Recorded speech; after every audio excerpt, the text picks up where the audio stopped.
When he spent all the time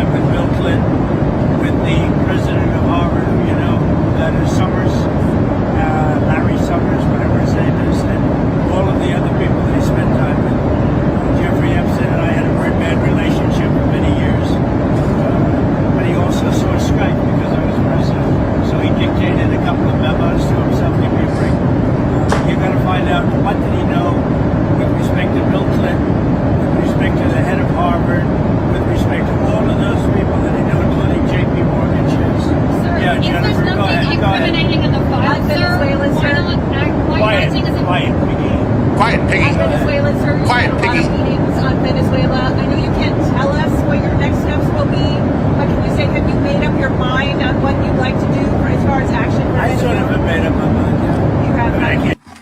I've sort of made up my mind, but you need to be quiet, piggy. What's up, everybody? How's it going? How's everybody doing tonight? I hope everybody's doing great. As you can see, I got a haircut. I didn't stop at just one. I got them all cut, every one of them. So let's see who's here tonight. Oh, got a whole bunch of people here tonight. HJ Remy was first. Says hello, everybody. Sharon Tyler was second, but she says I was number 7 to hit the like button. What do you know? That's great. Thanks for being here. Renee Collins is here. Hi, how you doing? Kevin Pistaro says 10:30. I said, well, I was busy, and Ag Element 4740 says, looking forward to another great show tonight. Well, I appreciate that. And then I says, Kevin, I was babysitting all day and I just finished the show prep. I did. I was tidying up the last little bits. That's why it was a little late. And I don't know why. This is, this is Jim tells you, hello. Forgot. I don't know why. Sometimes it's does that, and then sometimes it doesn't. Kevin says, I'm always messing with you about the start times. I know you're busy. Okay, I appreciate that. None of your business. Hello, how you doing? Catherine K, what's up? Thanks for being here. Miss Hacker's here. How you doing? Kevin Bell needs a run before the show as well. Yes, definitely. Yes, and I see Jim's back to 1.65 subscribers. Last night he dropped to 1.64. Yeah, I don't know. Somebody, it was weird. I had it always does that. It'll go up, and then it's it goes down, and then it goes back up, and then it goes back down. I don't know why. Oh, Jay Liebgott's here. What's up, buddy? Nice to see you. Quick, before Jim gets here, let me plug my new YouTube channel. Hey, good. Check it out. Daily shorts about space. That sounds like awesome. Oh, what's up, Dan? Nice to see you. Mr. Marco, what's up, Jay Marco? How you doing? Vanilla Gorilla, what's good with it, Jim? What's up? How you doing? Check your pee-pee. Iowa backyard. What does that mean? Check my pee-pee. Did I do something wrong? Just sub, Libby. Oh, okay, yeah. What's up? Thank you. Hey, Michelle Parker. Michelle, what's up? How you doing? Nice to see you. Great to be here. Matt Druid, what's up? Hey, how's it going? Doc's here. Let's get told. Steve Hilliard says, Jim, the very best chat featuring intelligent people and Steve Hilliard. Well, Steve, you're intelligent too. Don't be saying that stuff about your safe. Ag's here. What's up, Ag? How you doing? Gaga, how's it going? We got Seagull Gunners here too. Hey, everybody, how's it going? Quiet Piggy. What's up, Trumpinator? Great to see you. Just saw John Solis Ginger. Hey, y'all. Everyone's here. Great. Nice shirt. I thank you. I appreciate it. Tim's here. What's up, Tim Lorsong? How's it going? Great to see you. Who's Handsome's here, too? What's up? Reminder, your ad's off. No, they're not. Let me put them off right now. No, damn it. All the heck. I hope nobody saw the ads. Let me see. Oh, man, it's taking a long time to load. Shut that off. Okay. All right. Ads are off. Good.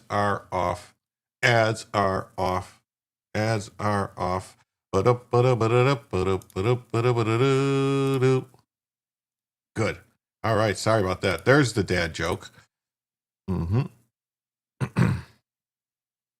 going to let the dad jokes commence. I am trying. Let's see. The best thing about being on Mountain Time is that you are 2 hours earlier. Well, that's good. Life is indifference here, too. Hey, what's up, everybody? We'll call Magic's here. What's up? Ads. You guys were late. I got them already.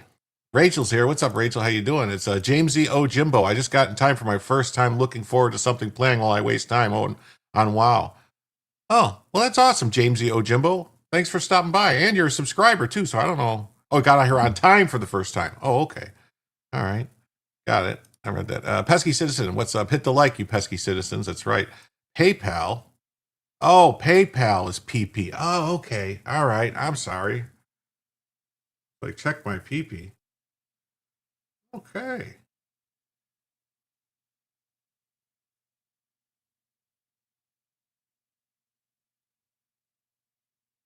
Oh, okay. Is that from you? Who is that? Rachel Boone. Was that from you or was that from you? Who is it from? Who is that from? Who is that from?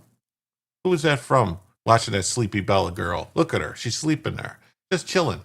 I need to know who to thank, though. Was it you? Iowa Backyard Cam? PayPal? Check PayPal. Oh, I get to check PP. I looked down like an idiot, and I didn't even... right over my head. Life isn't different. What's up? Jay Wills, hello, how you doing? Jim is in an extra great mood tonight. Yes, I am. I'm in a great mood. I feel like a whole weight's been lifted off my head. Mm-hmm. Mm-hmm. They saw him. Mm-hmm. Mm-hmm. Mm-hmm. Why do I keep coming back? I guess you're growing on me. Gypsy, well, I'm just here. I'm here. 25 from you. Well, thank you. Thank you very much. Do we get Bella? Yes, Bella's right there. There's Bella. I am sorry. Yes, Bella. Thanks, Iowa. Yay, Bella already. That's right. Bella. Let me fix the banner. Boop, boop, boop. Right now, we are 50 away from first extra hour of the show. Let me double check.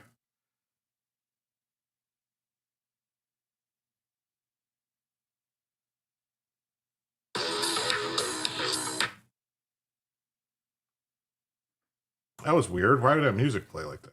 All right. Let me check the ghetto. Good. Nothing there. Why does it always do that? Why is it always delayed there? All right. Thank you so much. That's right. Yay, Bella already. All right, everybody. We're going to get started real quick. But before we start, I want to thank everybody who's here. Please remember to hit the like button if you haven't already. Give it a thumbs up. It only takes a second. And if you haven't subscribed, please think about subscribing. I do these shows just about every night at around 10 o'clock, sometimes 10:30, sometimes 11, sometimes 9. We see different times. But I forgot this too. That was for the 25. Thank you. Thank you so much from Iowa Backyard. I totally forgot. And then because I saw this from John Mosley, another 20. Wow. Thank you so much. So with that 20 now, that puts us just $30 away from an extra hour, from the first additional hour. I mean, we can be as many additional hours as you guys want, really, in all reality. But yes. So please remember, hit the like button and subscribe if you haven't already subscribed. And also, if you notice, pinned in the chat, there's some links, one for PayPal, one for Cash App, and another one for some site called Ko-Fi that someone told me to try out. So we'll see. And you can make donations, tips, whatever you want to call them there. And for every $75 that comes in across all platforms, PayPal, Ko-Fi, Cash App, YouTube, Super Chats, Rumble Rants, gifted memberships. It is November. In November, we like to have Mo-Member November. So please think about that. If you would like to give some memberships or become a member for Mo-Member November, that would be great. And I add that all up, and for every $75 that comes in, we add an extra hour to the show.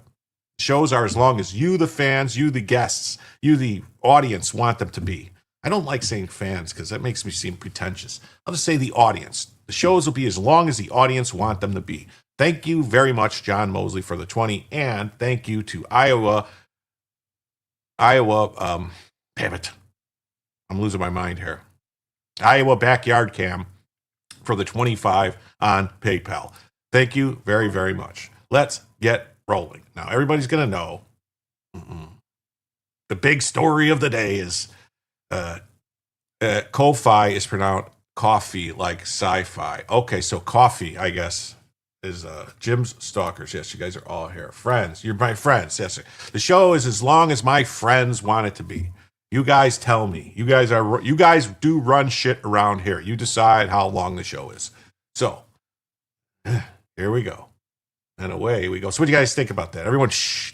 Trump telling a quiet piggy. I mean, I don't know. I thought it was funny. I guess it could have been better if he called her Miss Piggy, maybe. But then again, the only Miss Piggy would be Liz Cheney. I think we got a new Liz Cheney. Uh-huh. Oh, now see, I got to fix Bella's cam. She's hidden behind the damn.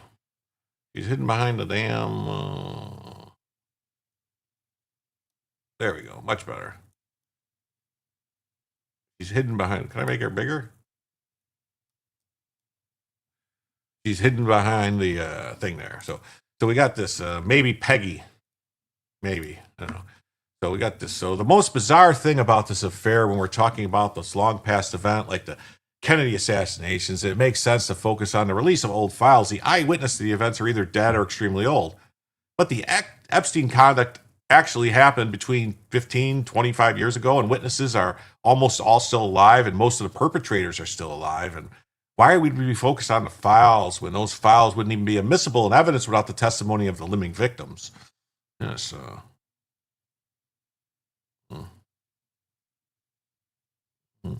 And imagine outside of the Epstein context that a woman was accusing some unnamed third party of raping her while steadfastly refusing to identify the rapist and then expecting the government to do something about it. Like what? You know, this is the thing. Like, why are these victims refusing to just name names? That's what needs to happen. The victims need to name names. The victims need to tell us, the people, who harmed them. That's the only way we could stop stuff like this. You know, call them out. Say who did what. You know, give us the people. Who are these people who attacked you? He was already agitated at her, and it's not wholly irredeemable. Okay. All right, so yes, so see, because right here, Michael Tracy says, Thomas Massey told me that the fact that Epstein survivors declared 2+ months ago that they would give him a list of the child sex traffickers to read from the House floor, but he never did. It doesn't make him question the veracity of those accusations. It's not their job to release the names. That's what, you know, that's Massey's story now. Is like, it's not their jobs. You know, and this guy's like, I've been yelling this point from the rooftop for months. All those women standing behind these people at the podium, MTG and Massey, and name the people who abused them. Tell us, give us the names. You know, why haven't the victims sued the predators? There's some people that are claiming, I don't know if this is true, that they did sue and they got settlements, and that's why they can't name names, because part of the settlement was an NDA. Why do the representatives have to vote for the release? Well, technically, there's a bunch of stuff that they can't release anyway because it's held by grand jury. The Congress cannot order release of grand jury documents. That's only a judge can do it, and those documents are being held by the judges. And they put a bunch of stuff. We're going to read. I got a whole bunch of stuff. There's a whole bunch of like loopholes and stuff in this bill that they passed that basically they're just going to use this, in my opinion, my humble opinion. They're going to use this as just another excuse to say Trump's hiding stuff. They're still hiding stuff. They're not releasing everything. They're keeping stuff from us because they actually put a whole bunch of like riders and loopholes in there to keep them from being able to release stuff. You know, I mean, honestly, the easiest thing to get this done is just to have the women who were abused say who abused them. The press conference this morning was so funny because a few women were like, I was only a 22-year-old college senior when I met Jeffrey Epstein. Well, that wouldn't make him a pedophile, right? I mean, that's the thing. You got a whole bunch of people that were in their 20s, not 14, 15-year-olds. So what's going on here? Exactly what is going on here? Why do people expect the government to hand over their blackmail info? It's not gonna. They're not gonna do it. Yeah. And then Clay Higgins says, I've been a principled no on this bill from the beginning. What was wrong with the bill 3 months ago is still wrong today. It abandons 250 years of criminal justice procedure in America. As written, this bill reveals and injures thousands of innocent people, witnesses, people who provided alibis, family members. If enacted in its current form, this type of broad reveal of criminal investigative files releases to a rabid media and absolutely result in innocent people being hurt. Not by my vote. The Oversight Committee is conducting a thorough investigation that has already released well over 60,000 pages of documents from the Epstein case. The effort will continue in a manner that provides all due process protections for innocent Americans. If the Senate amends the bill to properly address privacy of victims and other Americans who are named but not criminally implicated, and I will vote for the bill when it comes back to the House. Well, yeah, some Epstein victims received financial compensation through settlements. The Epstein Victims Compensation Program, which distributed $120 million to more than 136 survivors between 2019 and 2021. However, these payments came with significant strings attached that effectively shield Epstein's associates from further legal accountability by those claimants. Conditions the critics have argued functioned as a form of silencing. Yes, we're going to see. Wow, Thomas Massey's discharge prediction does not allow for redactions of victims. Over 1,000 victims will be unmasked and disregarding their privacy. And this someone witness went to court and says, I beg the court that it's utmost priority that if this is released for my identity be protected. Why is Massey wanting to unmask victims? I thought Thomas Massey and Marjorie Taylor Greene wanted to protect victims. How does unmasking Epstein victims protect them? Huh. Yeah. Well, my girlfriend who started playing with my pee-pee, my new young hot girlfriend, she told me she wanted this out, and she did my new hairdo, and so I'm going to do it. That's what Massey said. That was his response. And then MTG and Massey were planning on reading off a list of the names on the House floor. They hyped it all up, and they didn't do anything, and this whole thing smells. That's right. The whole thing smells. They said they were going to release the names on the House floor, remember? Huh. Silencing is the whole point of an NDA. It is, but you didn't have to take the money, right? You could have I mean, if you have evidence of a crime and you take money instead of pursuing the crime, what does that make you?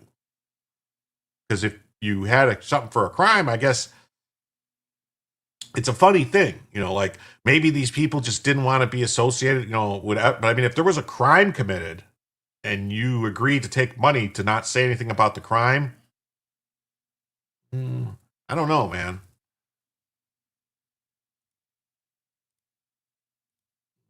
And then a bombshell. MTG just went to the House floor and said this verbatim. The survivors of Jeffrey Epstein know the names, and I remain dedicated to my promise to read every single one of those names right here on the House floor. If the corrupt DOJ, CIA, and New York judges and foreign governments keep protecting the elite pedophile trafficking ring. Why doesn't she just get ahead of the ball and use her pulpit to expose the people right now? This doesn't make any sense. So they're still accusing somehow that these people are going to mess with the names. Like, I mean, Biden had these lists for 4 years before Trump got into office. And before that, all the other people and all the names that got taken when he initially got arrested under the Clinton administration. I'm sorry, the Bush administration, right? It was a Bush administration. Yeah. George W. Bush. And then, so during all of Barack Obama's 8 years, they had the names and had these files, but yet now it's, I don't know. Are sick of, and rightfully so. Now, where does this go from here? The question will remain, will the Department of Justice release all the information? Will a judge in New York release the information? Will the CIA release the information? And will foreign governments release their information?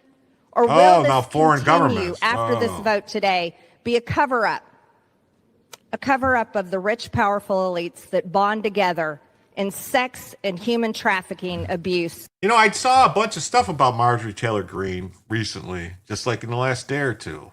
Very interesting. She had a boyfriend that was some kind of tantric love dude that she was doing all this weird shit with, and that's why she got divorced and took the construction company away from, the construction company that she wants the illegals to work for. That was her husband's construction company, who she took it from in the divorce. Just food for thought. So, and she's worth, she made $25 million. Why wasn't Marjorie Taylor Greene talking about this 4 years ago? Yeah, no. Why wasn't any of these people? Look for any of these people to say anything about Epstein during Biden's administration. The only person that was talking about, wasn't it Lauren Boebert's husband? No, it's some weird dude, it's like some weird tantric sex dude that she's been screwing around with for like 12 years and got caught by her husband. I don't know. I might have it somewhere. I'll look anyway, we got a bunch of stuff to talk about tonight. Sidetracked. And all types of global business that enriches them but never serves Americans.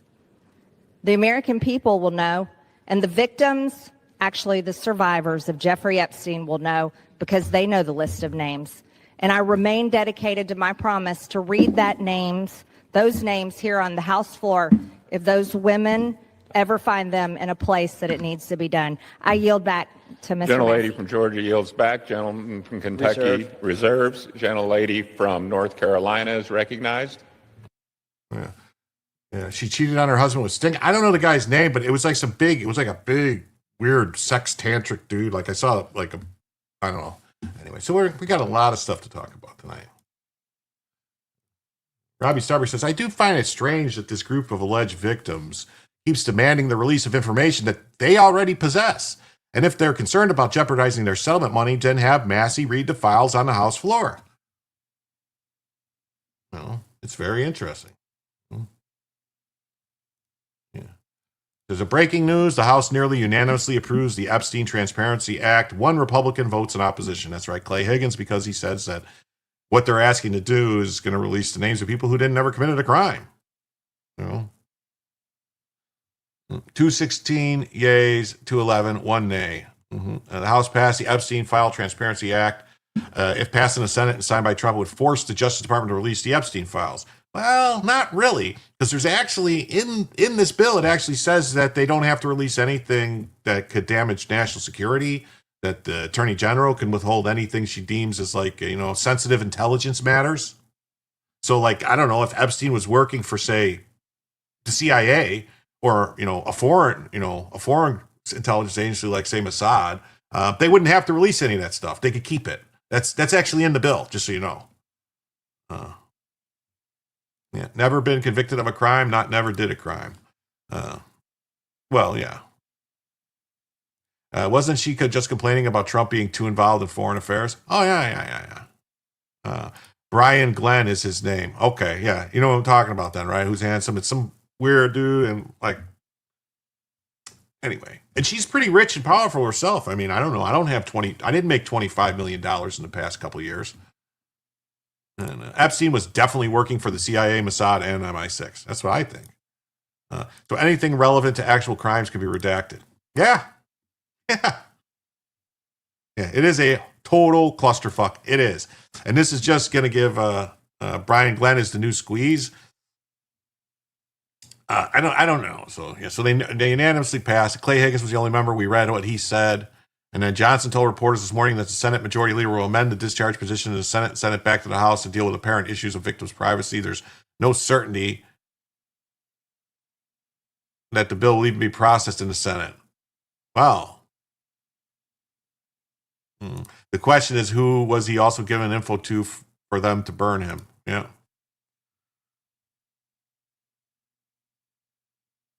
Just Googled it, something about Trump boring him out of the White House. Yeah,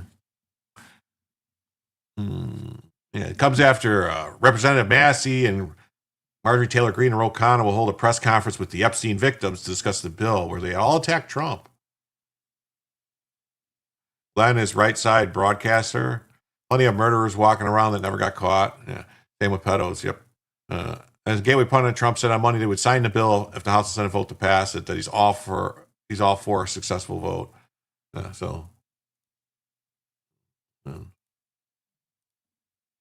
House votes to release Epstein's file. Run Republican votes no. So we saw that. So yeah. All right, and then the Senate. The Senate passes the Epstein Act by unanimous consent. So they never amended it. They didn't do anything to it. They just passed it the way it is. Booting him.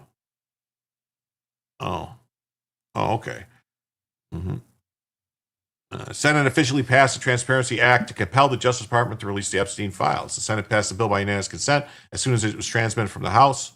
Schumer thinks it will help the Democrats, but we're expecting some high-profile Democrats to be named in the file. No senators objected to his request. The bill will now go to the desk, and he will sign it. Well, I mean, it's almost like the fix is in. It's weird, right? So we wasted an entire day in this BS when they could have just voted on something productive like passing all Trump's good EOs. Yeah, they could have. Or some of these appointments. Trump said he's going to sign it, and so he released it. Republicans should vote to release the files. Watch the Dearborn debacle today. I have that. Another day ending and why. I have that. We'll get to that in a little bit. And ready to volunteer for SpaceX moon mission as a janitor or a lab monkey. Yep.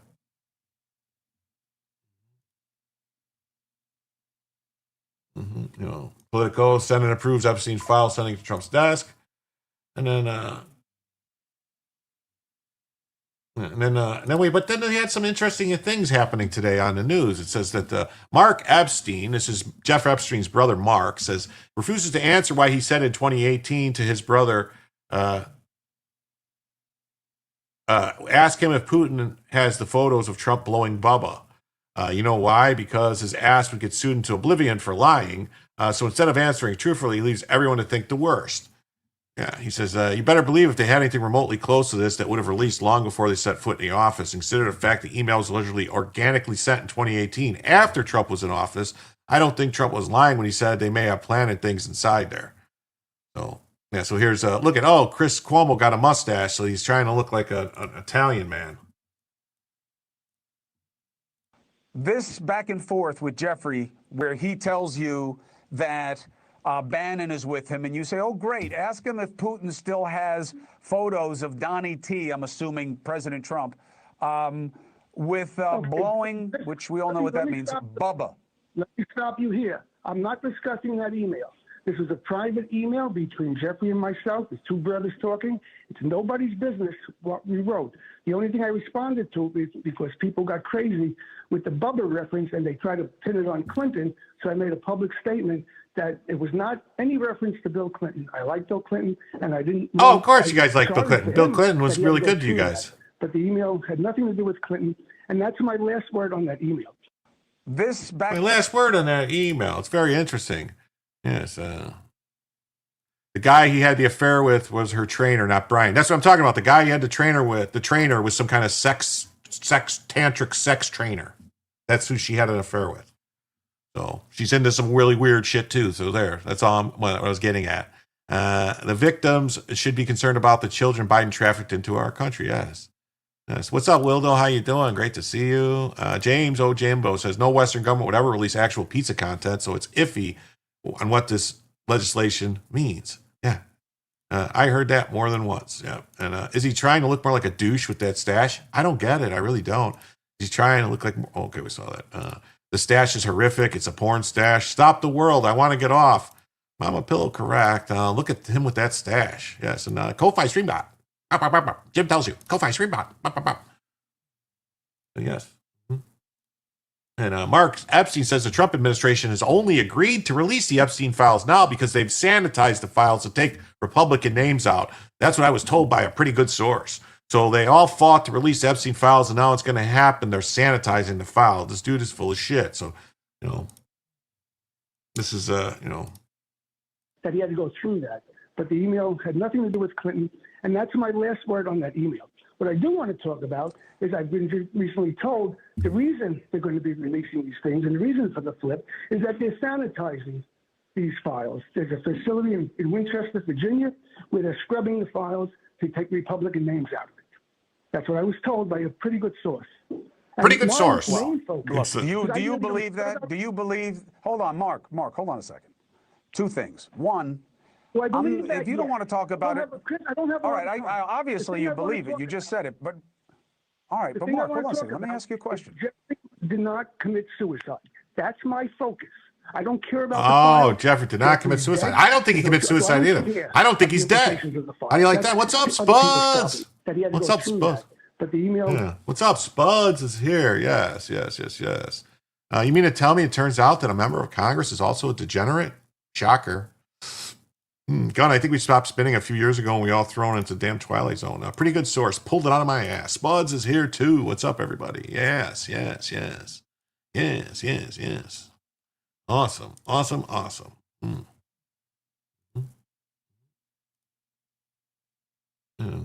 And look, because here we go. Megyn Kelly exposes that the mainstream media host Katie Couric and George Stephanopoulos went out and had dinner with Epstein at Epstein's home after he pleaded guilty to solicitation of sex with a minor. These two journalists at NBC and ABC respectively went and sat with Epstein at his home where these crimes occurred for dinner. Here's what I want to know is why was Katie Couric and why was Stephanopoulos at Epstein's home in 2010 chumming it up, having dinner with him after he pled guilty to solicitation of sex with a minor? Which, as I've said countless times, is not a thing. There's no such thing as a minor prostitute. That's rape. That's what it is. But they allowed him to plead guilty to that. It was on the record. And by the way, Katie Couric knows full well you can't solicit a minor prostitute. That's rape. So does Stephanopoulos. Epstein worked for the CIA and State Department. They shut him up forever. Yeah, this is news. This is news. Sorry, this is the news. This is actually the news. I'm going to get past this as fast as possible, Ms. Hacker, past all this stuff. We're going to move through it as fast as possible, but this is was everywhere today. The bottom line is U.S. government is coming up for elite pedos, Obama, Trump, and Biden's DOJ. It's possible. If he's actually dead, it was Arkansas. Oh, yeah. Clintonitis is always fatal. It is. What happened to the 1 minute of missing video of Epstein's in jail? I actually think it was more than 1 minute. They tried to claim it was 1 minute, but it was actually like 4 or 5 minutes. So, Twilight Zone was at least entertaining. This is a Canuck knockoff. Yes, it is. Gave him a double affair. My bad. Sex guru was named Craig Ivey. My bad. Yeah, there was, yeah. Yo, what's up? So let's see what she has to say. So this is news. Here's what I want to know. Why was Katie Couric, why was George Stephanopoulos at Epstein's home in 2010, chumming it up, having dinner with him after he pleaded guilty to solicitation of sex with a minor, which, as I've said countless times, is not a thing. There's no such thing as a minor prostitute. That's rape. That's what that is. But they allowed him to plead guilty to that. It was on the record. And by the way, Katie Couric knows full well that you cannot solicit a minor prostitute. That's rape. So does George Stephanopoulos. He's really big on cross-examining Nancy Mace on how Trump raped E. Jean Carroll, which is a lie that cost ABC News $16 million. So George Stephanopoulos knows full well the definition of that word, and yet he went anyway. Those two journalists, NBC and ABC respectively, went and sat with Jeffrey Epstein at his home where these alleged crimes occurred for dinner, knowing all of that. And these holier-than-thou media outlets like CNN, The Daily Beast, and so on, where is their outrage about that? Truly, why aren't they asking questions about people like that who openly fraternized with him? You know, I will give a shout out to Tina Brown of the Daily Beast on one thing. She wrote some interesting profile on why all these celebs had zero problem fraternizing with Jeffrey Epstein, even after we knew he was a pervert and a rapist. And it was basically they don't care. The only thing they don't want to be seen around, she wrote, is people who are poor. They were more interested in rubbing elbows with the rich guy, notwithstanding his love of raping young people. That's right. Yes. So, Why does she look about 35, 40 when she's 60 plus? Yeah, she's got a lot of, I don't know, she looks good for her age. And ABC fired her for essentially dressing up like Diana Ross for Halloween in the 80s. I dressed up as Eazy-E in 1993 for Halloween or 94. And believe me, the pictures of me dressed as Eazy-E, gold teeth, big gold chains, and makeup today would be a problem. But back then it was fun and no one had a problem with it. And that was on the south side of Chicago and no one cared. So there you go. That or he'll set off nukes so he can start a new game. Oh yeah, our dimensional overlord is AFK. Yes. Me, of course, tired of this shit. Yeah, I am tired of this shit too. Watch Barry Jeffries wanted help from Epstein. Oh yeah, I got all that stuff. We're gonna get to all that stuff. Let's see, because this is she's 55, but it's TV makeup. Okay, good genes, yes. Megan has a good filter. Hey, Mandate Kevin, what's up? Nice to see you tonight. Let's see here. So we got this. So here's the story. Scrubbing the files. Epstein's brother makes stunning claim that GOP is sabotaging the full release. Epstein's brother is warning that Republicans are scrubbing the files and sabotaging the full release. Done watching Joe. Joe was streaming? Joe was streaming? I didn't know Joe was streaming tonight. Reformat Earth. Thanks for being here, Nikki. Done watching Joe. Why we love Joe. Epstein said in an interview on News Nation that Trump and the Republicans have changed course because they're making moves behind the scenes. What did Epstein's brother know? Did anyone ask Epstein's brother? Say, wait a minute, what did you know about your brother's, pedophilia and rape? Were you ever at your brother's rape camp over there? Were you participating in a rape? Yes. Regular exercise helps the face too. Yes, it does. I'm a Joe Tile. Hey, what's up, Dave? Thanks for being here. I did receive the package today. Thank you very much. They're actually, you can see if you look over my shoulder, they're up there on the shelf. You can see the bottles from Dave. These samples, they're up there. 6 samples. I didn't drink any of them yet. Joe is okay, but Jim is better. I don't know about that. I mean, I still have a lot to learn. He added that the GOP is scrubbing the files to take Republican names out and claim that the files are being sanitized at a facility about 78 miles northwest of the Capitol Hill. You could see it in the emails. Trump could deny it all he wants, but it's clear that everything Trump says is a lie. The emails between Epstein and other people that happened 10 years or so after Trump ever talked to him again, after he was all arrested and stuff, when Trump was in the White House. Those emails talking shit about Trump, the emails between Epstein and Democrats somehow makes Trump guilty. Okay. Yeah, like how would his brother know if the actual files?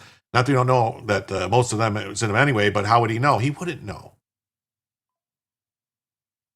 Oh, Dave says, awesome. Drink the whiskey next time you come on movie night. Okay, maybe I will. Maybe I will.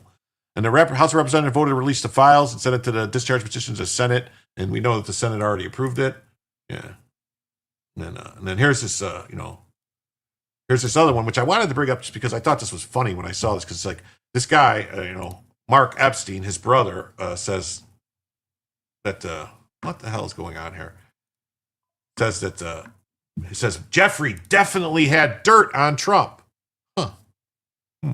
Well, if definitely looks like Joe is starting at the bottom of this hour. Oh, okay. Well, I'm sure he's going to talk about this. You want to bet the brother has been to the island? Definitely. Check out Old Home Distillery. So, Republicans have no one to blame for themselves for this fiasco, typical Republican incompetence. Yeah. So, he's saying Jeffrey definitely had dirt on Trump, but we know from all the reporting that all Epstein would have had to do was give any dirt on Trump and they would have let him go. The FBI would have let him go. Megan Austin shares she does Botox and laser treatment along with great self-care. Oh, what's up, KJ? Nice to see you. You too, Mr. Parker. I'm sorry, Mr. Richard Parker's here. Thank you. And so Epstein's brother said the late sex offender definitely had dirt on Trump. He didn't tell me what he knew, but definitely had dirt on Trump. Definitely had dirt. And he referenced the president numerous times in emails before his 2019 death. When was the last time Epstein spoke to Trump? 2004, 2005, by all accounts, somewhere around there, earlier than that, prior to him ever getting arrested the first time. Wasn't there a bunch of emails where Epstein's blaming Trump, saying that Trump was probably the rat that got him? Yeah. And then,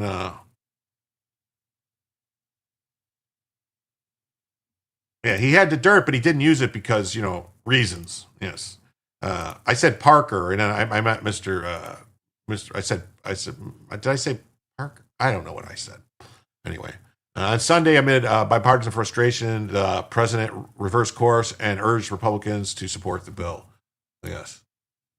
So, same thing coming from News Nation, which is which is what what's his face was on there. Trump ratted Epstein to the FBI. That's what everyone says.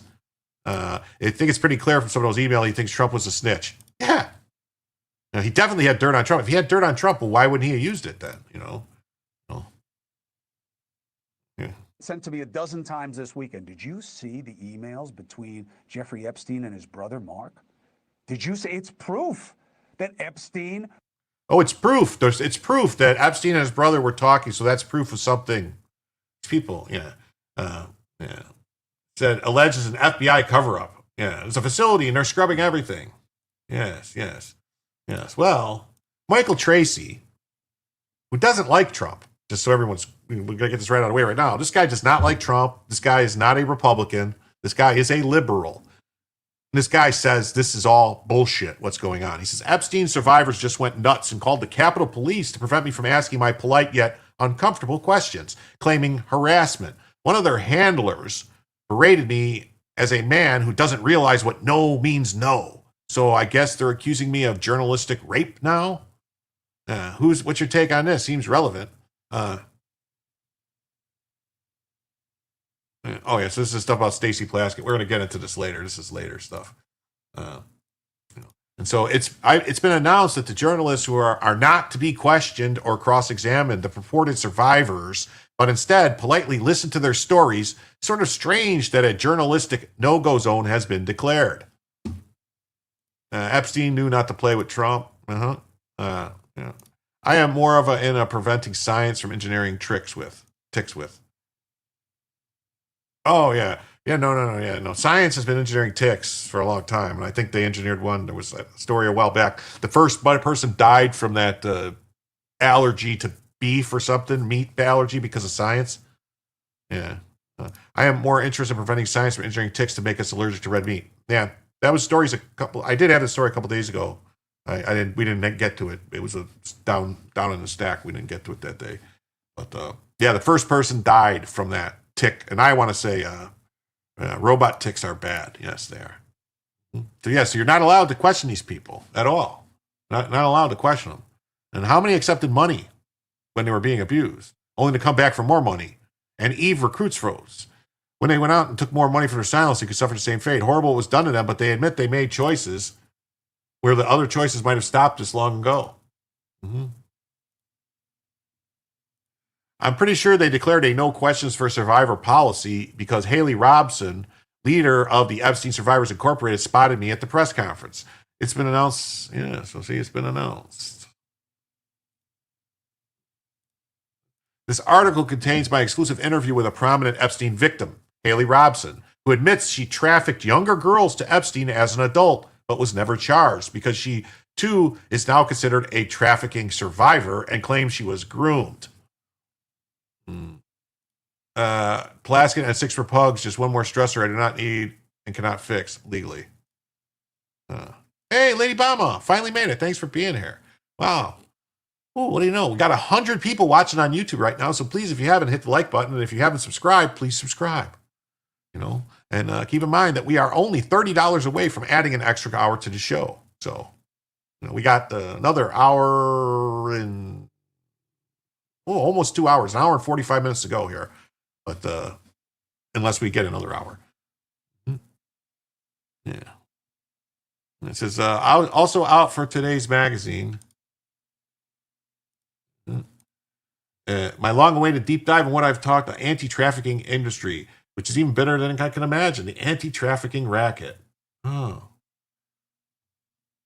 Wow.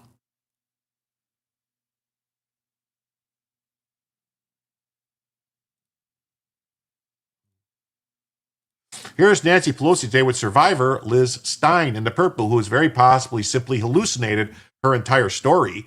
Ari Epstein, she claims she did not realize she was sex trafficked until 25 years after the fact and was hospitalized 30 times in long care psychiatric care. See the woman in the purple with the thing? Yeah. Oh, no, this is her with the purple there.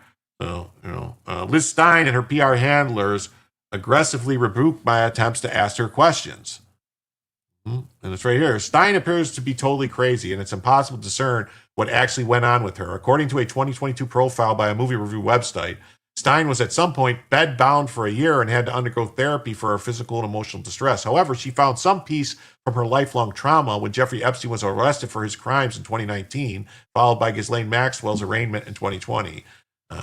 I feel like I've been in jail for almost 3 decades, and it's been a time for me and other victims to be free from the prison we've been in. Stein's 2023 lawsuit against Epstein's estate, filed under the New York's brilliantly crafted and totally not unconstitutional Adult Survivors Act, makes a variety of wild claims. The very fact that Stein filing this lawsuit in 2023 would seem to imply that she was rejected from the Epstein Victims Compensation Program, which had closed out in 2021. And if you were rejected from that program, you must really have problems, because anyone who could conjure even the most tenuous connection to Epstein pretty much had their claims accepted without a second thought. It is possible, therefore, that Stein is just a 100% delusional person. Stein claims in her lawsuit she was violently punished and her anus was penetrated with a weapon for resisting sexual abuse at Epstein's Florida residence. She claims she was impregnated by an unnamed abuser, and Ghislaine Maxwell forced her to get an abortion. She claims that one day a person showed up at her apartment to install cable and delivered a message from Epstein and Maxwell to the effect that they were still watching her and they would find her. She claims that due to events she says occurred from 1993 to 1995, by 2023 she continues to suffer emotional distress, mental anguish, embarrassment, humiliation. She's had several nervous breakdowns for which hospitalization was necessary. For years, she was suicidal and attempted suicide several times. In a 2024 book called The Lasting Harm, claims that Stein was hospitalized around 30 times in long-term inpatient psychiatric care. The lawsuit was discontinued in 2024. So what does that mean when a lawsuit's discontinued? Thank you for separating fact from fiction. Liz Stein was a young woman when she first got involved with Maxwell and Epstein.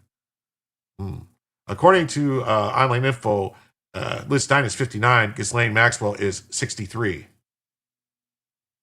She showed up as a college senior to a hotel room and participated willingly in a threesome upon first visit that led to a 3-year on and off again relationship with Jeffrey and Ghislaine. There was no rape. Her accusations are that she was enamored by them as a couple and therefore a victim of perverse allure.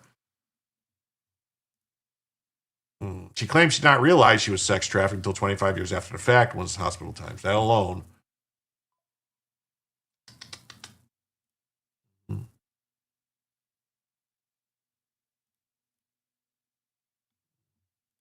Yeah. Like, let's see. Did I miss anything? Yeah. He doesn't smoke, drink, or do drugs. Nobody has shit on Trump. They've been looking for 10 years. They've been looking for longer than that. The best anti-traffic policy is arrest with severe consequences. Yes, it is. So does reporter think this is all fake? No, the reporter doesn't think it's all fake. The reporter thinks that there's a whole bunch of people that came out of the woodwork and claim to be victims, like all these people that just came out of everywhere. They're people that are just trying to either get money, get their name out there, get a book deal. They're all trying. There's a whole bunch of people that, that were involved in some shit, but were not underage. They were adults, in their 20s. And they just participated willingly in getting paid to do things. Those are called prostitutes. And that they're now trying to claim that somehow they were groomed or whatever. And, I don't know. She sounds delulu. The reporter wants the truth, and he just says that anytime you can't ask questions and say, well, wait a minute, well, how does this work? If they deny you to do it, then they're not really honest and stuff. So it's not the victim's job to tell us who victimized them. Really? Yes. The problem is that ordinary people who are trafficked are also messed up mental patients because of trauma. Yeah, well, see, this person, though, was not, the facts of that case was right there, that she met them when she was in college. She's only 2 years younger or 3 years younger than Ghislaine Maxwell. So how could Ghislaine Maxwell have recruited her when Ghislaine Maxwell didn't start dating Jeffrey Epstein until she was in her 30s? So somewhere, someone's story don't make a sense. And it's the same phenomenon as Rob O'Neill's lawsuit Sean was talking about tonight. I didn't even know what's Rob O'Neill's lawsuit. I didn't even know what was going on. Thoughts on Van Hollis says Trump's a horrible president. Yeah, okay. My thoughts are I don't. Yeah, she wasn't a victim, but real victims are sometimes hard to tell from delusional people. Yes, they are. But that's why you have to be allowed to question people. That's why the whole thing, believe all women, is a bunch of bullshit. Because look at E. Jean Carroll. So Thomas Massey told me that they declared they were going to list all the traffickers. Yeah, but the victim, it's not their job. It's not their job to tell us. Yes. It says, almost certainly the vast majority of House members have no clue what they're about to vote in. Oh, fighting over who really pulled the trigger on Osama? Mm-hmm.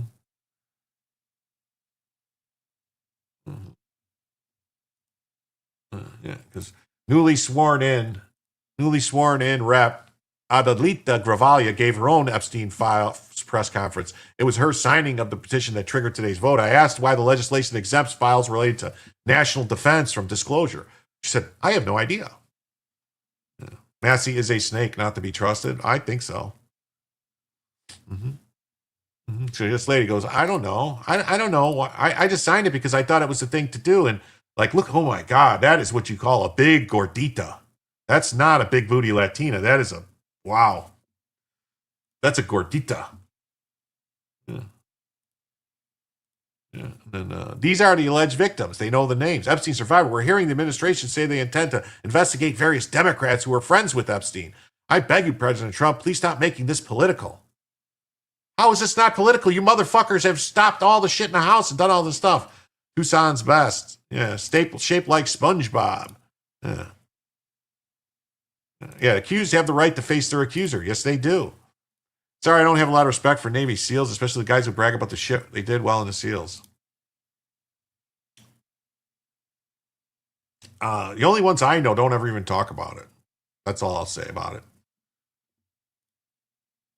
I voted for you, but your behavior is beyond. So this is another one. Oh, yeah. Let's see. It is also not a hoax. We are here as American survivors of a man who used his wealth and power to hurt young girls and women. The world should see the files to know who Jeffrey Epstein was and how the system catered to him and failed us. Emotionally, this process has been distressing. First, the administration said it would release everything, and applauded President Trump for that. Then it fought to release nothing. Now that checks and balances of our democracy have worked and the bill is getting passed to release the files, we are hearing the administration say they intend to investigate various Democrats who were friends with Epstein. I beg you, President Trump, please stop making this political. It is not about you, President Trump. You are our president. Please start acting like it. Show some class. Show some real leadership. Show that you actually care about the people other than yourself. I voted for you, but your behavior on this issue has been a national embarrassment. Well, name names, lady. Who touched you? Tell me. We'll go get them. Tell me who touched you. Tell me. Give me the names. An Obama-appointed judge denied the Trump administration's request to unseal the grand jury records in 2025, arguing it risked unraveling grand jury secrecy. Other judges have similarly blocked DOJ efforts to release Epstein-related transcripts despite public pressure. This judicial intervention, not just executive action, complicates full disclosure. Grand jury materials require court approval, overriding unilateral releases. Yes, this is what's happening. But look at this. So the people who say Trump is a pedo and guilty never voted for him to begin with. That's right. And pinche gordita. Yes. Why are these news conferences when Biden was in office? Exactly. Where were these news conferences? Why are these politicians doing this and they're attacking Trump? How dare you? Around these parts, that's a small Latina. That's a double stuffed burrito. And Phil Coggins comes in. I have a $5 towards another hour. Thank you so much. Thank you so much. And with that, we are now just $25 away. That's right. $25 away from an extra hour, from the first extra hour. There we go. And then a judge restricted the files. A GW had pronounced bin Laden was no longer a threat years before Obama took him out. Cheney and GW knew where he was. I believe it. Those are steps to the Capitol, not political. Yeah, so we're here in the Capitol, but it's not political. Stop making it political. Yeah, red flag glasses in the background. Definitely. Reminds me of exposure bias. Just because members of a group advertise themselves hackers, SEALs, it doesn't mean they represent the whole group. Yeah. Yes. Yet Comey gets his grand jury records because he's above the law. That's right. Yeah, a magistrate judge said, no, Comey, give him all the stuff. But wait, didn't the judge order grand jury records released to Tish James' case? Yeah, and Comey's. Yeah. And almost what these people accuse would take care of these tards. Yeah. But today a judge ruled to give Comey grand jury records. Yes, he did. How many times did MTG, Massey, or Ro Khanna care about the Epstein files to the Biden administration? Goose egg, baby. Not once. No tweets. No nothing. And rant and rumble, Jim. Let's see. We got a rumble rant. $5 from Ellie. Have been enjoying all your shows. So glad you added Bellicam. Well, thank you, Ellie, Thank you so much. And with that, folks, we are now just $20 away. Just $20 away from the first extra hour of the show.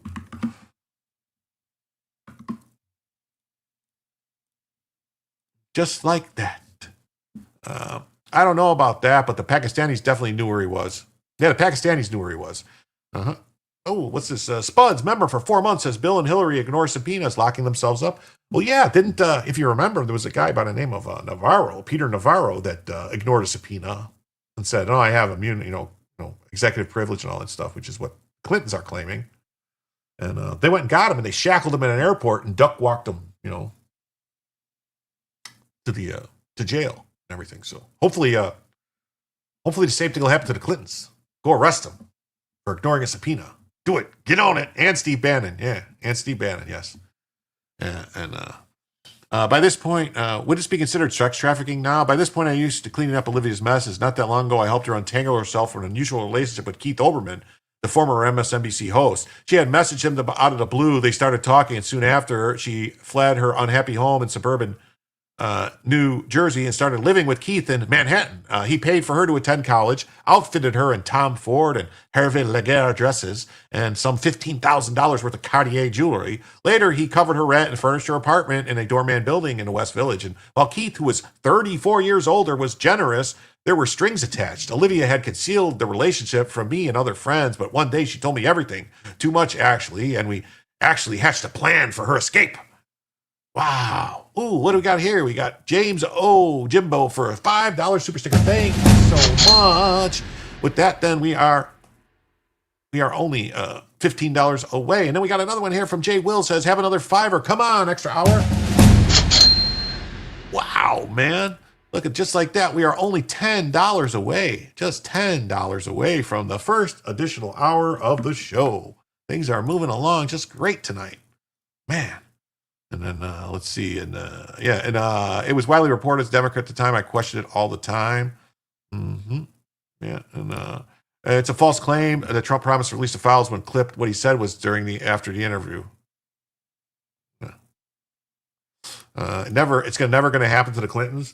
One can hope. We could pray. We could pray that the Clintons get what's coming. It's a false claim. Okay. And maybe add sound effects of ringing telephones to go PBS donation drive on us. Pretty sure executive privileges don't count for Hillary. Rewinding. Well, thank you for being here, Kelly. I hope you enjoy the show. Please remember to hit like and subscribe. Hillary was Secretary of State. She doesn't have immunity. I think they'll try to claim that the immunity will come from when she was First Lady, presidential, from the president or something. Sound what? Oh, sound stuff. Okay, yeah, no, sound effects. I got it. A plan for escape. Well, what? Pack your bags and move out? Effects. Damn, I approve typing. Okay. And we got here. Victims would get sued if they name names. Need to be an independent source. Maybe.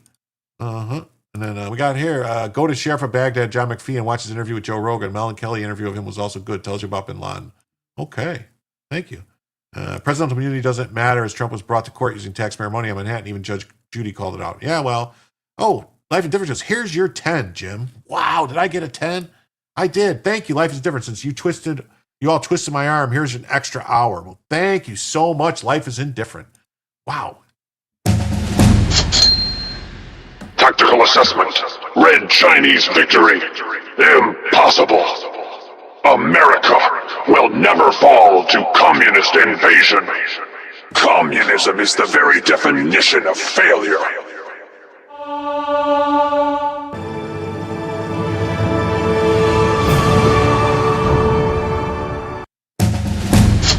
Wow, and with that, we got our first additional hour. So now, with that, we are $75 away from a second additional hour.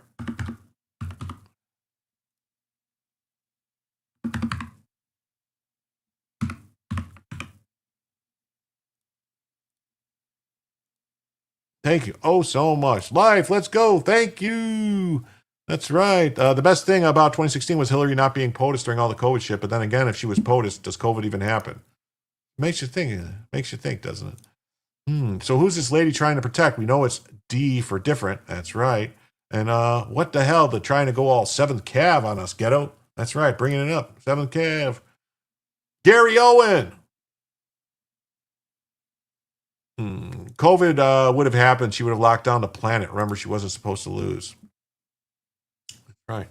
So, And this is Olivia. Who's this Olivia? It's Olivia Nunziato, I think is her name. History has taught us one thing quite clearly, that women will use God's gifts whichever way they can, and men are suckers for that song. Lots of manipulation, exploitation, depending on the latest fashion and thinking. The dance won't stop anytime soon. Yes. This guy, Paul Sivipoulos, says, an alleged Epstein survivor wrongly blames President Trump for the government shutdown. She claims that he did it to cover up the Epstein files. This person's claiming President Trump shut the government down. President Trump didn't shut shit down. It was the Democrats that shut the fucking government down. As you can clearly see, this push by Democrats and rhinos for files is a hoax. It's pure political. And to the President of the United States of America, who is not here today, I want to send a clear message to you. While I do understand that your position has changed on the Epstein files, and I'm grateful that you have pledged to sign this bill, I can't help to be skeptical of what the agenda is. So with that being said, I want to relay this message to you. I am traumatized. I am not stupid. I am traumatized. I am not stupid. You have. Well, here's the thing. I hope this doesn't offend anybody, all right? But you'd have to be pretty stupid to get suckered into that situation to begin with, in my opinion. because smart people don't get groomed and trafficked, and get talked into, blowing people for money. Doesn't happen. Sorry. That's something that,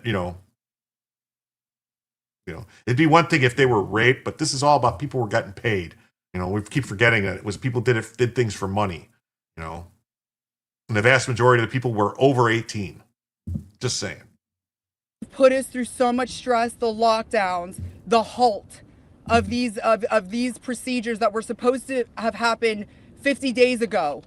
The Adelita Grijalva who waited to get sworn in and then get upset when your own party goes against you because what is being done is wrong. It's not right. For your own self-serving purposes, this is America. This is land of the free. Land of the free. In 1863, we have a woman. I thought it wasn't supposed to be political. Didn't when I want to say that Trump was making it political? It sure sounds like they made it fucking political to me. Really? Abolish the filibuster. You don't know what the 7th Cavalry is? Well, the 7th Cavalry was George Custer was the 7th Cav. And also it was Gary Owen. It's if you ever saw the movie We Were Soldiers Once and Young, or We Were Soldiers Then and Young or something from Vietnam, the story of Hal Moore. They were 7th Cav, Gary Owen. Custer's, regiment. Where was she when Biden was in office? Yes, that's debatable. I agree. I think it's probably both. She's probably both stupid and traumatized. Oh, definitely. Stupid. She's definitely traumatized, but there's no reason to be sorry. There's nothing to be sorry about. Nothing to be sorry about. No, here, everybody. This is a safe place. Yeah, this is a very safe place. You guys can all say anything. Can we get a Nate update? As far as I know, Nate still hasn't had surgery yet. They're still trying to get. I would say that, Jim. A lot of smart people got suckered by all the COVID bullshit. Well. Those were people that didn't have. You could be a very smart person but have no common sense. I mean, I guess that's the thing I'm talking about. A person that has common sense would never get put in this situation. You could be, like a, 180 IQ and have zero common sense. Yeah. As far as I know, Nate's surgery is supposed to be tomorrow Wednesday. The last I heard. Surgery tomorrow, yeah. She seems very inauthentic. Yes. When MTG get on the Capitol steps screaming about Epstein files for 4 years, no, she didn't. Never once. Yeah. So DJT set up a trap. Now the Dems are stuck with their own hubris. Well, I hope so. I hope it just all comes spilling out. And that's on Rumble, not on Jim. Oh, you can't say the rape word. Oh, that's terrible. You lost me at Western. And on top of the Capitol building represent freedom. I do not feel free today. I don't know if the women behind me feel free today. So I am begging every member of Congress, every representative to step up and choose the chaos, choose the survivors, choose the children, protect the children, all children. You protect all of us. Wait, you were a child? Was she a child? Huh. Was she a child or was she an adult? Being smart and educated doesn't make you immune from being scammed. I didn't say, I just don't know what I'm saying is common sense prevents you from being scammed. Having common sense. I got put in detention on X for repeating unalive, but the person who wrote it first didn't. Yeah. What's weird is the rapists or therapists, it's weird if you take therapists, it's actually the rapists. That word, it's the same thing. The rapists, therapists.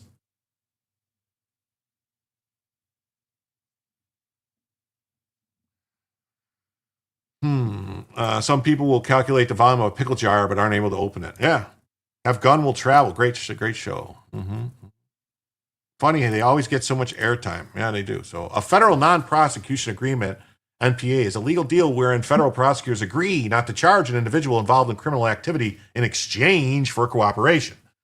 So if you're wondering why Epstein and his clients were never charged, this is why. The files dropped last night showed that Epstein and Sarah Kellen entered into a NPA with the government in exchange for cooperation. Our government concealed this NPA from Jane Doe number 1, 2, and 3, which is a violation of their rights under the Crime Rights Act, the CVRA. The NPA allowed Epstein, Kellen, and others they associated with to conduct business without fear of consequences. Our government literally made a deal with the devil. Let's capture Alan Dershowitz and give him sodium pentothal. He know everything. He know a lot. The whole thing feels staged in a way. I agree. And I'm sorry of these tired word games. There's no laws against unaliving, only murder. So see where they are going with the games. Yes. Ironic term, therapist. It is, right? It's ironic. That's what I'm saying. It's very ironic that therapist is the rapist. They raped your mind. Just saying. If they are truly victims, I feel bad for them. There's just so much BS in DC. Me too. If they're truly victims, I want them to get justice. I just want the truth to come out. I want the facts to come out. I don't want any innocent people to be accused of shit just because somebody's trying to, get clicks on TV or make, get views or get paid, or they're trying to shake people down like the shit that got E. Jean Carroll. Ain't no fucking way in hell her story is true. I'm sorry. I don't believe it. Oh, yes. I want it all, no redactions.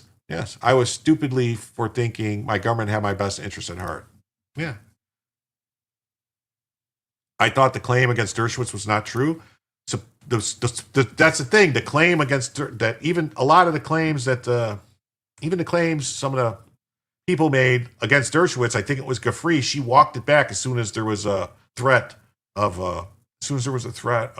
a lawsuit. And he's like, I'm going to fucking sue you for defamation. You can't say that, but I never touched you. She said, oh, I'm sorry. I must have misremembered or something. So I don't know. No. So it's right here. The federal government had failed to protect the rights of Jane Doe number 1, a factual background. This is a lawsuit that was filed in 2024, but the government concealed the non-prosecution agreement from all of them. This is a lawsuit. I don't know if this is factual or not. This is just a lawsuit. So I don't know if someone filed a lawsuit making those claims. So then we got Representative Nancy Mace goes out on CNN and calls him out on live TV for making the Epstein files about Trump instead of the victims. It's because the first therapists were originally rapists. That's what I think. They raped people's mind. Yeah, Jamie Raskin had no problem saying the R word a lot today. If you believe E. Jean's story, I have a bridge to Hawaii you might be interested in. Yes. All the files and evidence is corrupted. The chain of possession is non-existent legally. It's a lot of hearsay. Yes. Yeah. Ratskin's got some issues though. So Aaron Benek was on the defensive. So let's see. I was gonna read it, but we'll just listen to it because why should I read it when we can listen to it? This is going to be historic. And the thing that I'm really frustrated with the media right now is that they want to focus on President Trump. And they're not telling the stories of these women who risked it all, their careers, their livelihood, their futures, to come forward, the courage that it took. Those are the stories we should be telling right now, not the clickbait of what Trump said or he said, she said. I want to hear their stories because getting this kind of justice, getting this kind of thing, this evidence to come out, voting on it, it's never happened before. And I have to tell you, I'm in my own fight right now. I am proud that on this program we've had every victim of Jeffrey Epstein that was willing to speak. But the President of the United States did say over the weekend that only a very bad or stupid Republican would fall into the trap of voting for the release of the files. And he's come around, and that's a good thing. That he did not want these files to come out. Biden wouldn't do anything. But Trump has come around, and Biden never came around. Biden never gave these women a chance, and that's the story you all aren't telling. When I went through my they had trauma an investigation 2 years ago, into Ghislaine Maxwell, which resulted in her being put in prison, and then she was moved to a minimum security prison in a residential neighborhood after meeting with Todd Maxwell. Blanche. Didn't all that start in the Trump administration? Didn't Epstein commit suicide in 2019? Yeah, he did. Huh. And then wasn't Ghislaine Maxwell arrested in 2020? Yeah, I think she was. Man, these people and their lies, man. They just lie. I can't get it. Yes, is that Mace? Yes, that's Nancy Mace, who has been accused of her own, let's say, bribery, blackmail scheme with her boyfriend or something like that. Some kind of stories that she made up. I don't know if it's true or not, but Ratskin is one of the worst. Didn't we have a story last night about an Uber rape victim whose case can't go forward because the driver wasn't aware of consent laws? Yes, we did. Yes, we did. Yes, because actually it wasn't so much the consent laws; it was that the driver, like that the driver has to know that the person didn't consent or something like this. Like a weird law in Massachusetts. So Maxwell was moved because of Ratskin leaking her info he got from a person working at the old prison. That's why they moved her. Yes, that's why they moved them, and they fired a bunch of people too. Wait, they had the files to convict Maxwell, but not Trump? Yeah, it's weird, right? Weird. Yeah, they can't give Trump credit for anything. You think Mace makes sense from time to time? Yeah, she's being sued by people for false allegations. False allegations. Yes. You guys know that. If you know that. In front of the oversight committee, I want to take her on. I want all the facts. I want to have my time with her to get to the bottom of this. This is going to.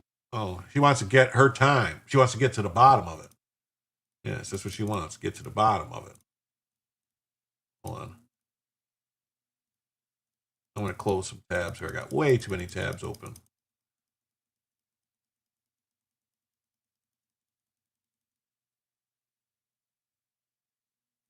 All right. Got this. Jeffrey Epstein survivor appeared to struggle when pressed on two key questions. Why haven't the names been publicly revealed yet? And why now? Her response boiled down to this. It's not the survivor's responsibility to expose the names, and they're afraid of receiving death threats as a result. What puzzles me is what these same alleged survivors are now appearing frequently on TV, sharing their stories publicly. If death threats are a legitimate fear, why risk putting the faces of these out there for the world to see? Something just doesn't sit right with me about this. Anyone else?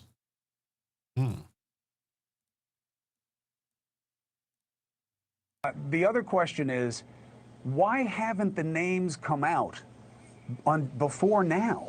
Unless they've just been subject to civil suits that were settled so people can't say anything or won't say anything. If you know that there are other people other than Epstein, other than Prince or former Prince, whatever his name is, why haven't they come out? And why hasn't a list been put together already? It's so hard to answer that question because a list has been put together for years. Our attorneys, survivors, we've named names for years. And when I said we'll release a list, it was just speaking to more survivors to get more names on the list. The same names keep coming up. The same names that we've given with our attorneys to the DOJ and the FBI is the same names they've always had.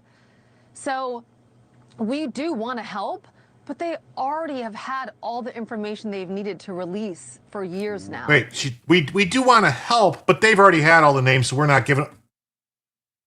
So what then? Yeah, I want justice. Who hurt you? I'm not going to tell you. I gave the names before. I told somebody before. Yes, I told somebody before. And so to answer your question, I don't know why it's taking so long. I mean, isn't that the $1 million question? I think so. I mean, you heard what I said off the top of the show. I've always wanted things released, and for the right reasons. I don't know that everybody involved has the same motivations. But why are you guys afraid to put out the names? The attorneys say don't? Death threats. Death threats. A lot of us are mothers. A lot of us are We want mothers. the names to be out there. We want justice. But why do we have to do it? That's a very scary thing, and I think you know. Because in the United States of America, we have the right to confront accusers when you're accused of a crime. So if you're accusing somebody of a crime, you have to elucidate that. You have to say, I accuse you. You have to do it in open court, not this bullshit that's going on. Know that. It's just we want to help to put the names out there, but it's not our responsibility to do so. And I think you know why. I think you know why. Because if we put the names out there and it's just some bullshit and it's people that that can sue us because we have no evidence that they actually did anything. It's just us saying it and and we're going to get sued by these rich people. We want to be able to, try to shake people down. This sounds like a shakedown for money. I'm going to put it out there. This sounds like a shakedown for money. Yeah. She even sounds like she's lying. Yeah. Yeah, because they're reporting the crime. That's why they're supposed to put the names out there. Yeah. So they didn't have an NDA? I don't know. She's not saying that. She's not saying it. Typical leftists want daddy government to do the work they're scared to do. If they're all coordinated and release their own info at once and make it obvious, they can't all get whacked. Me too. It's the Me Too movement. Yeah, it's the Me Too movement. Yeah, I want my money. Me too. Only the survivors. I get it. I just want you to tell people. Have received I many want you to death tell threats. people. Received many death threats. Who'd you receive death threats from? That's a crime. If somebody makes a death threat, it's a crime. Did you report these death threats to the FBI, to the DOJ, to the local police? I want you to tell people because, based on what side you're on, and I know nobody should have a side when it comes to defending people who traffic women, young women especially, or any women. There are sides. So that's why I want you to articulate it, and you've done it perfectly.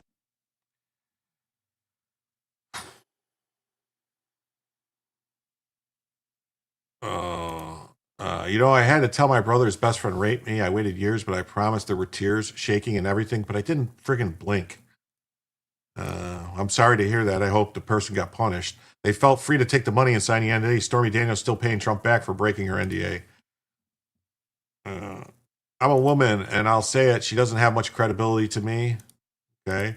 They were young and made bad decisions for the money and to be part of that lifestyle. This changes my mind. I no longer care for those who got raped by. That's not the purpose of this. The purpose of this is to get the truth. That's all we want. I want the truth. I want the facts. All right. Mario Cuomo despised both his sons. He liked his third son and convicted felon Joe Percoco better. Gun of sick prayers. Okay.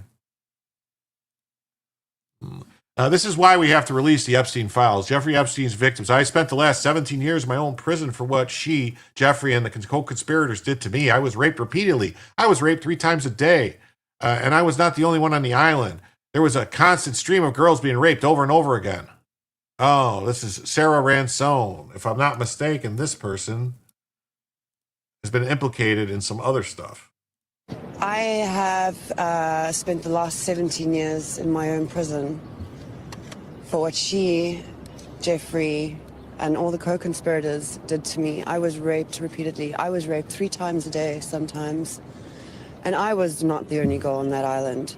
There was a constant stream of girls being raped over and over and over again. And yes, Ghislaine must die in prison because I've been in hell and back for the last 17 years. And 27 for me. I was 10 years old when Liz Stein was being trafficked. I was 10. That is how long the sex trafficking ring has been going. Okay, so she just said I was 10 years old. She wasn't 10 when it happened. She said she was 10 when Miss Stein was trafficked. Well, Miss Stein, was she trafficked? Because Miss Stein was in her late 20s when she met them and there was a threesome with them or whatever. And it went on and off again for a couple of years. And there's never, it's very sketchy if there was ever actually some stuff going on with her. Her stories don't add up. This woman, there's more to her story too. There's more to this woman too. This is why they haven't released the file. The reason the FBI wouldn't let the Epstein client list come out in court is because they did. Their blackmail would no longer be useful. The CIA would lose their control over the powerful people they spent decades setting up. So a convicted sex offender who trafficked kids gets invited to a private dinner with Obama and a meeting with Hakeem Jeffries 5 years after being released, but somehow still all about Trump. Epstein saga is a hoax, R.E. Trump, but not the Democrats who he funded and enabled. They enabled him. Yeah, see, oversight chair James Comer just exposed Hakeem Jeffries on the House floor for soliciting a meeting and donations from Jeffrey Epstein. Even after Epstein was a convicted sex predator, this Epstein thing is going to backfire massively on the Demon Rats. The Demon Rats fundraisers, they invited Epstein to an event or to meet him privately with Hakeem in 2013 in an effort to win a majority. The text of their email solicitation to Epstein has been released. Wow.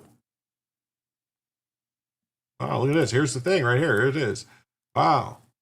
Colleagues' coordination with Epstein. Another email shows Democrat fundraisers invited Epstein to an event or to meet privately with Hakeem Jeffries as part of their 2013 effort to win a majority. So Hakeem Jeffries' campaign solicited money from Jeffrey Epstein. That's what we found in the last document batch. The files underscore why former President Trump must appear for his deposition. We've subpoenaed him. To date, the Democrats have done nothing to help us secure his appearance. I support full transparency. The Oversight Committee will continue to work to get the truth to the American people and to get justice for the victims. That's our goal of this investigation. With that, I yield back. The gentleman yields back. Yeah, Mr. Speaker, we reserve. The gentleman reserves. The gentleman from Maryland is recognized. Colleagues' coordination with Epstein. Oh, what do you know? No wonder Hakeem gets bent out of shape when asked basic questions about his own party's ties to Epstein. Why should Americans trust the House Democrats when Plaskett was texting Epstein during a hearing? Oh, let's see. Why should Americans trust you and House Democrats on the Jeffrey Epstein files when one of your own, Congresswoman Plaskett, was found to be texting with Jeffrey Epstein during a hearing, getting information from him, using that in her questioning during a congressional hearing, and at one point he tells her, "Good job." This is a bipartisan effort to make sure that, consistent with what the survivors have requested, that there's full and complete transparency, and every single predator who may be in those Justice Department files doesn't escape accountability. Thanks. Why should Americans trust Wait a minute. So if there's predators in the Justice Department files, why hasn't the Justice Department arrested them? Is they don't have enough evidence to arrest them? They don't have anything to corroborate these allegations? It's just, 20-year-old accusations and they don't have anything else? I mean, because if that's, if they don't have the goods to actually bring a case, you're not supposed to be releasing this stuff, because if you can't prove it, they're not guilty. I mean, that's the way it is. You're not guilty until proven innocent. You're innocent until proven guilty. They're turning it on its head. They're turning it on its head again. That's what's happening here, everybody. They're turning the whole guilt, presumption of innocence on its head. It's always been a goal. They tried to do it with Trump. They've done it repeatedly with a whole bunch of people. Yes. Yeah. Didn't Hakeem ask Epstein for donations and meet with Obama about it? Yeah. Yeah. There was, there's emails showing that Epstein, in 2017, 2018, Obama was at Epstein's house in Florida for right around Christmas time for dinner. Yeah, Walmart, Barry Jeffries is up against the ropes. He might not win his district. Yeah, he's getting primaried from the left. Someone from the left is primary. If they erase the names now, can they be arrested now? I have no idea. Lisa. A lot of the same people involved with Epstein and the Russia hoax. Yeah. Really weird, isn't it? Really weird. Jim, if women say it happened, it happened. Okay. All right. I honestly think those two are related. They resemble a lot. Yeah. Trump was calling it a hoax for a reason. He's saying what they're trying to do, trying to tie it to Trump and trying to somehow blame Trump. That's what he's calling a hoax. Just like the Russia, same thing. It's not that Epstein wasn't what he was. He was. So Tom Massey, who fought tooth and nail to block a censure that would impose a fine on Adam Smith for lying, now dismisses a censure of Stacey Plaskett for colluding with Jeffrey Epstein as a distraction, and refuses to hold the Clintons to the same standard as Navarro and Bannon.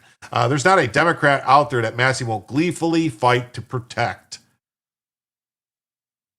Yeah, we confronted Tom Massey on camera about the Democrats' Epstein ties, and his response says a lot. Yeah. His response says a lot. Congressman, will Republicans... Hi, Congressman. Hi. Will Republicans move to censure Rep. Plaskett after finding out she was texting with a convicted child sex offender? I don't know. That's sort of, to me, that's just a distraction at this point. What about Bill and Hillary Clinton? They're now refusing to show up before the House oversight regarding their depositions with Jeffrey Epstein. What's going to happen with them? Is there going to be a criminal referral? That's up to the Oversight Committee and the Speaker of the House. I mean, everybody in this country has the right to plead the Fifth Amendment. If that's what they're doing, Oh, they're going fine, to but plead if the they're Fifth refusing Amendment. to show Oh. up at all, that's not legal. Bannon and Navarro were in prison for doing the same thing. Should they be as well? That's outside of my purview. The Oversight. Oh, see, all these people, anybody who defends Massey, I got to say, what the fuck, man? Come on. This guy's not, this guy's a piece of shit. Democrat member of Congress Stacey Plaskett is panicking on the House floor after being brutally exposed for colluding with Epstein to hurt Trump in 2019. She faces censure and investigation. You want to talk about texting felons? How about how often do you text Trump? She calls Epstein my constituent, and the Democrats nod in agreement. I don't need advice on how to question anybody. They weaponized it for political theater. She completely lost it. We're not going to watch all of this. Mr. Raskin, to my former professor in law school, and I want to address the body. I first want to give you all a sense of what was happening that day. Everyone knows at that hearing in February, the entire country was watching. As Michael Cohen decided he was going to finally give up information about what was happening in the Trump world, the Trump enterprise. And at the beginning of that hearing, the ranking member, Jim Jordan, had the disrespect to Elijah Cummings, may he rest in peace and his name be a memory, after not allowing Mr. Jordan to shut the committee hearing down. And I turned to Mr. Jordan and told him to have respect for the chair. Respect. Have respect for the chair. Shut up. And that moment went viral. And I began to get innumerable texts from friends, from foes, from constituents about what was happening in that hearing. And I got a text from Jeffrey Epstein, who at the time was my constituent, who was not public knowledge at that time that he was under federal investigation. And he was already convicted, a convicted sex offender. He was already convicted. Sex offender, lady. Yeah. Democrat Stacey Plaskett throws a fit after getting exposed for colluding with Epstein to attack President Trump. You want to talk about texting felons? How often do you text President Trump? That's the individual we should be concerned about. Well, this is the same video. Was my constituent, a political appointee at the Justice Department after September 11th, as a Republican appointee in the Bush administration. I know how to question individuals. Oh, okay. She knows how to question individuals. Oh, well, why would Raskin? It's been revealed that Democrat Rep. Jamie Raskin was involved in a plot where prison staffers sold Ghislaine Maxwell's attorney-client emails and funneled them to him, which he then leaked to the media in an attempt to smear President Trump. Yes, this guy. Yeah, this guy who faked having cancer because he was getting hair plugs. Yeah, he faked getting cancer so he could wear that thing on his head because he was getting hair plugs. He didn't want people to know he was getting hair plugs.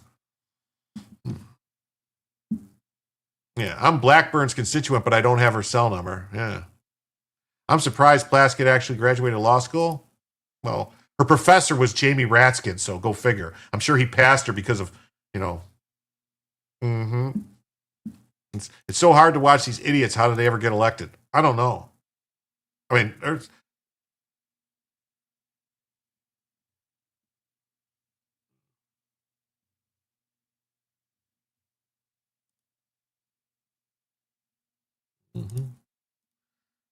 House Republicans file resolution censuring and investigating Democrat member Stacey Plaskett due to her collusion with Jeffrey Epstein to hurt President Trump.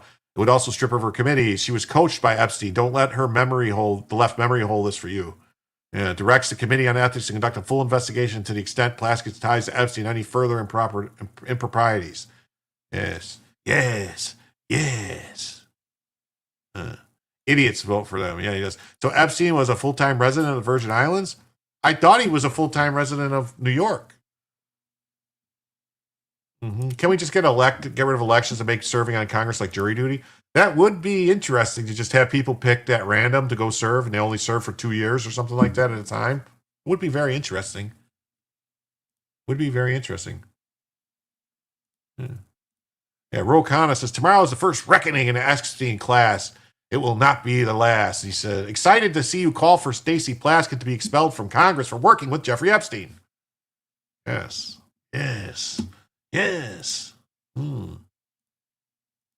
Your friend Stacey Plaskett was caught texting Epstein during a 2019 congressional hearing where he fed her questions to conspire against Trump. You're a fraud. Oh, look at him. You got here. You got, oh, Plaskett. Look at it. Slavey Crockett. Listen, Mike Johnson can claim he never tried to stop this, but the timeline tells the truth. He wasn't trying to bury the petition. We wasn't let that happen. We was begging him to do the bare minimum.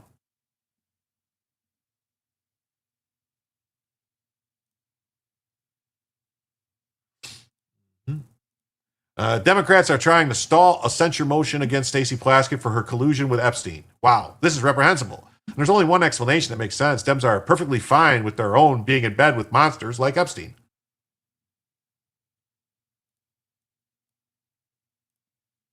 Victims of Jeffrey Epstein to have justice and transparency. And not minutes later, the gentleman from South Carolina is filing yet another partisan resolution. I ask all of my colleagues to support this motion, to refer this to the Ethics Committee, and I yield back my time. Without objection, the previous question is ordered. The question is on the motion to refer. All those in favor say aye. Aye. All those opposed say no. No. In the opinion of the chair, the noes have it. Mr. Speaker. And the motion is not up. What Mr. purpose? Speaker, I request to call the yeas and nays. The yeas and nays are requested. Those favoring a vote by the yeas and nays will rise. A sufficient number having risen, the yeas and nays are ordered. Members will record their votes by electronic. Stacey Plaskett is defending her text with Epstein. I got a text from him. What time was my constituent? We saw this already. LMFAO, this is hilarious. On top of accusing the GOP of being racist, how Team Jeffries is threatening members who vote for this. He's telling people to be very careful about their vote because there will be consequences. They're petrified over this. I wonder why. They are fine with all forms of political violence. Yeah, we're going to see a lot of threats going on. Proud to yield 1 minute to the distinguished minority leader, Hakeem Jeffries. You're not supposed to call him a minority leader. He's a leader. Why is you calling him? She's only a minority leader because he's black. Gentlemen, my good friend from the great state of Maryland, the ranking Democrat on the Judiciary Committee, for yielding. I rise today in strong opposition. This resolution, this effort to censure Delegate Plaskett, to rip away her membership on the Intel Committee, is nothing more than a political stunt by a desperate, failed candidate for governor, trying to pander to the people back in South Carolina. Nothing more than that.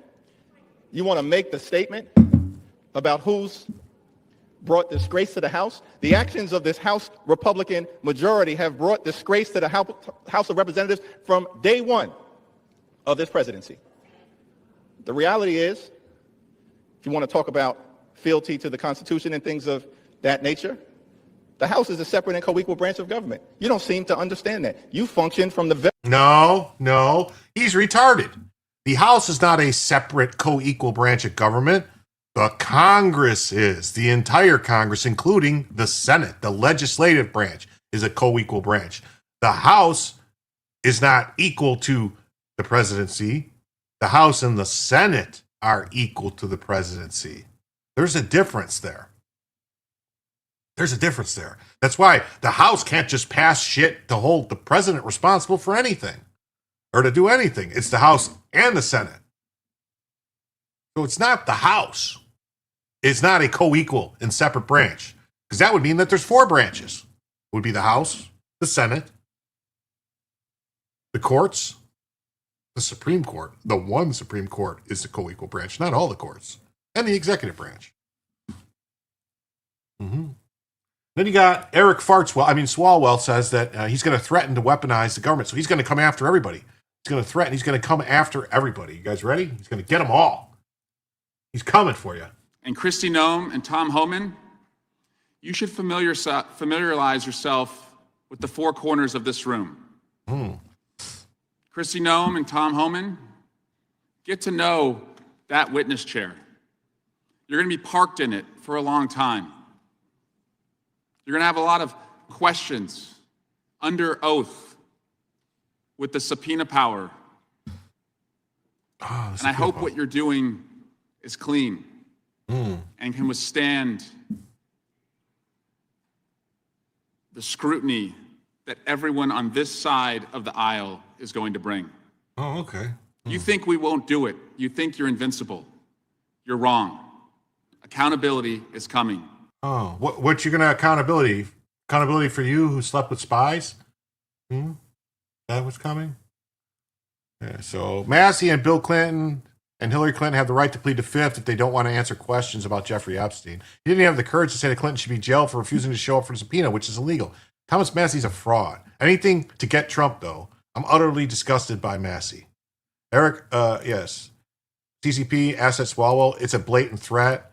Oh, yeah. Oh, well, there's more. Sounds like a threat. Oh, yeah. Well, we're going to get to it. We have members of Congress, including Swalwell and a bunch of them, basically calling for a military coup against the president. So we're going to get to that. Yeah. And House votes to advance a measure to censure Democrat Plaskett and strip her from House Intelligence Committee. Ralph Norman issued today a resolution to censure the Plaskett, and her coordination with Jeffrey Epstein during official congressional business is disgraceful, unethical, and an affront to the institution. That's corruption of judgment at the highest level. As previously reported, Plaskett was texting Jeffrey Epstein and taking his advice during the 2019 hearing with former Trump lawyer Michael Cohen. Swalwell may be expelled. He has no residence in California. Yeah. Cudi Mexico? That would be delicious. Delicioso? Yes. Mortgage fraud accountability is coming. Eric sure farts well. Yes, he does. Yes, he does. So, yeah, so you get that. Freedom Caucus calls for removing Plaskett from her Intel Committee and for being actively coached by Epstein.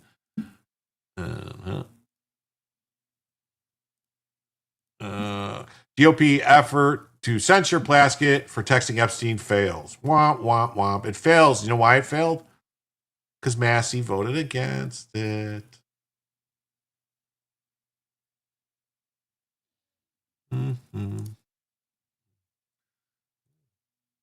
We got here, Reid Hoffman, the Jeffrey Epstein rehabilitator, was given $7,000 to Ro Khanna, who says he doesn't take money from corporate PACs, but still takes money from individual billionaire businessmen linked to sex traffickers. Oh, so Ro Khanna takes money from Reid Hoffman. What do you know? What do you say? Yes. Yeah. So, what things did Trump's team scrub out of that Biden's team chose to not release? I'm kind of curious. Maybe you can explain that, because this guy says, in other words, Trump's team finished scrubbing the Epstein files. Yeah, so, but of course you can't, because you say stupid things because your stupid followers are stupid people. Rep Massey and Epstein, if you're one of the billionaire donors who went to Rape Island, they need to go to prison. Don't let the Senate muck this bill up. And if you're a party of that in the Senate, you're a part of covering this up. And I'm sorry if one of your billionaire donors is going to get embarrassed. And, yeah, so this is him talking on the floor, talking about, trying to blame the Senate that something's not going to come out of it. You are part of this cover-up that we are trying to expose. I am sorry if one of your billionaire donors is going to get embarrassed because he went to Rape Island. That is what they have coming. In fact, they need to be on the other side of bars a lot. Yeah, you need to be on the other side of bars too there, buddy. And this is so annoying. Yes, Epstein was awful. Meanwhile, in the here and now, literal communists want the dead, and are not afraid to do it either. Yeah, that's what's happening. Yeah, here's MTG says that on a release, that's why Americans don't trust Congress. Far too long, Americans have been put last, and they're sick of this. And then these women shouldn't have to face that for information to come out. Never forget there were 4. I don't know what that's supposed to mean. So she's talking all types of shit about Trump today. Yeah, as the Epstein files, litigation heads. The legislation heads to the Senate. There's a very high likelihood Senate Democrats, most likely from Judiciary, will leak additional fabricated documents to the media, trying to reinforce the false narrative President Trump is guilty while Reid Hoffman is not. It's a truly hilarious Dems in disarray moment for the House floor tonight. Representative Mary Glusenkamp-Perez introduced a resolution condemning her fellow Democrat Rep. Chuy Garcia for announcing his retirement on the day of the filing deadline in Illinois when the only person on the ballot was his chief of staff. Every single member of the Democrat caucus then stood up and condemned Perez for introducing the resolution, not Garcia for corruptly picking his successor. Here's a sample of their interactions. Yes, he's this guy, this congressman from Illinois, Garcia. It was the filing deadline where that was the last day you could file, to run for office. And he decided that he had his chief of staff, Phil, basically knew that he was going to step down and wasn't going to run, but didn't tell anybody else, didn't say anything. He waited till the day of the deadline. And so the only person that had, signed up to run was his handpicked successor, which I guess that's how we do things now in this country. We don't have like elections that matter. We have, people pick their successors, But said, I think I could go for a round of bang bangs with fang fangs. Yeah, see how they treat their own. Yeah.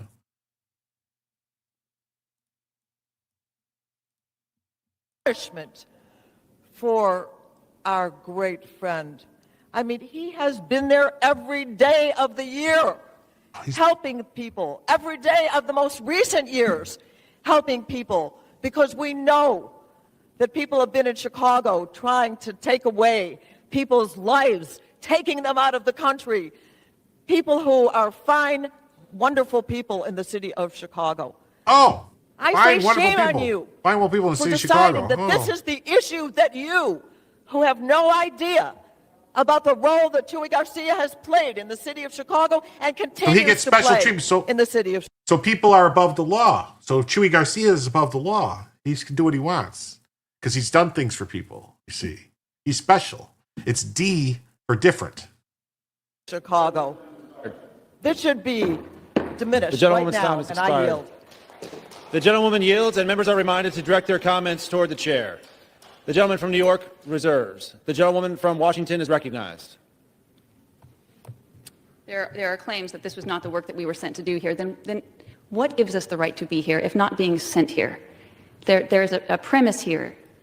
We have to be endowed with trust, and that has to be reciprocal with our voters. And I would argue that there is a very loud demand, a fervent, clear call by Americans right now for accountability and transparency.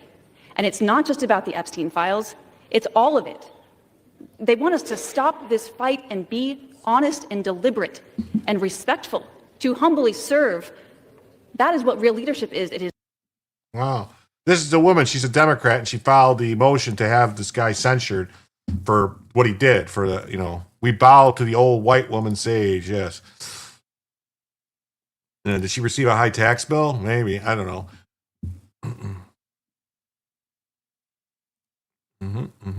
Bella moved again. Damn, Bella, stop moving.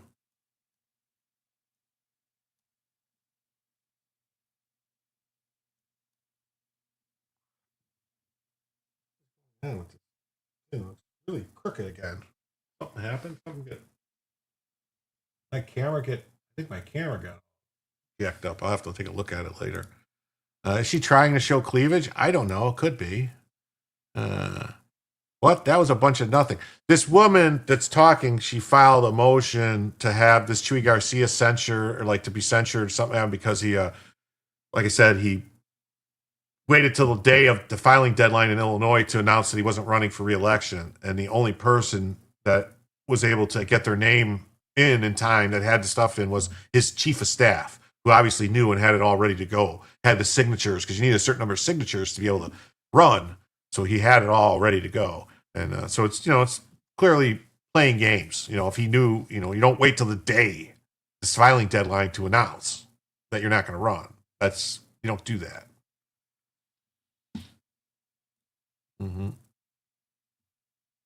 Yeah. It's hilarious, but let it be known that every Democrat in the House except 2 are willing to vote against condemning Chuy Garcia for ensuring that his chief of staff will be the only person on the ballot in the election to replace him. The shirt is unbuttoned almost to her navel. Wow. Motion to table. So it didn't, 209 to 206. Bipartisan. Democrats are doing their version of saving democracy again. Yeah. What the hell was that about with House DNC? Oh, wait, we need our illegal voters. Yeah, that's right. They need their illegal voters.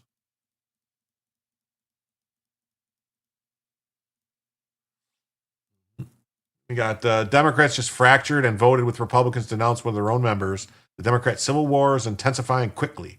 It's so entertaining, especially after they melted down last night. The party won't survive the midterms at this rate.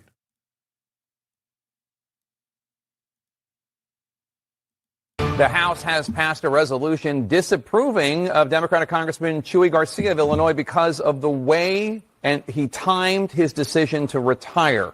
It was a measure, as you know, sponsored by Democratic Congresswoman Marie Gluesenkamp-Perez.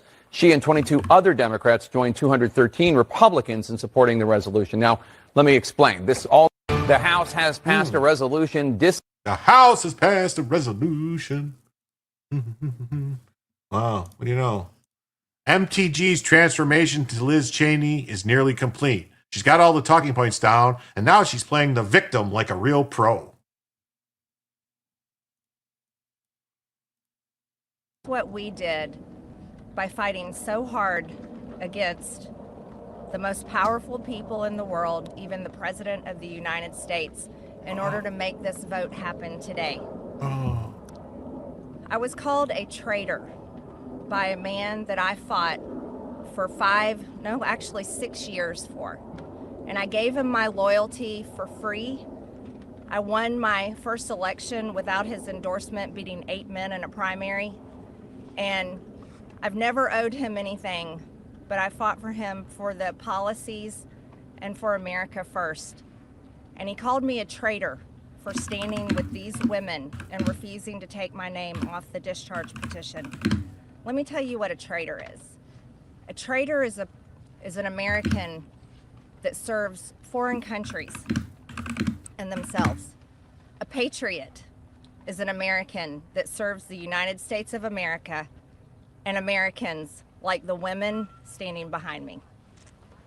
And I want to tell you that this only became possible today because the American people whom we serve as representatives here in Congress demanded that this vote happen, and they put more pressure on every single elected politician in this city than has ever been put on them.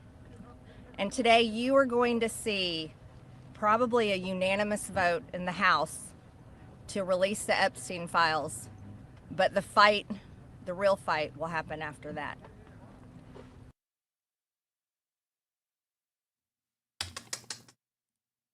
Wow. Marjorie Taylor Greene just attacked President Trump again from the House floor during the vote to release the Epstein files.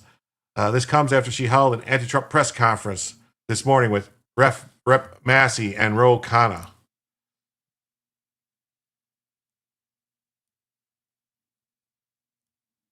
I warned you all about this woman. She could be going after the Democrats instead, but no, she wants to bash Trump, the man she owes her political career to.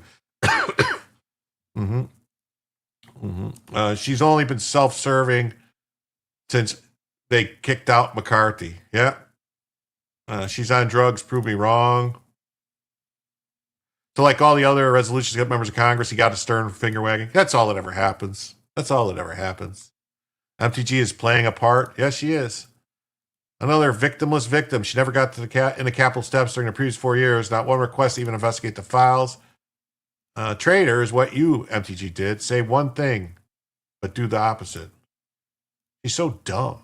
That's not why he nicknamed her.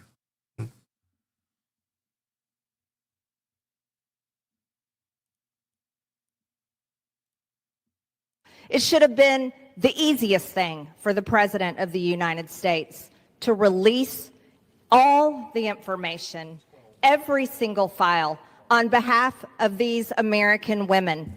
These American women aren't rich, powerful elites. They do not have someone paying for their airline tickets or paying for their trips or paying for their expenses every time they try to do something to get this information out. These are your average Americans. And you want to know what the Epstein files represent, the cover-up represents to average Americans? It represents the failures of the federal government and Congress to the American people. And that is what people rose up about in 2024. They wanted and demanded transparency from their government and for Americans finally to be put first.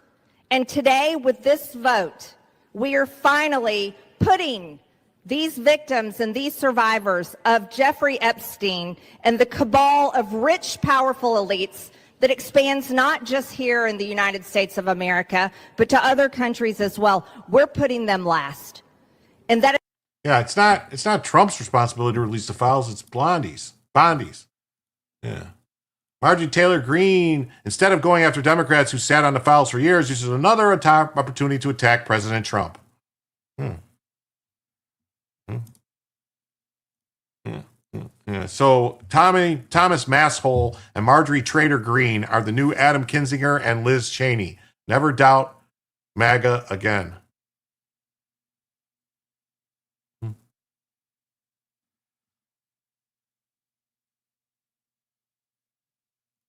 She's been in Nancy's hooch too. Not calling her a traitor over files, it's all the other crap falling out of her pair. Stop politifying his name. It's Epstein, not Epstein. Okay.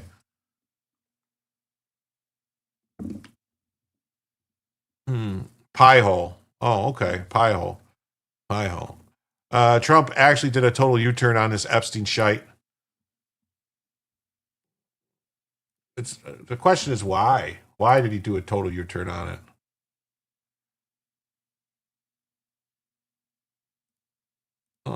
Says a reminder, Marjorie Taylor Greene did not make one single post about Epstein files during the Biden administration. Not one. But she's posted about it 31 times since Trump took office. Massey posted about it 2 times during the Biden administration. He posted about it 100 times in the first 10 months of Trump's second term. 100 times. Yeah, it's totally about the victims and identifying pedos. I mean, let these mysterious unnamed pedos free to victimize children for another 4 years during Biden's presidency, I guess. But sure, it's about the victims.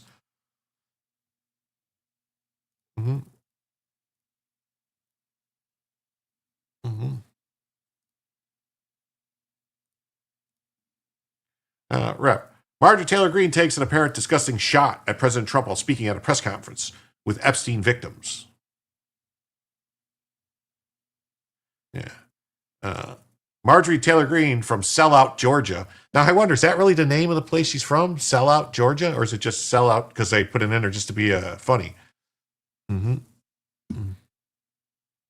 Because nobody will touch them, too damning? Meaning too many important people involved? She's not a traitor. Poor choice of words by Trump. They need a truce so we can get back to pulling same direction. Don't let the left use this to make us divided.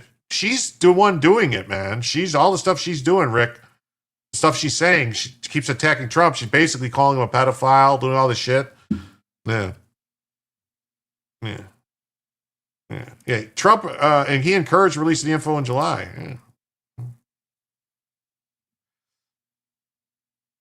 The Gateway Pundit reported that Massey, MTG, and Ro Khanna held a press conference this morning with Jeffrey Epstein victims to discuss their bill that would force the Department of Justice to release the files. The House is expected to vote after they received the 218 signatures. This comes after the trio held a similar press conference in September where they also demanded the release of the files. When it was her turn to speak, MTG took to the podium to pat herself on the back and take a vile shot at Trump for calling her a traitor. I was called a traitor by the man I fought for 6 years for. He called me a traitor for standing with these women and refusing to take my name off the discharge petition. Let me tell you what a traitor is. A traitor is an American who serves foreign countries and themselves. Was she calling Trump a traitor who serves foreign nationals? Sure sounds like it. Huh. No, she's from Rome, Georgia. Okay, so it's not Sellout, Georgia? I forgot how they ever caught Jeffrey. How was it he was the only one arrested? Obviously, he was the only one they had hard proof on, right? Well, somebody turned him in. Somebody wore a wire or something and got him. Could it have been Trump? Jeffrey Epstein sure thought so. Yeah, calls Trump a traitor who serves himself. I was called a traitor by a man. He serves himself. Yeah. MTG, we did that fighting so hard against the most powerful people. I was called a traitor by the man I fought for. I gave him my loyalty. And he called me a traitor for standing with these women. Let me tell you what a traitor is.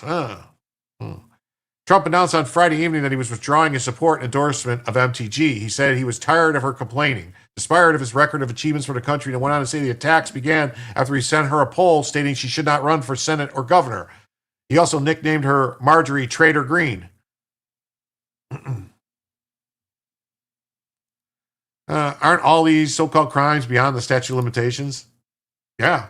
Well, no, I mean, I don't know. I mean, they passed some kind of law about this. Depending, some states have ways you can go back and get people if it happened in, by states. And then the feds, I'm not sure if there was also a Fed law where they extended it. Like, we're still waiting on MTG's victims to release the list they promised months ago at the first No Queen Kings prequel event. Yeah, that's right. If you remember, these people claimed that it wasn't political, but they made it political at the first No Kings event that they had or whatever, like when Trump was first elected. Like they made a whole thing about the Epstein then and blaming it on Trump. Yeah, she then completed her break from Trump by groveling to the very leftist enemies who tried to destroy both her political career and life for years while alleging Trump was egging on violence against her. Weinstein, not Weinstein. Okay.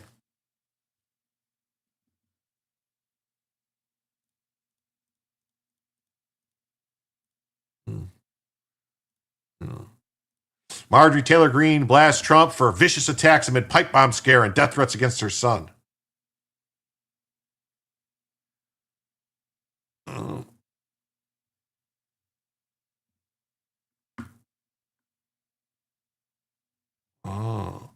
So she blasted Trump on Sunday for her attacks against in recent weeks. Trump unwarranted. The vicious attacks against me were a dog whistle to dangerous radicals. So she's talking about dog whistles. She's a fucking leftist, people. Dog whistles. The only people that hear dog whistles are dogs. People don't hear dog whistles. Dogs do. And the radical could lead to serious attacks on me and my family without providing details about the pipe bomb threat. Marjorie Gangrene. Yeah, that's more like it. That's a good nickname. Marjorie Gangrene. I'm going to use that. 2 emails targeted her son were sent from the same address, and one's I'm going to assassinate his son and this and that, and I already have a plane ticket. Derek Green turned 22 in April. While I agree the Epstein files need to be released, they need to be addressed the privacy of the victims. MTG is not MAGA, never was. She'll jump on whoever helps her career. Georgia went red with a 2% margin. Thank you. Thank you, Tactic Zero. With that, $10, we are now $65, just $65 away from a second additional hour. That's right. 65 away from a second additional hour. We are 2 hours in. So we got another hour and a half to go at least to the show, unless, depending on what happens with that. I want to remind everybody to please hit the like button. If you haven't already, please subscribe to the show. And please think about considering that this is Mo-member Novembers. So in November, we want Mo-members. Please consider becoming a member or perhaps gifting some memberships for Mo-member November. Basically, she's trying to set herself up in 2028. She's going nowhere. Yeah, she's all over the place. It's complicated. Any woman, specifically white woman, can say Trump Me Too'd me in 1776 and end up with a magical New York City court trial. Yeah, it's crazy.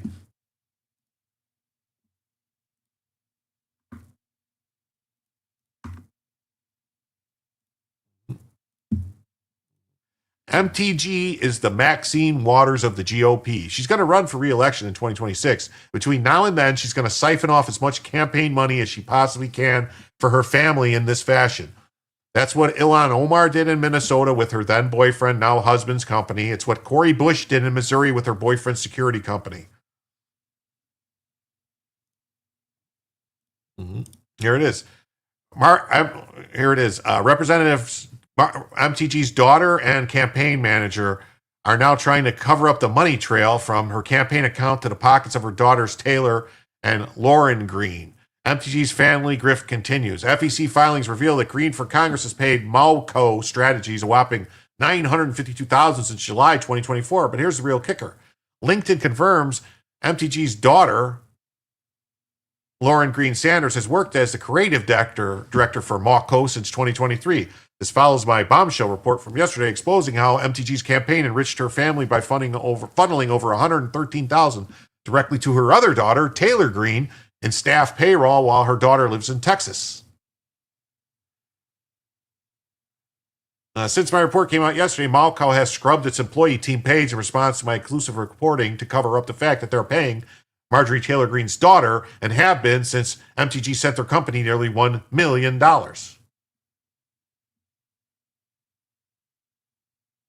This is, whoa. I'm from California. MTG never voiced violence against political opposition like Maxine Waters, or has she?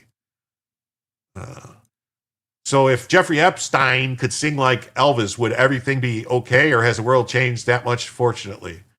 Oh, yeah, people forget what Elvis did. Well, maybe, Lisa Marie Presley was, I think, 15 or 16. Just saying. And then there was another guy by the name of Jerry Lee Lewis. Great Balls of Fire.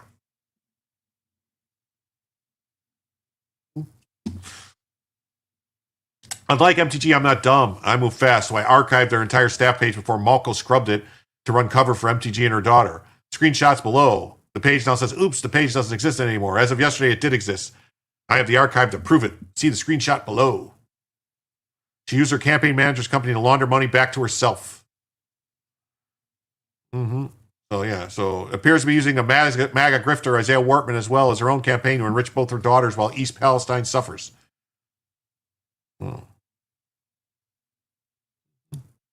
Our story, we were founded by Isaac Wortman. The track record. Raising over $100 million for our clients. Oh, look at Lauren Sanders. That's Marjorie Taylor Greene's daughter.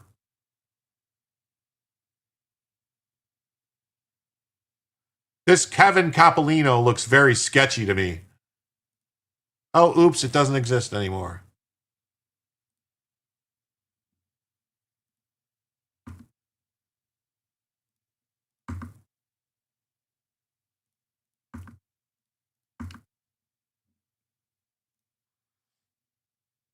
Oh, all right. On to the next story. We're done with that now. All right, everybody, we're done with Epstein.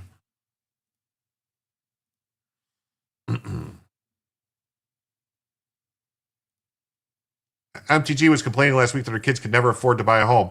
Well, they can now. They can now.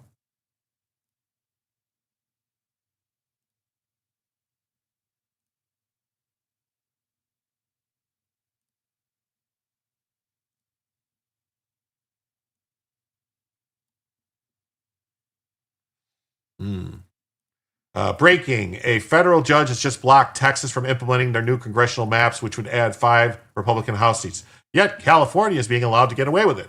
This judicial tyranny must end. So, if reason below, this Texas preliminary enjoins the state from using the map. So, the congressional election in Texas shall proceed under a map the legislature enacted in 2021. But the Constitution says that the legislature is responsible for this, not the judiciary. So it's kind of weird, isn't it? Am I aware of Maxwell's father's life and demise? Maxwell's father was a intelligence operative and a power broker, but he was a British citizen and clearly worked.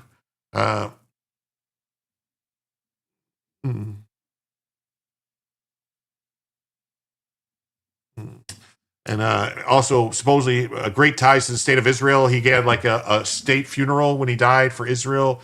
And the state said he was a hero of Israel or something like that. So he probably worked with Mossad or something like that. That was Maxwell's father. I don't know. Like, he was probably Mossad. He was probably British intelligence and helped, all that stuff. And the SCOTUS already allowed it. This got broke by... Unlike Epstein, this topic isn't going to hang itself up. And just like that, we are now just $60 away from a second additional hour. Thank you very, very, very much. Thank you very, very, very, very much.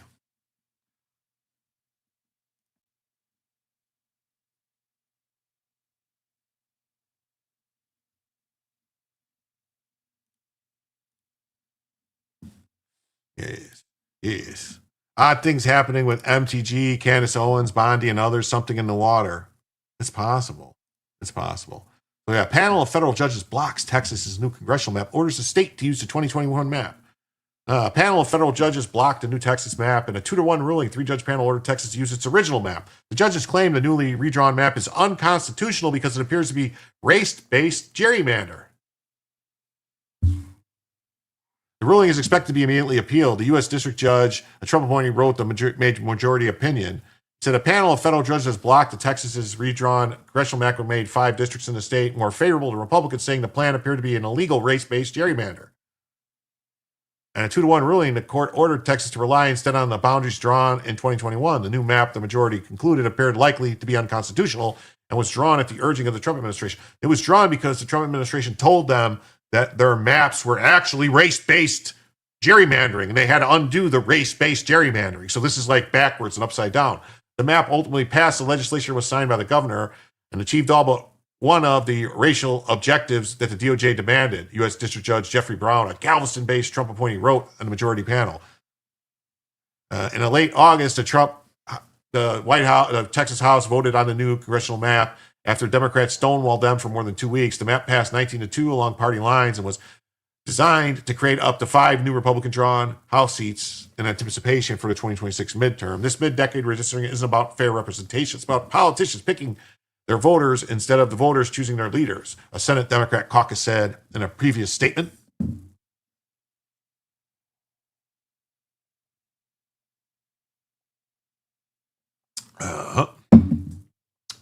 Yeah. He fell overboard off his yacht in the Atlantic. Yeah, but he had a strange bump on his head, too. Just saying. Do we get hookers and blow with that goal? What do you mean? Don't know what you're saying.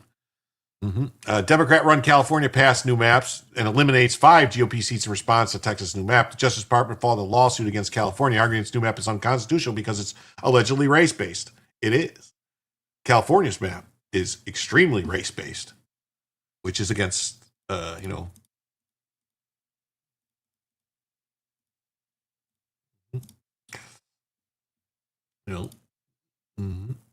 This is from the Epoch Times or Epic Times, depending on how you pronounce it. Estrogen overload leads to instability. Candace has lost the plot. A panel of federal judges said the maps were substantially racially gerrymandered. No, they weren't racially gerrymandered. They did them to get rid of racially gerrymandering. The public perception of this case is about politics, to be sure. Politics played a role in drawing the map, but it's much more than just politics. Evidence shows Texas racially gerrymandered the map. The plaintiffs' groups are likely to prove at trial that Texas racially gerrymandered the map. No, they didn't racially gerrymander the map. That's what they did. They took race out of it. Texas may appeal the decision directly to the Supreme Court of the United States pursuant to the Voting Rights Act, which was cited in the ruling. The preliminary injunction was ordered by the 3-judge panel, which voted 2-1 in favor of granting it. And someone said that SCOTUS already allowed it. So let me look and say, let me pull that up. Maybe SCOTUS.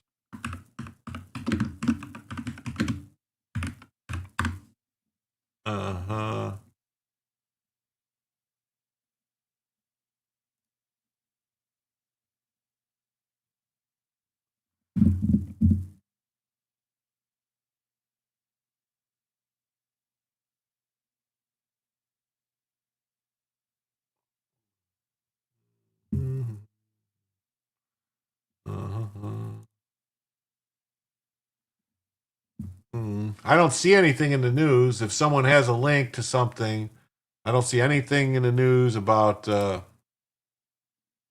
don't see anything in the news about SCOTUS making a ruling on it. SCOTUS already allowed it. I don't see it. If someone has a story about it, Tactics says 5 out of 15 depends. If we hit a few $100 super chats, I might send 2 hookers your way. To do lines off, blow off your Penicus Maximus. You never know till you super chat. Oh, that's cool. So I tried sending $10 or $20 super chat, but Google hates me now. Oh, big dog 5768. You changed the dog. Wait a minute. I just noticed that's a different dog. This is what I was going to put. Google has to trust you first. Hope for some hookers and blow. Well, that's probably why they denied it, because you can't put stuff like that in. They probably denied it because they're not real big on the, hookers and blow type stuff. So, nope. The redistricting bill sponsor made numerous statements suggesting that they had to intentionally manipulate the district's lines to create more majority Hispanic and majority black districts. The bill sponsor's statement suggests that they adopted those changes because such a map would be an easier sell than a purely partisan one. The Supreme Court has repeatedly ruled that while racial gerrymandering violates the 14th Amendment, partisan gerrymandering, i.e., redrawing district boundaries to ensure more voters register one party or another, is not unconstitutional. They specifically, you want me to try? Sure, try to send a super chat saying that. Sure. It says, have you ever watched Jay Witt podcast? He always live reacts to Candace Owens' live show. No, I haven't seen that podcast. Is it on YouTube? But, I will never turn down.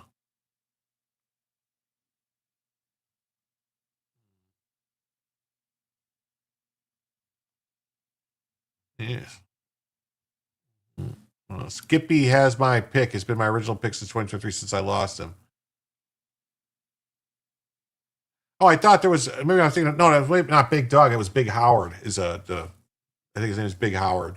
Has the Rottweiler in his picture. My bad. My bad. States are free to redraw districts in purely partisan manner. Partisan gerrymandering presents a political question. Yeah, partisan gerrymandering presents a political question behind the reach of federal courts. 2019, Rucho versus Common Cause. The court held Texas action were not purely partisan, which would immunize them from federal judicial review.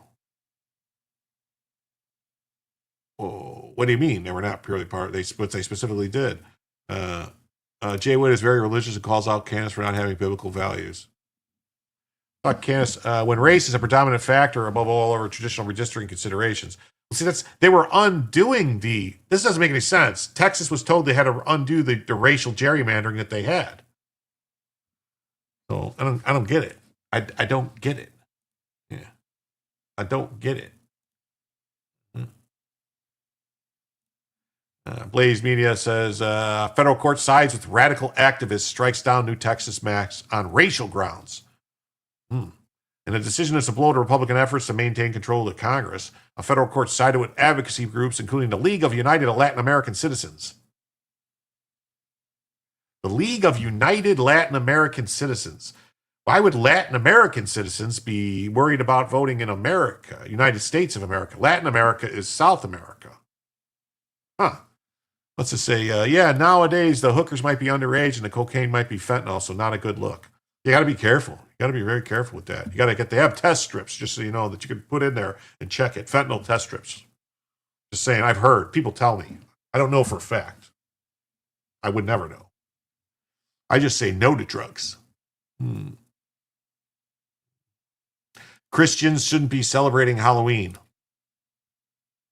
Okay, well, it's possible. It's possible. It's possible. It's possible.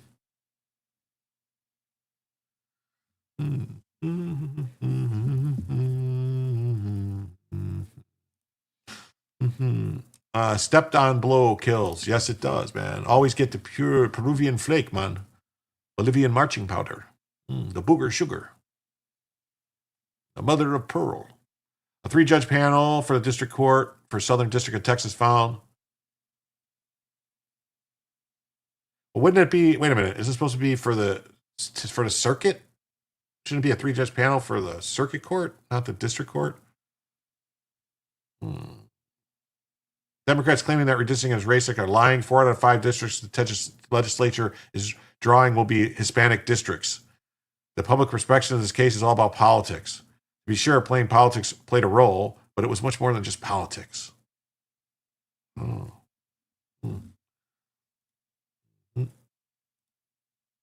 Same thing from the New York Post. Federal court blocks Texas newly drawn map that set off redistricting battle.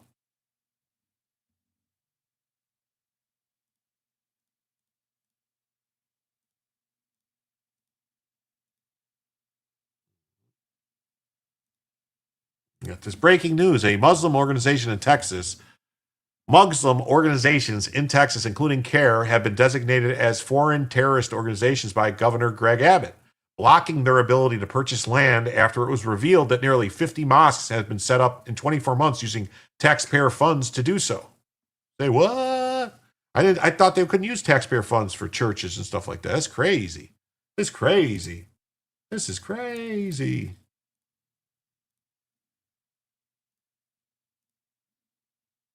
Oh.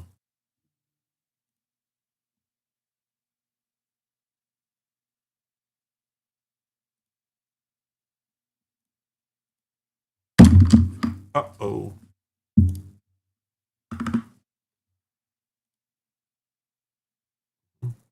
Look at all the mosques set up with taxpayer funds. Yeah. They designate the Muslim Brotherhood and CARE as foreign terrorists and designate them both as transnational criminal organizations. That's crazy. That's some crazy stuff. I'm trying to look right now. Let's see. SCOTUS. I'll check.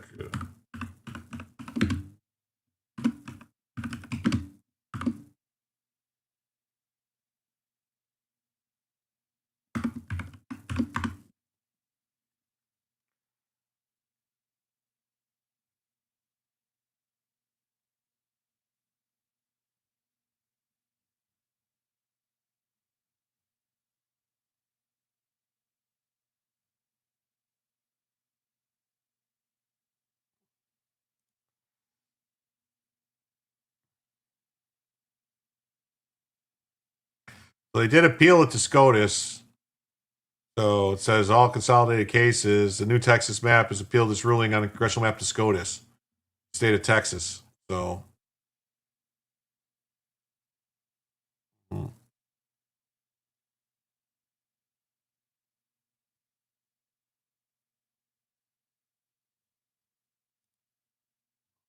We'll have to see if SCOTUS takes it or what happens with it.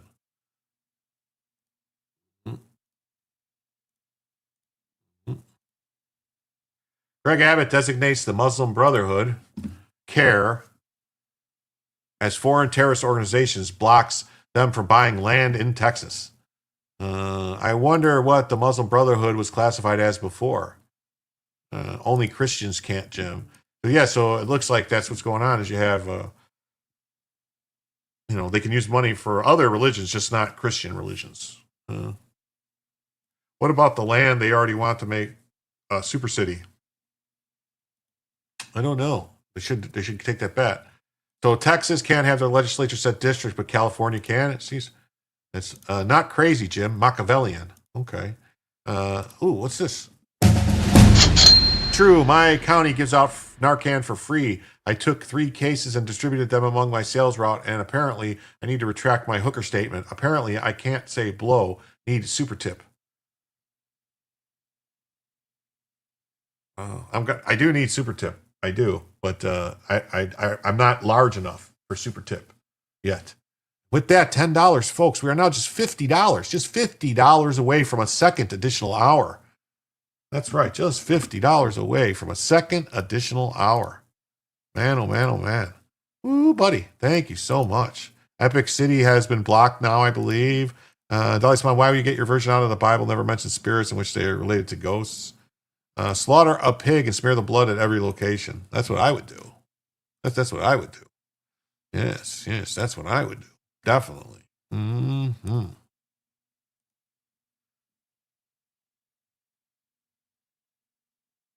Mm-hmm. Okie dokie. Thank you so much. I hate it, but F.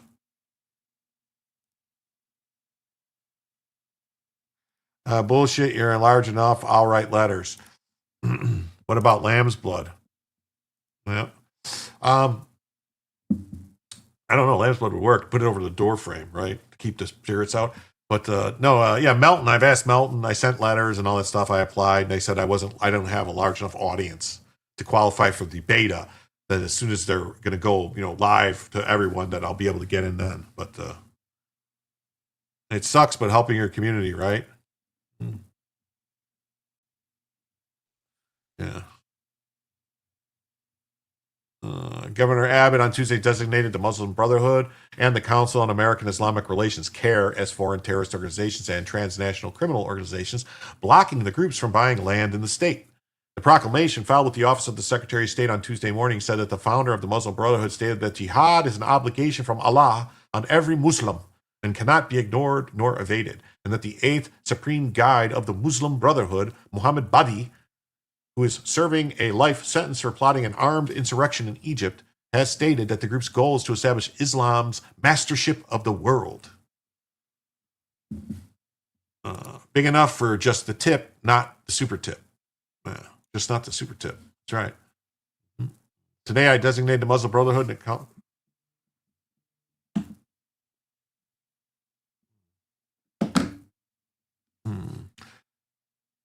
As foreign terrorist transnational criminal organizations, this bans them from buying or acquiring land in Texas and authorizes the Attorney General to sue to shut them down. The proclamation also noted that some branches of the Muslim Brotherhood have been designated by the Department of State as specifically designated global terrorist entities, that organizations provide support to localized branches in the countries and territories throughout the world, including groups that conduct terrorism internationally. All Saints' Day is the day after Halloween. That's the day that Christians should celebrate. Look it up. In regards to the Council on Islamic Relations, CARE, the proclamation stated that the organization, according to the FBI, was founded as a front group for Hamas and its support network in the United States. It was founded as a front group. Why is it allowed to operate at all? CARE's executive director, Nihad Awad, has said that the American Muslims are ready to move to the next phase. The proclamation stated that added within the next 15 years, the Muslim community will have a 50,000, an army of these people who will design Islam's image, protect the truth and the news, and many of these people will run for public office. They'll become lawmakers to advance Sharia law in America. Yes, you'll have people like Rashida Tlaib, people like Ilhan Omar, people like Muscat Abadoui and Abadama Kadmaduvraps. And the proclamation also noted that CARE was named as an unindicted co-conspirator in one of the largest successful prosecutions of terrorism financing in the United States history.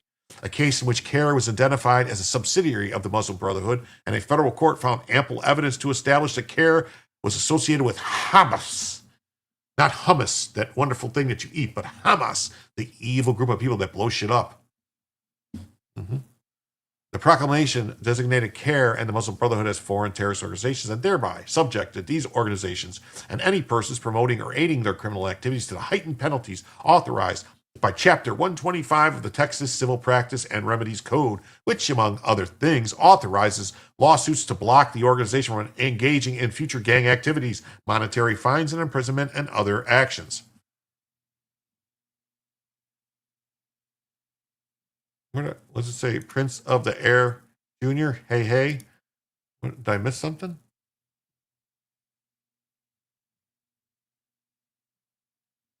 Did I miss something there?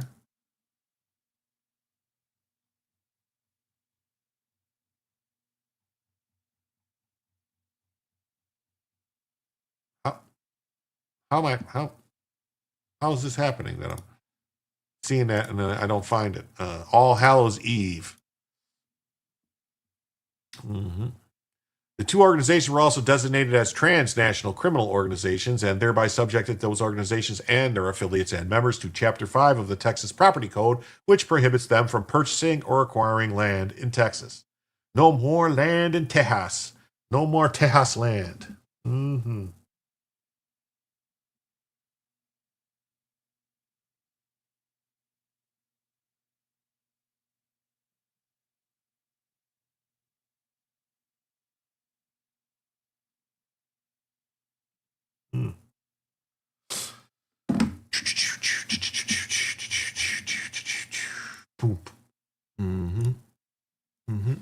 Abbott designates the Muslim Brotherhood and CARE as terrorist organizations, bans land ownership in Texas. Sounds good to me. What do you guys say? That's what I'm saying. Sounds good to me. And then the Hill says Abbott designates Muslim Brotherhood and CARE as foreign terrorist organizations in Texas. All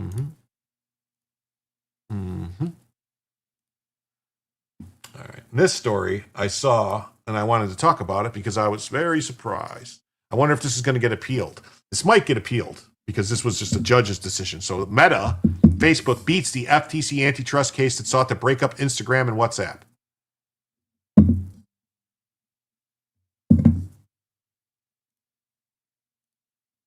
Mark Zuckerberg's Meta dodged a forced sell-off of Instagram and WhatsApp after beating the FTC's landmark antitrust case on Tuesday, potentially sapping the government momentum to keep going after big tech.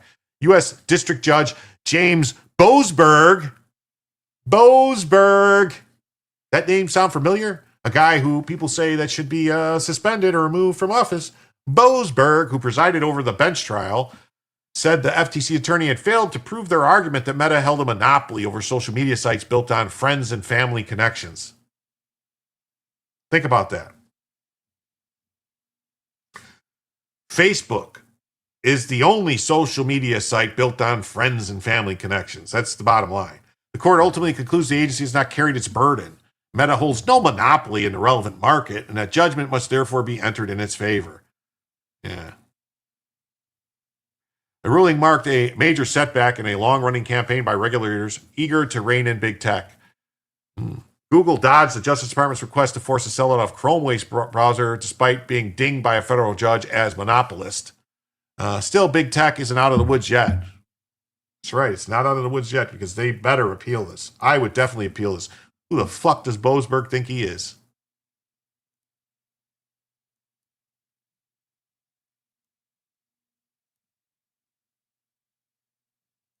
Well, Google has the autofill. Yeah.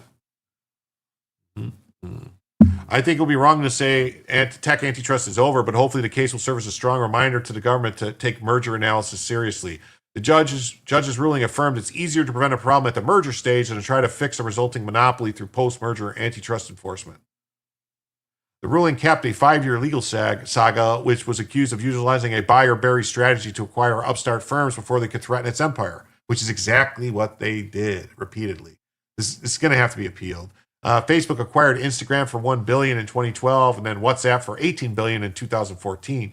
During a 7-week trial earlier this year, the FTC attorney argued that Meta held a distinct monopoly over what it called personal social networking. The tech giant argued that it actually faces intense competition from the likes of Google-owned YouTube, TikTok, and others in social media realm. None of those places are the family and friends thing. TikTok is not family and friends. YouTube isn't family and friends. Facebook and Instagram is. Meta's reps noted that the company got regulatory approval for its acquisitions at the time and argued the FTC case was built on outdated information. Boasberg appeared skeptical at the arguments at the start of the trial, writing his opinion that the FTC had faced an uphill battle to win the case. See, that's not how the judge is supposed to rule, saying it's supposed to be an uphill battle. It's supposed to take the facts, right? With apps surging and receding, chasing one craze and moving for another, new features with each passing year, the FTC has understandably struggled to fix boundaries of Meta's product market. Whether or not Meta enjoyed a monopoly power in the past, though, the agency must show that it continues to hold such power now. The court's verdict today determines the FTC has not done so. Meta, which called the FTC case weak in the final days of the trial, praised the judge's ruling. The court's decision recognizes Meta faces fierce competition. Yes, the FTC said it would review its options in light of the ruling. Well, I hope the options would be to appeal. Because if our government doesn't think Alphabet is a monopoly, then Meta isn't either. No, our government thinks Alphabet is a monopoly. One of the few years ago, I had a different address for mail in DVD Netflix, but they fixed it.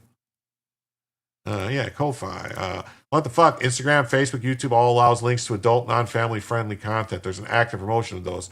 Since when have they been family? 2008? No, but Facebook is like friends. It's basically like it's built for like your friends and family. You have like Facebook friends and family and stuff like that. It's, We are deeply disappointed. The deck's always been stacked against us with Judge Boasberg, who is currently facing articles of impeachment. FTC spokesman Joe Simonson said in a statement. He was referring to a push by members of Congress to oust the judge over his handling of special counsel Jack Smith's probe into Donald Trump. Despite a court win, Meta shares down 1% in Tuesday trading as the tech stock market remained under pressure due to fears about surging AI valuations. The case provided a tantalizing glimpse behind the curtain at how Zuckerberg and his close allies thought through acquisitions as they scrambled to prevent rival companies from eating into Facebook's revenue. Google tried it but abandoned it. Yeah. What do people define as monopoly? As feeling easy to be not a part of it. Well, monopoly just means you have more than 50% of the market share. That's all you got to have to be a monopoly, more than 50%. Facebook suggests people you may know, i.e. friends and family. Yeah. In one bombshell email from 2012, highlighted by the FTC, Zuckerberg admitted buying Instagram would neutralize a competitor. FTC lawyers surfaced internal research and communication that revealed executives panicking that Instagram was steering minors towards adult sex creeps it called groomers. Instagram co-founder testified he felt Zuckerberg had viewed the photo sharing app as a threat to Facebook's core business and withheld key resources needed to improve safety. Before the trial began in April, reports surfaced that Zuckerberg had offered FTC $450 million to settle the case, reportedly just a fraction of the number sought by FTC chairman Andrew Ferguson.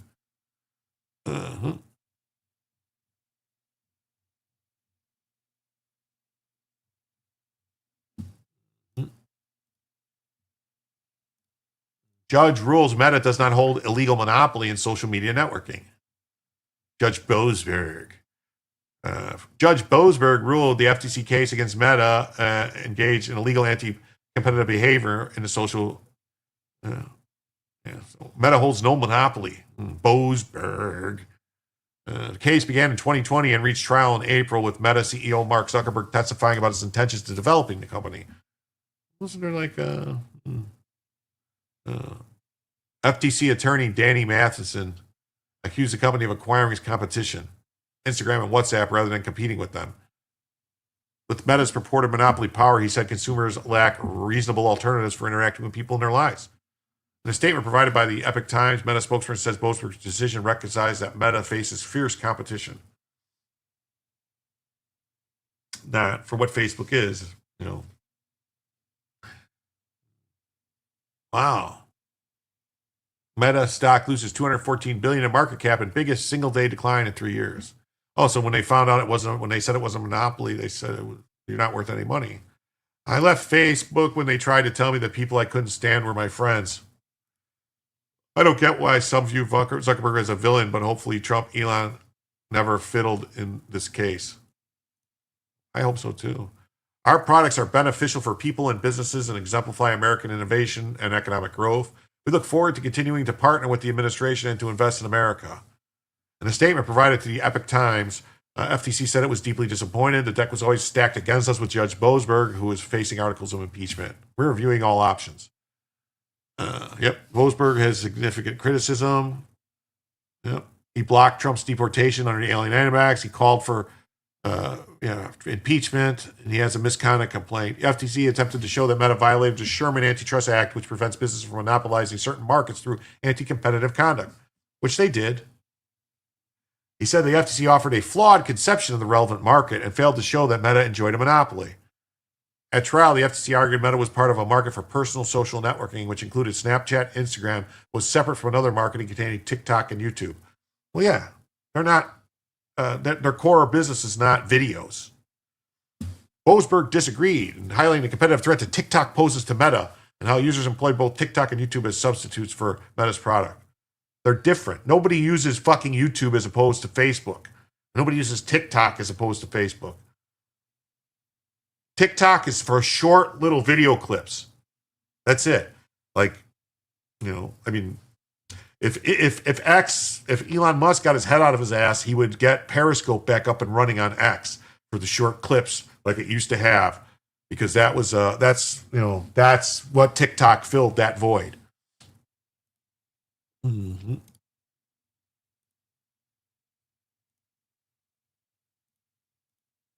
All right, I'm starting another goal on YouTube for 1 hour for the remaining monies for the next hour. Because we are currently $50 away from the second additional hour. Okay. All right. So we got 1 hour from now. If we collect the $50 in an hour, We get to 50 in the next hour. We will extend the show by another hour. Zuckerberg was used to steal the 2020 election. That's what makes him a villain. When you say this and not that, do not remove them. Example, convicted Trump. When you say this and not do that, remove them. Elon is still processing his breakup with Donnie. No, they're fine. I think everything's cool with them now, I think.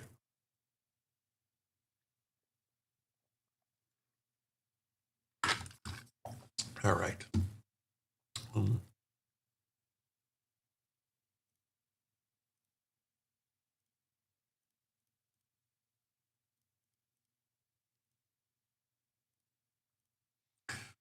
And this is from Bloomberg or BBC. Judge rules Meta doesn't have a monopoly after Instagram and WhatsApp acquisitions.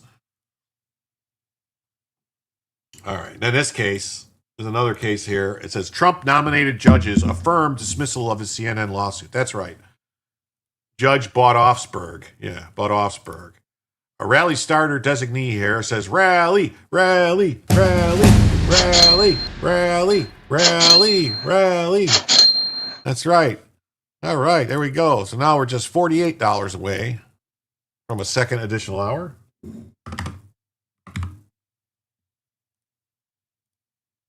There you go. Great rally. It took Charlie for them to get back together.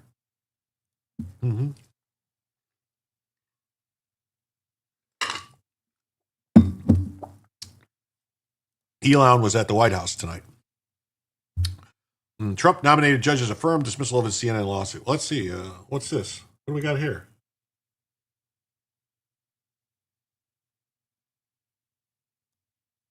Always been a nation that believes in the power of prayer, and we will never apologize for our faith, ever, ever, never, never. We will never surrender our God-given rights. We will defend our liberties, our values, our sovereignty, and we will defend our freedom. And with the help of amazing faith communities across the land, so many are represented with us today, we will truly make this the golden age of America. That's what we're doing. We're in a golden age. We're at the very beginning of a golden age. So much progress has been made in the last 8 months. Damn it, I spilled the Progress tea. like nobody's ever I spilled my tea. before. They're writing about it. They're actually saying it. They've never seen anything like what's happened in the last 8 months. And together we will make our country greater, stronger, more united, and more faithful than ever before. Thank you. God bless you, and God bless America. Thank you very much. Wow, very interesting.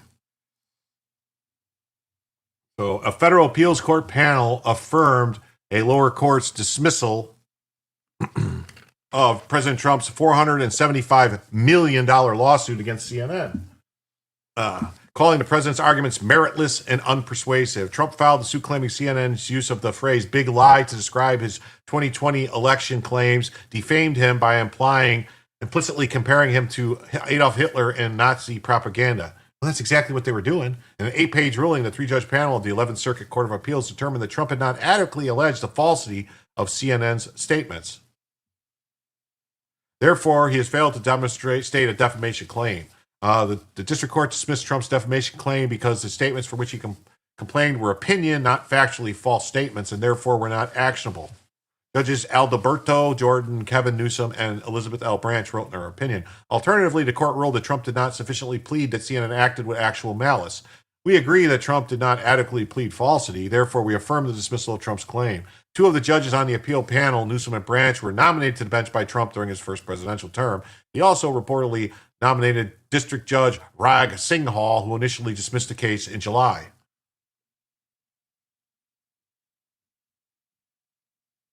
Trump alleges, he also reportedly, what do you mean reportedly nominated? You don't know if he fucking nominated the person or not? How would you not know? Was it a secret?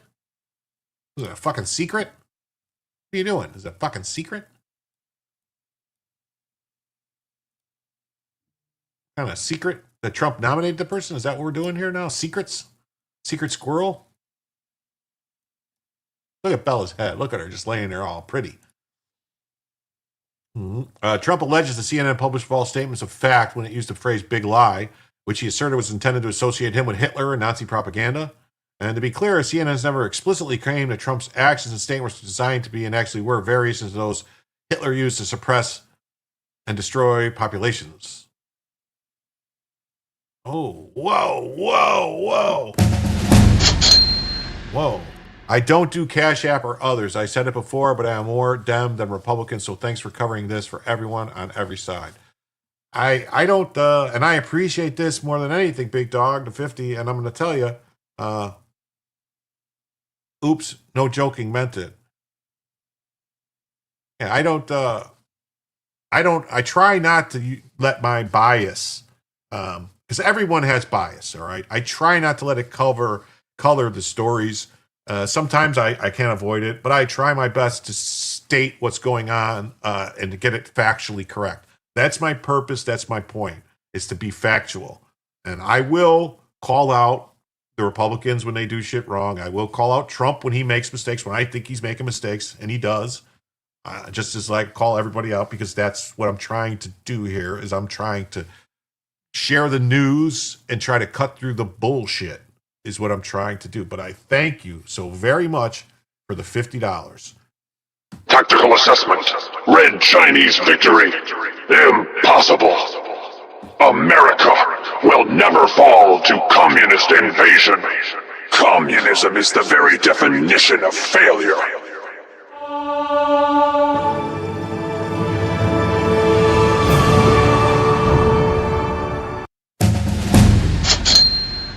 Wow. And with that, folks, we are now $73 away from our third additional hour.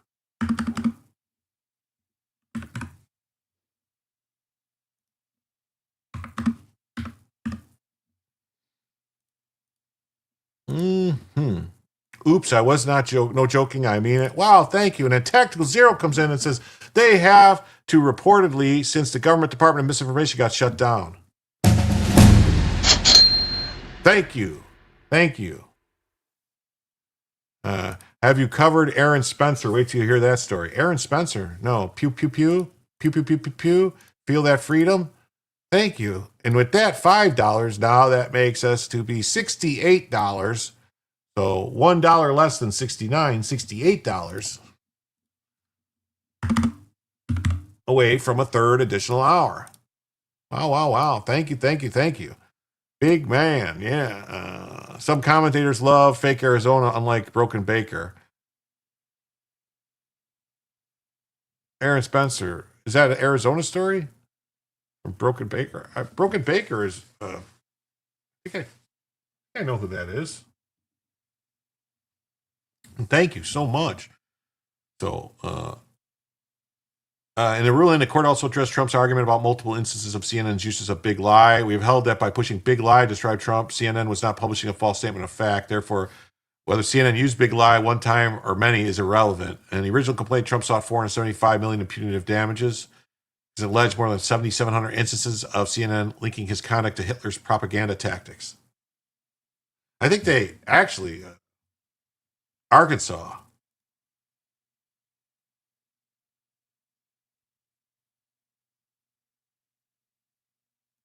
Fake Arizona, unlike Broken Baker. Arkansas. Oh, fake Arkansas? I don't know. Evening. What's up, Alex? How you doing? Great to see you. Thanks for stopping by.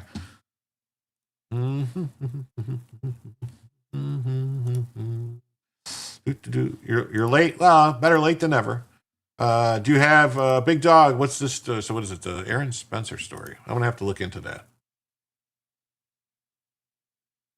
Was that the guy who got shot in his driveway by the feds?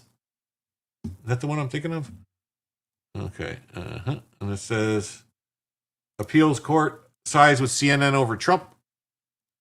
Trump appointed judges reject his meritless and unpersuasive arguments. And then here we go. This is very interesting. We got Democrat lawmakers are now openly calling for insurrection. I wouldn't say this is insurrection. I would say they're calling for a military coup. They're calling on the military to overthrow the president. This is what they're calling it. That's a fucking coup. That's not insurrection. That's a coup d'etat. Have I covered the presence of Burkina Faso tearing into Nutty Yahoo? You're talking. Wait, so you're talking about the presidents of Burkina Faso tearing into. So you're talking about Netanyahu, I believe. Nutty Yahoo, Burkina Faso. His daughter was taken by a pedo who had 53. Oh yeah, no, that's the guy. Yes, I've talked about him. That's the guy. That's the guy who shot. He's running for sheriff now, right? He's running for sheriff. I know who that is. He shot the guy and then pistol whipped him, and they said that he shot him too many times. I wasn't going to comment tonight, but Joe is showing a video that burns me inside. Did you cover the videos of senators that say to disobey illegal orders from POTUS? It's what we're talking about right here. Senator Slotkins. We want to directly speak to members of the military. Yes. Maybe 43. Yeah. Prosecutors released new details in the case of Aaron Spencer, the Arkansas man charged with killing the man who we found in the car with his 14-year-old daughter. Burkina Faso is in Africa. Yeah, I know the country of Burkina Faso, but you were talking about, you said Netanyahu, I think you meant Netanyahu. Let's see. Yeah, they're calling, these senators and these people are calling on the military. They're calling on a military coup. I'm Senator Alyssa Slotkin. Senator Mark Kelly. Representative Chris DeLuzio. Congresswoman Maggie Goodlander. Representative Chrissy Houlihan. Congressman Jason Crow. I was a captain in the United States Navy. Former CIA officer. Former Navy. Former paratrooper and Army Ranger. Former intelligence officer. Former Air Force. We want to speak directly to members of the military and the intelligence community who take risks each day to keep Americans safe. We know you are under enormous stress and pressure right now. Americans trust their military. But that trust is at risk. This administration is pitting our uniformed military and intelligence community professionals against American citizens. Like us, you all swore an oath to protect and defend this Constitution. Right now, the threats to our Constitution aren't just coming from abroad, but from right here at home. Our laws are clear. You can refuse illegal orders. You can refuse illegal orders. You must refuse illegal orders. No one has to carry out orders that violate the law or our Constitution. We know this is hard and that it's a difficult time to be a public servant. But whether you're serving in the CIA, the Army, or Navy, the Air Force, your vigilance is critical. And know that we have your back. Because now, more than ever, the American people need you. We need you to stand up for our laws, our Constitution, and who we are as Americans. Don't give up. Don't give up. Don't give up. Don't give up the ship. Oh, don't give up the ship. Oh, so they're talking about a mutiny. Because that's what that means. Don't give up the ship. That's a mutiny. They're talking about a mutiny. Mutiny, they say. That's interesting. Oh, good night, sir. Hello. How you doing? Tang tang wa dilne no chicha. Let's see. Valhalix, Burkina Faso's in Africa. Dropping the link in your comment box. You could put the link right in the chat. The chat for Rumble. You can put links in Rumble chat. Call that back to active and UCMJ. They're hard and great grandparents' corpses feel it. Yeah, that's what I would do. Yeah, we are the deep state. That's what they should have said. We are the deep state. Yeah, you should have left that fucker out in space. That's right, man. The USS Liberty. Okay. Listen, now, I know there's been a lot of people saying stuff about the Liberty, and there's been a lot of stuff to come out on it. I'm just going off of what they taught us during history class in the Navy about the Liberty. All right.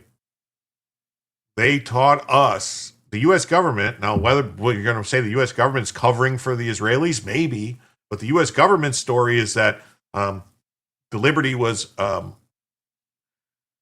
clandestinely patrolling, masquerading as an Egyptian trawler to collect signals data from both Egypt and Israel when this happened and it was struck. Now, I don't know. I wasn't there, and I would think that if Israel purposely attacked our ship, that we would have done something about it, especially because, LBJ, who was the president at the time, right? Wasn't LBJ the president at the time? I think LBJ was the president at the time. He didn't like Israel too much. So, I don't know. Just saying. I'm a big fan of Ibrahim Traore. The surviving members made a documentary. I trust the people that were there. Okay. I understand that they did and they say all this stuff. I'm just saying that what the Navy's actual official story is is that it was an accident. That's the Navy's official story. Now, why would the government lie? Why would the government lie? The government's not liars, are they? Do they lie about things? Probably. Probably. Oh, let's see. What's this? What did he put here? Oh, yeah. You know what? I'll save this because we have, I'll save that. I'll put this over here and save that about Netanyahu because there's someone else that also, there's a story coming up that someone else, it was not an accident. Okay, the survivor, yeah. Alex, I will save that because I have another story of someone else that made some threats against Netanyahu, which is coming up. So I'll put that in with that. I'll play that when I get to that. So Aaron Spencer says new details in the Aaron Spencer case 4 days ago.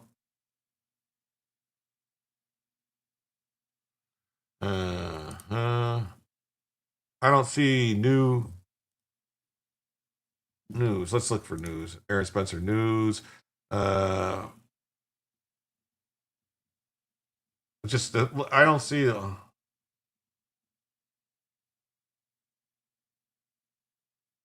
You're saying a prosecutor released more information?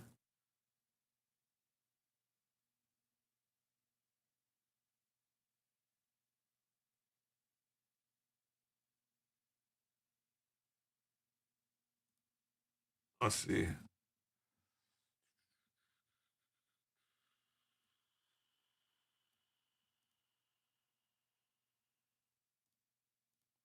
This is the Aaron Spencer story here, but this is the latest news that I can find for it. If someone knows, is there something newer than this? Why would they lie about JFK and others? Yeah, I know.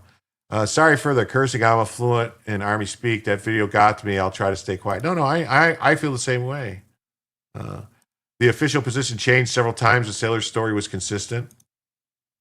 Yeah, I'm not denying. I'm just saying, like, that's what's in the Navy's history book, is saying that they were flagged they said they were flagged as an Egyptian trawler.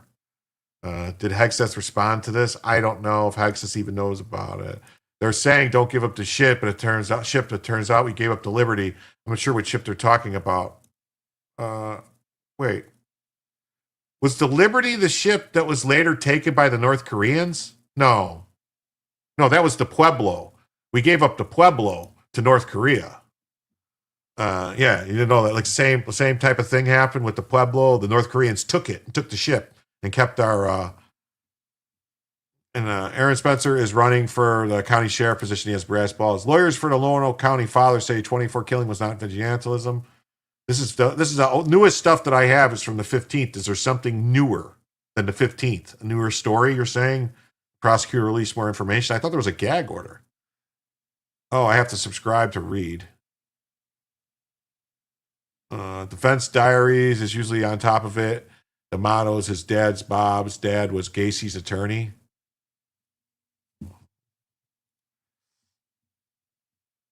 So I have to do something here.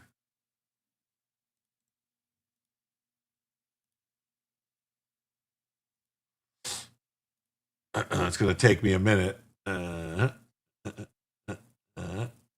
right, we'll do this then. We'll jump here. I'll try to get back to that in a minute. We were fired upon by Israeli jets pretending to be Egyptian.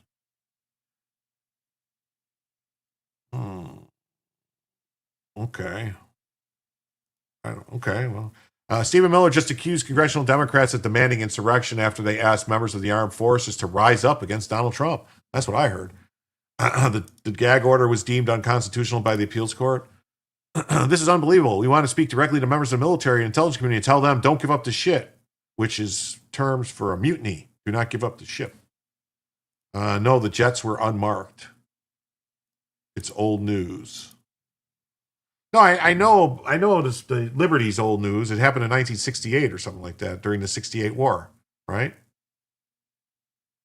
After subscription, the only one we need is for the channel. We're fucking at it. Fuck the Huffington Post for no other reason than being obtuse. Well, no, I was doing an archive of it to try and pull it up. And then,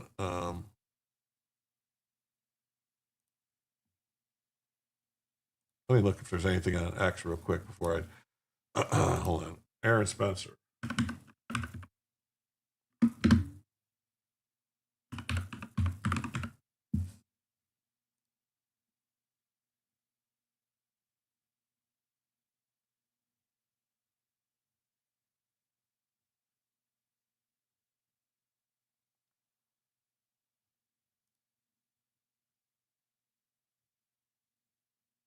No, nothing on X either. That's crazy.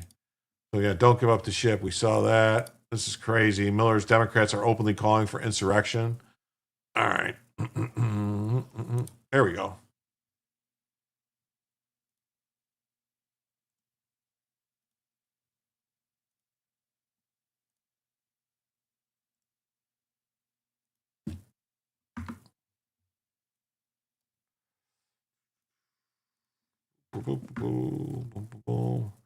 Lawyers for the Man says it wasn't vigilantism. Wait, this was motherfucker. It's supposed to. It's not how this is supposed to work. Oh well, whatever. I guess we're not. Why? Listen to that. So it's going to take me a minute here. I got to pull up some tabs. See, normally when I have all the tabs pulled up, that I have for the night, we never get through them all. So I pulled up what I thought would be about 3 hours worth of tabs, just in case we didn't hit the goal. But we got 2 extra hours now, so we're gonna need a lot of tabs.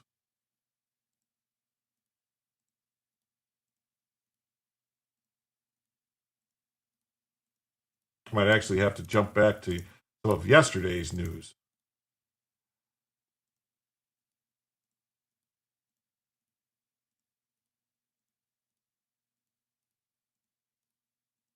Mm-hmm.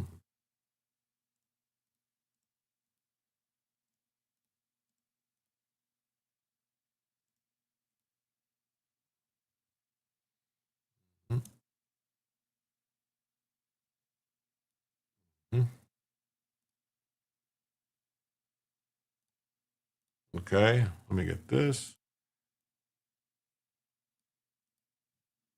All up.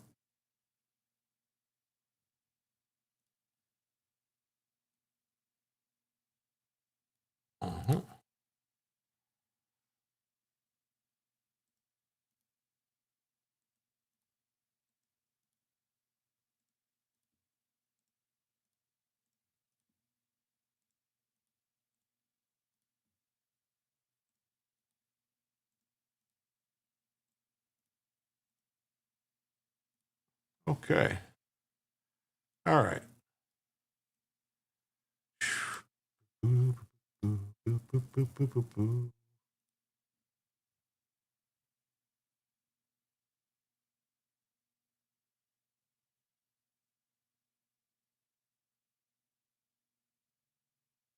All right, I think that's good. All right, where we at?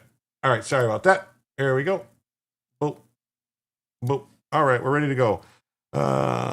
One night, we need to get Jim with Broken Baker. Well, I'd go on with Broken Baker.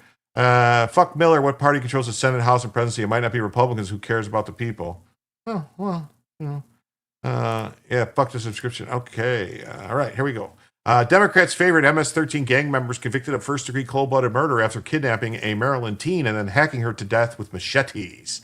Senator Chris Van Hollen will probably try to name an elementary school after the killers. Do you see the story, Jim? Gateway pundit, Democrat former New Jersey mayor and police sergeant arrested for sexual assault on minor he met on social media? No. I didn't see that.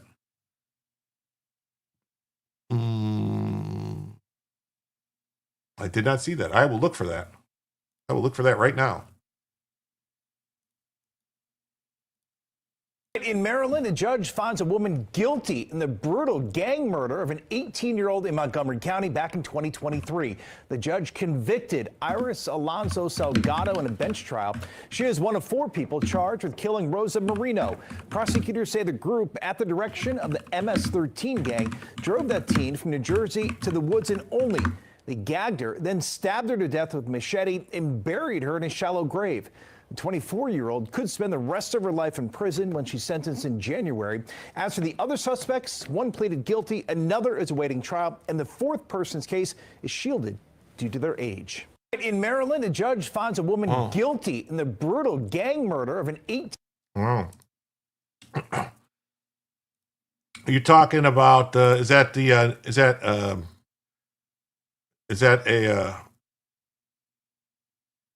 mayor of Atlantic City? Is that the mayor? If you're a Democrat or Republican and you like people like Donnie, GTFO, bye. I don't know what that means. Donnie who? What are you talking about?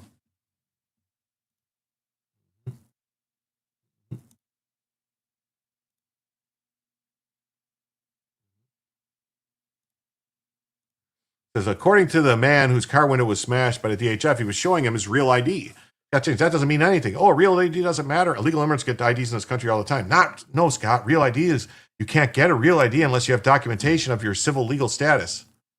That's a fucking lie. They were giving them out in fucking California and all the other places. People without even real names on them. They were giving them to them. There have been many examples of that. They are also being picked up indiscriminately, having their car windows shattered by immigration officials. Why? Well, because they look like they are illegal? According to the immigration officials, he did not listen to their instructions, and he was released an hour later. So, I mean... So, but why? What is... He was You're showing them... supposed to listen to law according to him, he was showing them his real ID, which is generally an indication... We'll see. Oh, so a real ID doesn't matter? You have to have Illegal immigrants get IDs in this country all the time. No, not a real ID. Right. Hold on, Not a real ID. No, Scott.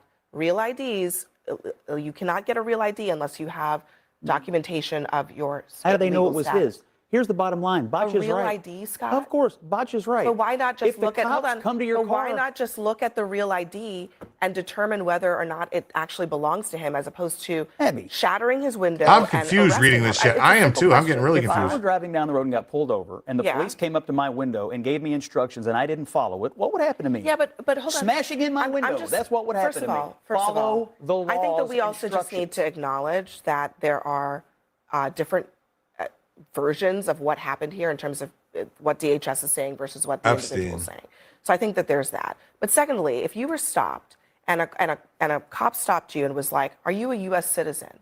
and you showed them the ID that you had on you, which is your real ID, your driver's license, and they were like, "That doesn't." They were like, "That doesn't matter.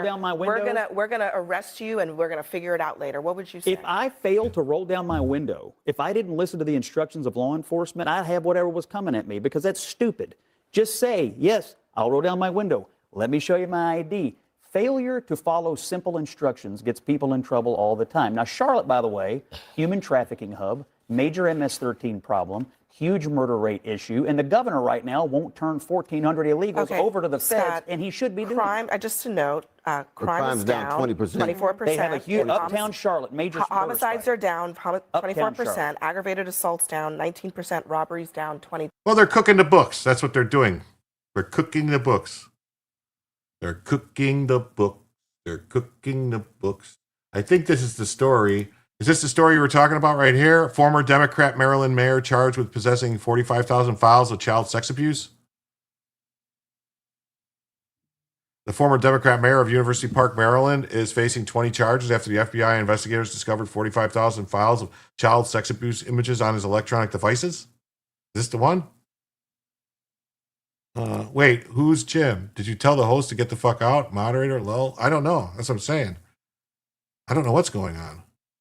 But the crime's down. Yeah. Big Dog wants us all to go away. I don't know. Epstein. Epstein was never friends with. He only knew. No, this is a different one. Wait. Watching this asshat has never watched YouTube videos. I don't know. Joel Bierman, 46, has been charged with 22 counts of possessing child pornography and 6 more felonies. Bierman served as University Park mayor from 2022 to 2024. He solicited images and videos while serving as mayor.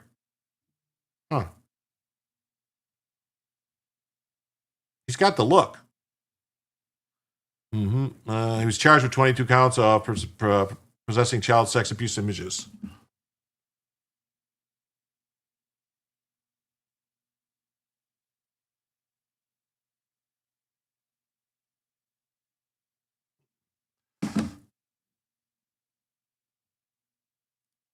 I think Big Dog is good, right? So far, no issue. I don't have no problem with him. I don't know what's going on.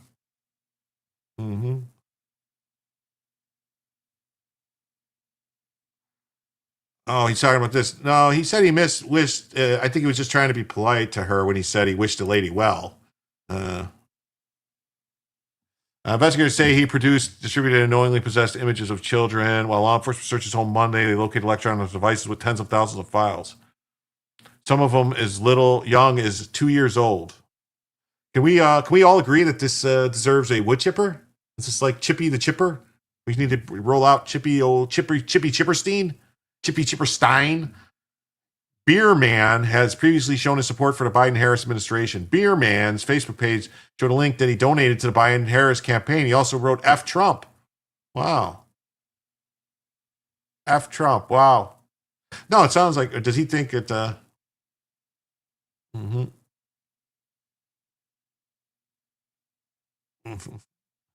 let's see. So if you weren't talking about this story, were you talking about this story?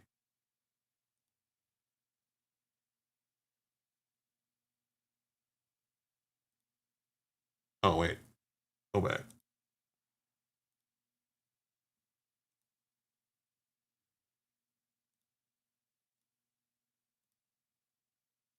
Is it this story? Democrat New Jersey prosecutor declines criminal charges on individual involved in vile texting attack of MAGA mom. Vile text emerged during a New Jersey school board race that targeted a MAGA mom. Is this the one you're talking about? No, it's not this one, right? Wood chipper on slow mold. Hail Lord Chippy.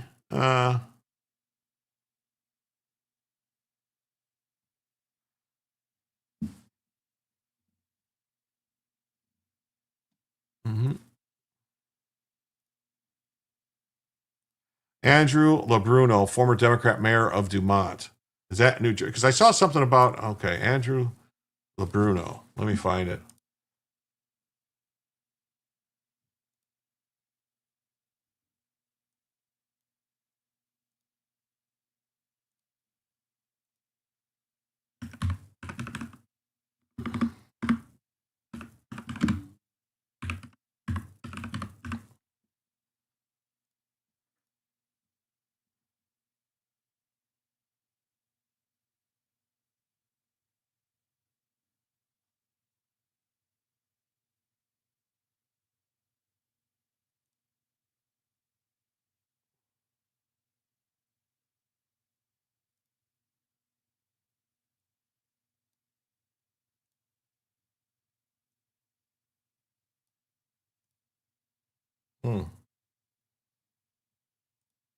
So local police were ready to press charges. However, the Democrat County prosecutor declined to take the case. The left's Protect All Women once again shows they do not include conservative women in their empty pledge. Mama of three, Daniel Balomo, was subject to a disturbing group chat labeled "This bitch needs to die." Oh, yeah, this is when we saw this one. This is the chick that took the picture. She had like a bikini on. She took a picture of this one. She had like a picture. They were talking about her. She got all offended because they said something about she had a nice rack or something. She got all upset because she wore like a. Yeah, I remember this one. All right. Oh, so it's this one you're talking about. Former New Jersey mayor, cop drugged and sexually assaulted child he met online. This is the one you're talking about.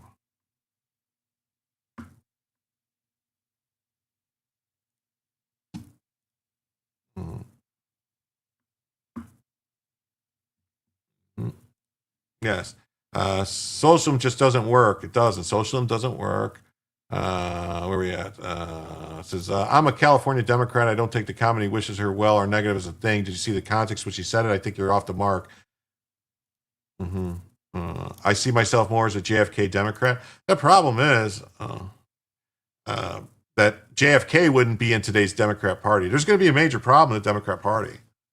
They're going to, there's basically going to be the party of either communism, because they've been taken over. I mean, look at Seattle's mayor, look at New York City's mayor, look at the mayor guy trying to run in Minnesota. It's the party of basically the DSA, the Democratic Socialists of America, the RevCom, Revolutionary Communists of America. They're taking over the Democrat Party. JFK would be canceled. Yeah, JFK would be a Republican today. That's the bottom line. Trump was a Democrat all the way until the 90s, or until he decided to run for president. And all these. And did you know that Senator Kennedy from Louisiana, he was a Democrat up until 2009. So, yeah. Of course, JFK wouldn't be here. We don't need skeletons. Trump. Yeah. So, a Democrat, New Jersey ex-mayor and police sergeant was arrested for allegedly drugging and sexually assaulting a child he met online. Police Sergeant Andrew LaBruno, who unsuccessfully ran for a state assembly seat in the Garden State earlier this month, went to the Inglewood home of a child he met online on Monday and sprayed an unknown substance in his hand before placing it over the victim's mouth and nose, causing the victim dizziness. What?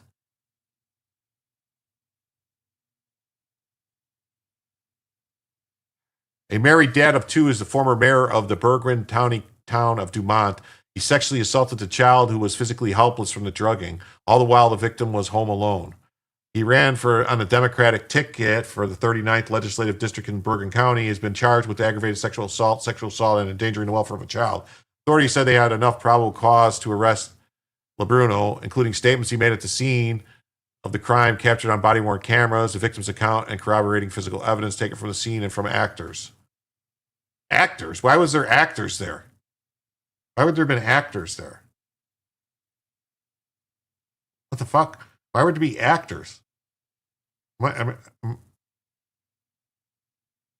Cops responded to the scene after a call was made to 911 and found the victim was suffering from cognitive impairment.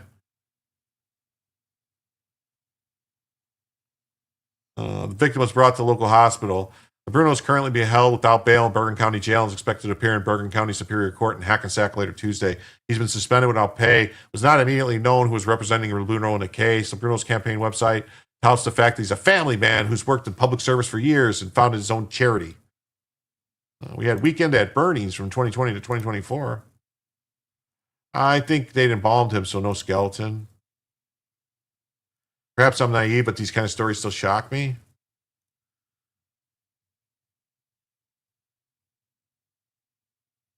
Bruno was born and raised in New Jersey City. He became a cop in 2005. He's currently a sergeant. He's a 16-year-old son and a 10-year-old daughter, and founded a town charity, Dumont Community Group, and runs the Dumont 5K and other events. He was elected to the Borough Council of Dumont in 2018 and Dumont Mayor in 2009. He served as mayor from 2020 to 2023. He was interviewed in 2020 serving as the mayor, and at the time he called for a probe to launch the two Dumont high school teachers allegedly used homophobic crack about a gay gym teacher. Dumont is a welcoming community. My administration will continue to make progress on committees and boards that recognize our diversity and celebrate our strength and our fragers and blah, blah, blah, blah, blah, blah, blah, blah. So, oh, wow. Then there's this story. What do you know? Look at this. Look at this. Atlantic City mayor facing child abuse charges wins re-election. Atlantic City Mayor Marty Small won re-election Tuesday despite allegations of child abuse against him, and are slated to go to trial next month. Small, a Democrat, defeated Republican challenger Naeem Ahmad Khan, making Small the first Atlantic City mayor to secure a second full term since Jim Whelan, who won 3 terms more than 2 decades ago. Small defeated Khan 62 to 38. Though Atlantic City is heavily Democratic, it has elected only one Republican mayor in the last 35 years. Small faced headwinds in his bid for a second full term. I want to point out, Atlantic City, just like a lot of other cities, Chicago, New York, and all them, they used to have Republican mayors all the time back in the early 1900s. Last time Chicago had a Republican mayor, Al Capone was running around Chicago. And, Atlantic City was a Republican bastion of strength back when Nucky Johnson was treasurer. Just saying. Vote for criminal Democrats. I see a pattern. Yes. Yes. Yes. Yes. Yes. Mm-hmm. Last year, Atlantic County prosecutors charged Small and his wife, Atlantic City School Superintendent Laquetta Smalls, alleging they too physically and emotionally abused their then 16-year-old daughter. Prosecutors allege Marty Small repeatedly punched his daughter in the legs and beat her with a broom so severely she fell unconscious. They accused Laquetta Small of repeatedly beating her daughter, dragging her by the hair, and striking her with a belt. Both Smalls have pleaded not guilty. Jury selection for the mayor's trial begins December 1st. Small became mayor when his predecessor Frank Gilliam resigned the position after pleading guilty to wire fraud. Prosecutors had accused Gilliam of stealing $86,790 from a youth basketball league he ran. Oh, that sounds like, yes. Yeah, 1 + 1 always equals 2. So that's just like from The Wire with, shit.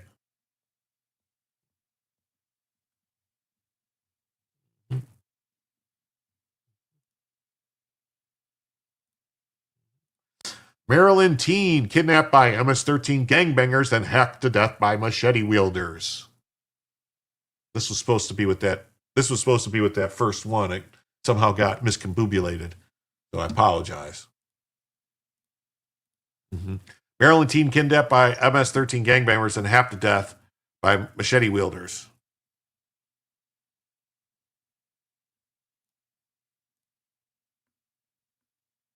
MS-13 associate was convicted of first-degree murder this week in a savage 2023 slaying of a teenage girl that was lured from New Jersey to Maryland before her body was dumped in a freshly dug grave. That was so nice of them, Jim. Yes. The skeletal remains of Rosa Sanchez Marino, 18, were found 4 months after her murder on the orders of the bloodthirsty MS-13 gang in Olney, Maryland, some 200 miles from where she was taken in Elizabeth, New Jersey. If Iris Alonso Salgado, 24, was found guilty on Friday of first-degree murder, conspiracy, and gang participation resulting in death after waiving her right to a jury trial at Montgomery County Circuit Court, Maryland.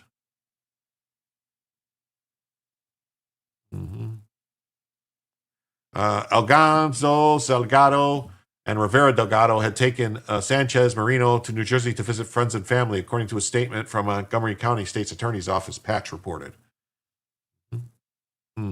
Sanchez Marino had known both of her killers before the murder, but no other reason was given for the killing.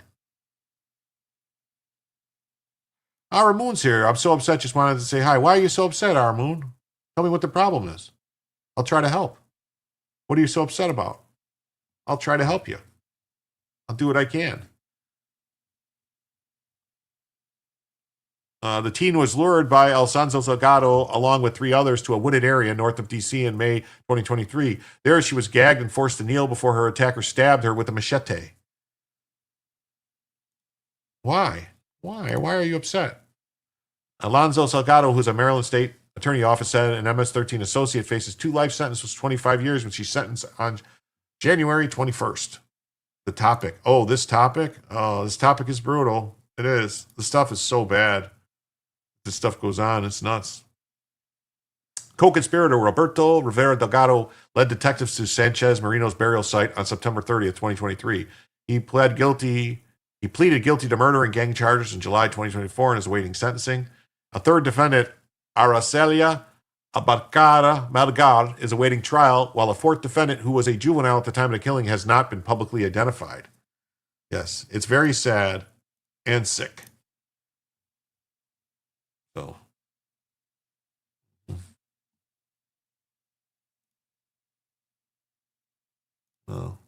we got this. DHS tells Fox News that new data reveal vehicle ramming attacks are surging against federal immigration agents. Yes, it's happening almost every day. Up 1,300% versus ICE compared to 2024, and 58% versus CBP compared to 2024. So CBP used to get rammed all the time down by the border. It was like a common thing. CBP was getting rammed all the time, and now it's happening to ICE. Overall, since January 20th, there's been 99 vehicle attacks. They got 99 vehicle attacks, but bitches ain't one against federal agents, more than double compared to the 47 attacks faced during the same period last year. The data. There's been 71 vehicular attacks against CBP since January 20th, compared to 4 to 5 vehicle assaults during the same period in 2024. So CBP was getting vehicle attacked all the time. How come I didn't hear about it in 2024? Do you guys remember hearing any stories about CBP getting rammed with cars in 2024? I don't remember any. Not at all. Not at all. There's been 28 vehicular attacks against ICE since January 20th, compared to just 2 in the same period in 2024. 1,300% increase. Photos of some of the incidents. I mean, look at some of these ramming attacks, what the cars look like. Look at this. Look at this. Look at this. Wow. Democrat-enabled violence against our federal agents is completely out of control. A 1,300% spike in vehicle rammings is not an accident. It's a direct result of a party that has spent years demonizing ICE and CBP and glorifying resistance.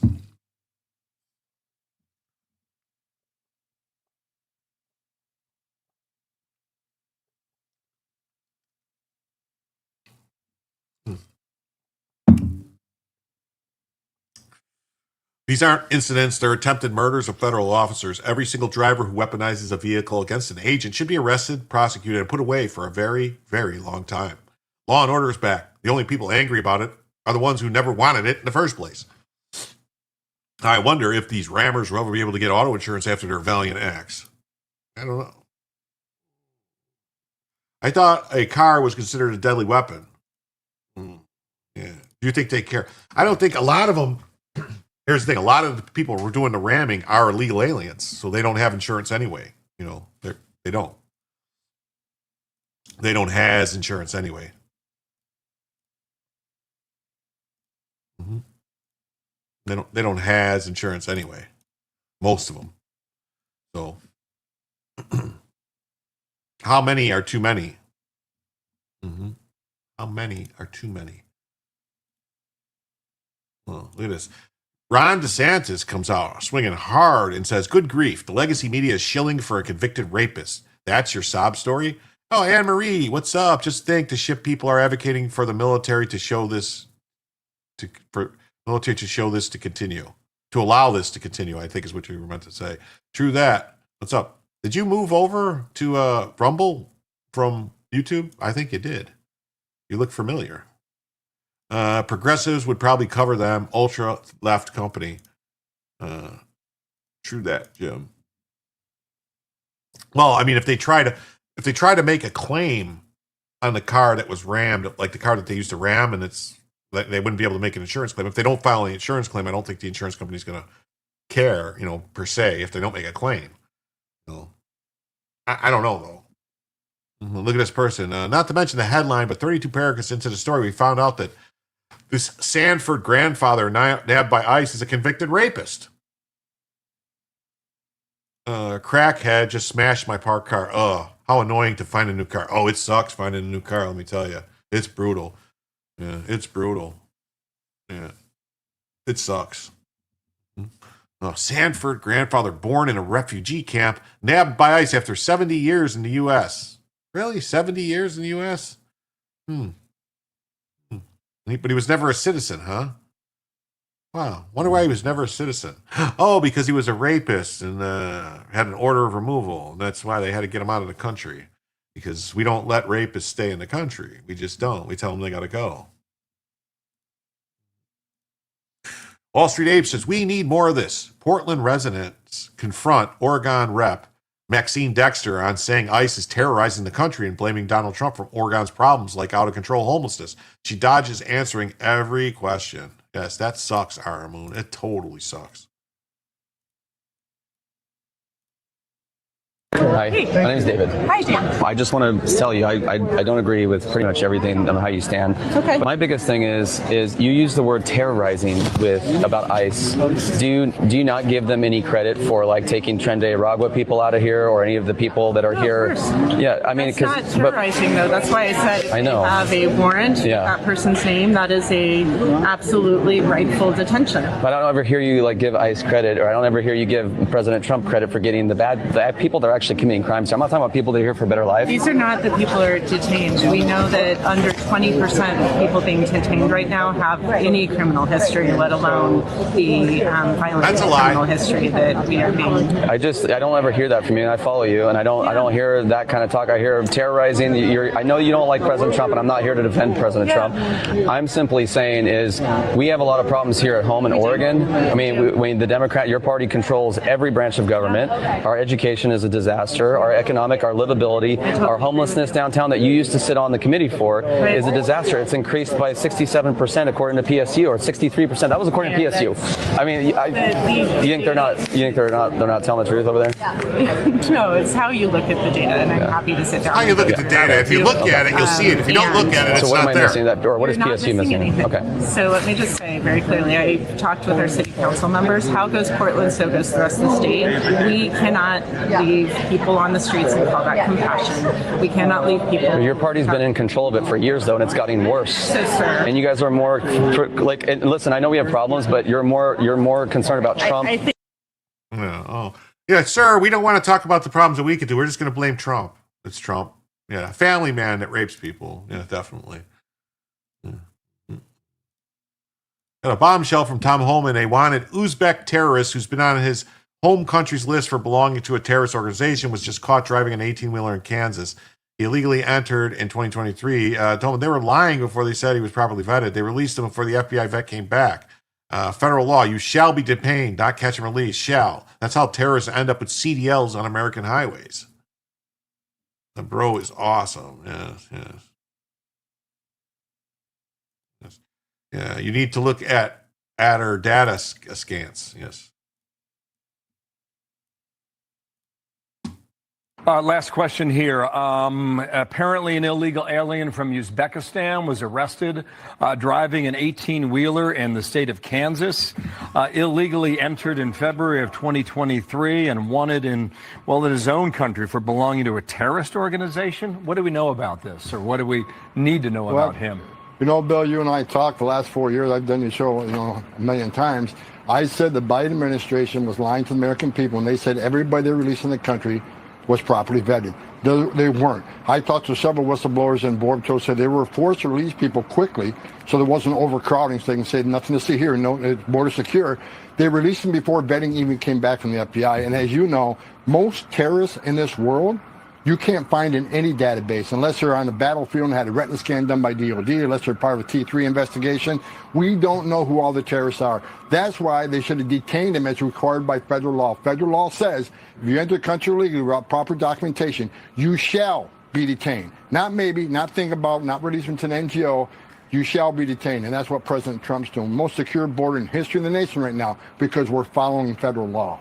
Okay, Tom Homan, we will speak again. The borders are at the White House. Thanks for coming back. Thank you, sir. Okay.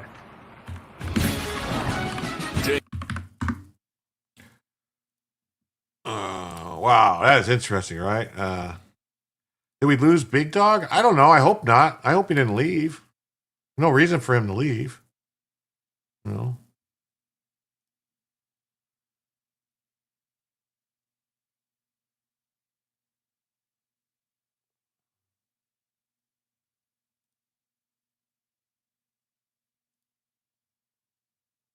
Oh.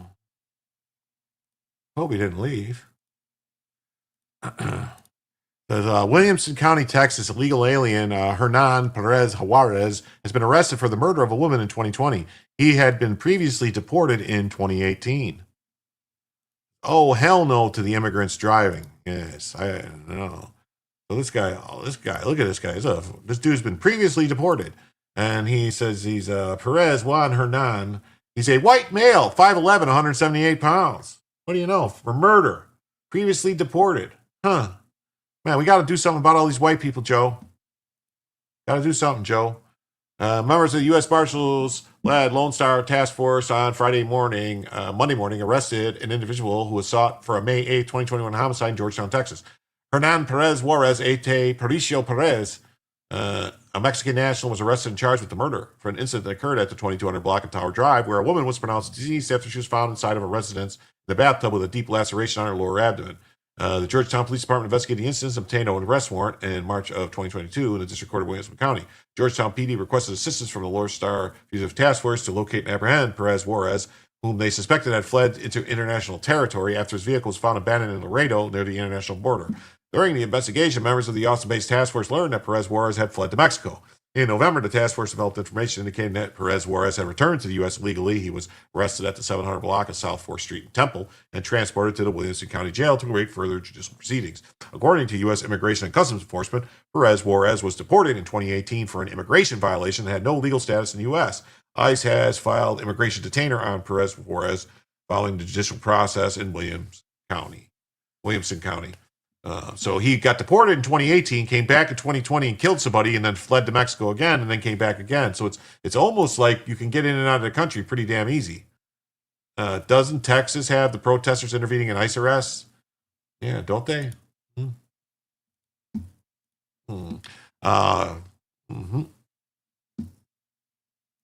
Can we pull off his lips and nose and put different ones on? Jim is off and awesome. Put a W in the chat. I hope so. I try. W. Another white Jim. Your people are out of control. I know. He looks like a potato. And keep coming back. It's like Pet Cemetery, right? That's right. W. And then we got Trump's Memphis Safe Task Force just arrested this illegal alien from Honduras for the rape of a child and aggravated sexual battery. According to ICE and U.S. Marshals, the 52-year-old Alex Rodriguez, also known as Rodriguez Aguedes, preys on kids 8 to 13. Oh, we got a lot of W's going on in the chat. Look at this. Do what Dave D does. What's up, man? W. The only big dog around here is Bella. www.smile.com.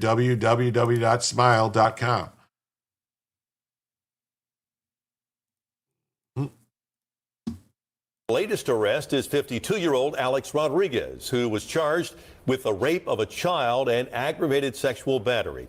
According to the U.S. Marshals Service, Rodriguez was taken into custody earlier today, and they've determined he's an undocumented immigrant originally from Honduras. Marshals say Rodriguez is wanted for sexual assaults involving children between the ages of 8 and 13. The latest arrest is...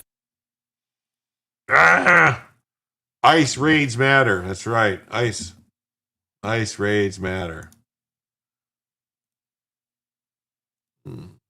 ICE detains Georgian illegal suspected of causing crash that killed Indiana National Guardsman on I-65 this weekend. A-Rod has let himself go. That's right. A-Rod. Yep. SPC, whatever. Specialist. State police trooper or no specialist. Okay, it's a National Guardsman, so it's like an E4, I think, right? Or E5 is a specialist. Died after his Humvee was forced off the highway by Godrzi Godjabzi, who swerved abruptly into the car hauler truck he was driving. Local authorities say Godjabzi required an interpreter to communicate with them in English. His life was cut short on I-65 by an illegal who never should have been here in the first place, says Senator Jim Banks. Fry's family reportedly blasted Senator Banks for weaponizing his death. Oh, so we're weaponizing his death. We ask that you honor his memory by speaking about him with respect without attaching his name to partisan statements or policy debates. Our family will not allow his death to be used to score political points, they told the media. So an illegal alien that shouldn't have been driving a fucking car hauler truck kills your kid and you go, no, we don't, because we hate Trump. That's what you call TDS. That's what you fucking call TDS to leave. Like your kid gets killed and go, oh no, don't do it. On November 18th, the Boone County Sheriff's Office would like to provide an update on the incident involving a military Humvee that took place on November 14th. The driver of the Humvee is identified as Isaiah Phillips, 21 of Ingalls, Indiana.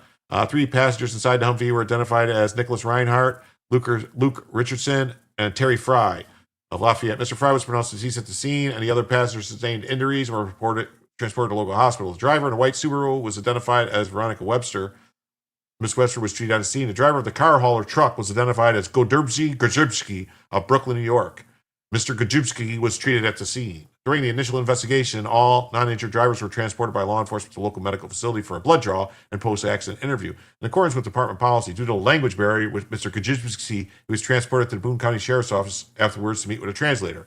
During the course of this initial investigation, our department was notified by Immigration and Customs Enforcement they had placed a hold on Mr. Kajibski, and the Boone County Sheriff's Office detained Mr. Kajibski in our facility in accordance with department policy. The Boone County Sheriff's Office recommends contacting ICE directly for specific information regarding the status of Mr. Kajibski and the actual cause of the accident still under investigation as we continue to work alongside the National Guard.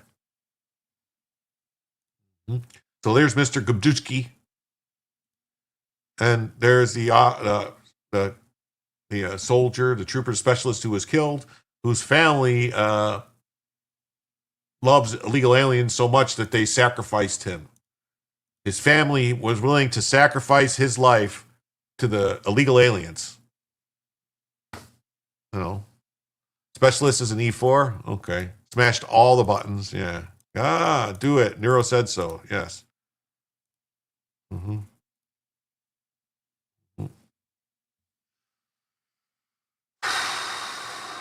That is upsetting.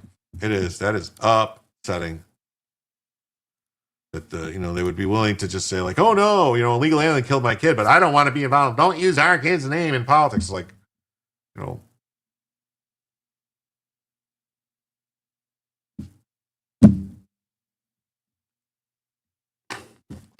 This twice deported criminal illegal alien was deported by the Trump administration in 2019. He illegally re-entered the country for a third time during the Biden administration. ICE has lodged a detainer on this sicko. Yeah, so this Honduran national that was indicted for touching young girls inside a Long Island TJ Maxx, we saw the story, I believe, yesterday or the day before. This guy, that they also had listed as white, by the way. He was deported already. He came back. That's a felony. And why is this man and Maryland man still in our country? Months ago, we told them to be removed. Yes, get them out. Get them out. At this Texas raids targeting Tren de Aragua leads up to the arrest of 140 illegal immigrants. What do you know? They could have just requested privacy. That would have been the smart thing to say. It's just we request privacy. Put the 9 to 5 up on the shelf. Okay. Well, we just cleared that hour, so I'm going to add another hour to the goal because we are now, what are we at here? We are currently $68 away from a third additional hour. So I will start another 1 hour goal. And if we get to 68 during this hour, we'll add another hour. That's how that works.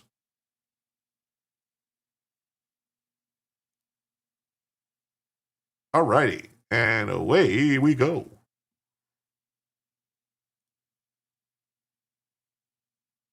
Wow.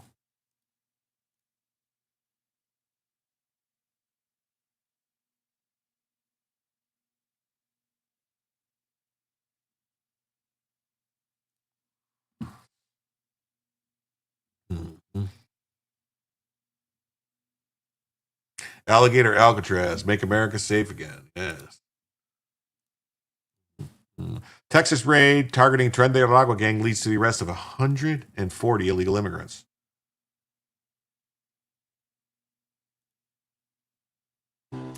President Trump's Attorney General is touting a major crackdown on crime here in the nation's capital, and now Attorney General Pam Bondi is getting additional resources in her effort to try to bring peace to Washington streets. Here's correspondent David Spunt. A larger military presence on the streets of the nation's capital as the governors of Ohio, West Virginia, Mississippi, and South Carolina prepare to send hundreds of their National Guard troops to patrol D.C. I feel it needs to be done. Something needs to be done. Tamara Jackam's son, Eric Tarpinian Jackham, was a 21-year-old college student, an innocent bystander fatally gunned down in a random act of violence on June 30th. Authorities are offering a $40,000 reward for his killer or killers who remain at large. His mother tells Fox Digital things need to change in Washington. Everybody is a potential victim, in my opinion, in D.C., and it doesn't matter where you're from. Some Democrats disagree with the White House approach. All of this is a total abuse of power. It's a manufactured emergency. D.C. Mayor Muriel Bowser posting on social media, American soldiers and airmen policing American citizens on American soil is un-American. Trump administration officials are touting more than 380 arrests since federal operations began less than 2 weeks ago. They also say 59 illegal firearms have been seized.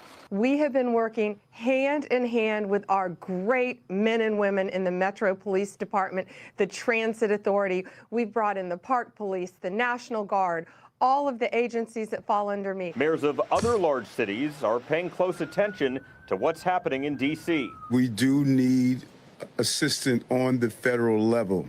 Yes, they need assistance on a federal level. So, a raid at a sex and human trafficking operation in San Antonio, operated by members of Tren de Aragua, TDA, resulted in at least 140 illegal immigrants being arrested. She was happy with the National Guard after January 6th. Yeah, didn't have any problem with Biden putting a fence up around for a year. And USA, you're next, unfortunately. Say no to Muslims. Oh, I got some Muslim stories coming up. Real quick, in a hurry here, coming up. They're not good. Some bad stuff happening in Dearborn, unfortunately. Bad stuff. South Africa, how the fuck did that happen? San Antonio? I thought you said South Africa. The raid was part of a joint operation between Texas Department of Public Safety and federal and local authorities. Governor Greg Abbott said on Monday, a regional Homeland Security task force was created to combat transnational criminal organizations. The aim of the task force is to dismantle drug cartels, foreign terrorist organizations, and criminal networks responsible for crimes like human trafficking, drug smuggling, and money laundering. MS-13 gang member arrested in D.C. as Bonnie Towns administration ignore extraordinary crime crackdown. Hey, Grip's here. What's up, Gripper? How you doing? Hey, buddy. Nice to see ya. Sunday's raid was part of President Trump's executive order issued on January 20th targeting transnational criminal organizations. More than 140 immigrants from Venezuela, Honduras, Mexico, and other South American countries were taken into custody by the U.S. Immigration and Customs Enforcement agents. The raid involved multiple federal agencies. The Homeland Security Task Force enables the Drug Enforcement Agency, DEA, to bring its sophisticated investigative techniques to the table, which have been instrumental in capturing the most violent drug trafficking organizations in the United States and worldwide, said the Houston Field Office Special Agent in Charge, Jonathan Pullen. Illegal immigrants could dominate D.C. arrests under federalized police force, say experts. Well, yeah, that's what should happen. Get the illegal immigrants. Texas government said today, no to Muslim Brotherhood. Love it. Yeah, they said that today. We had that story earlier. Aramoon was a little while ago, covered that story.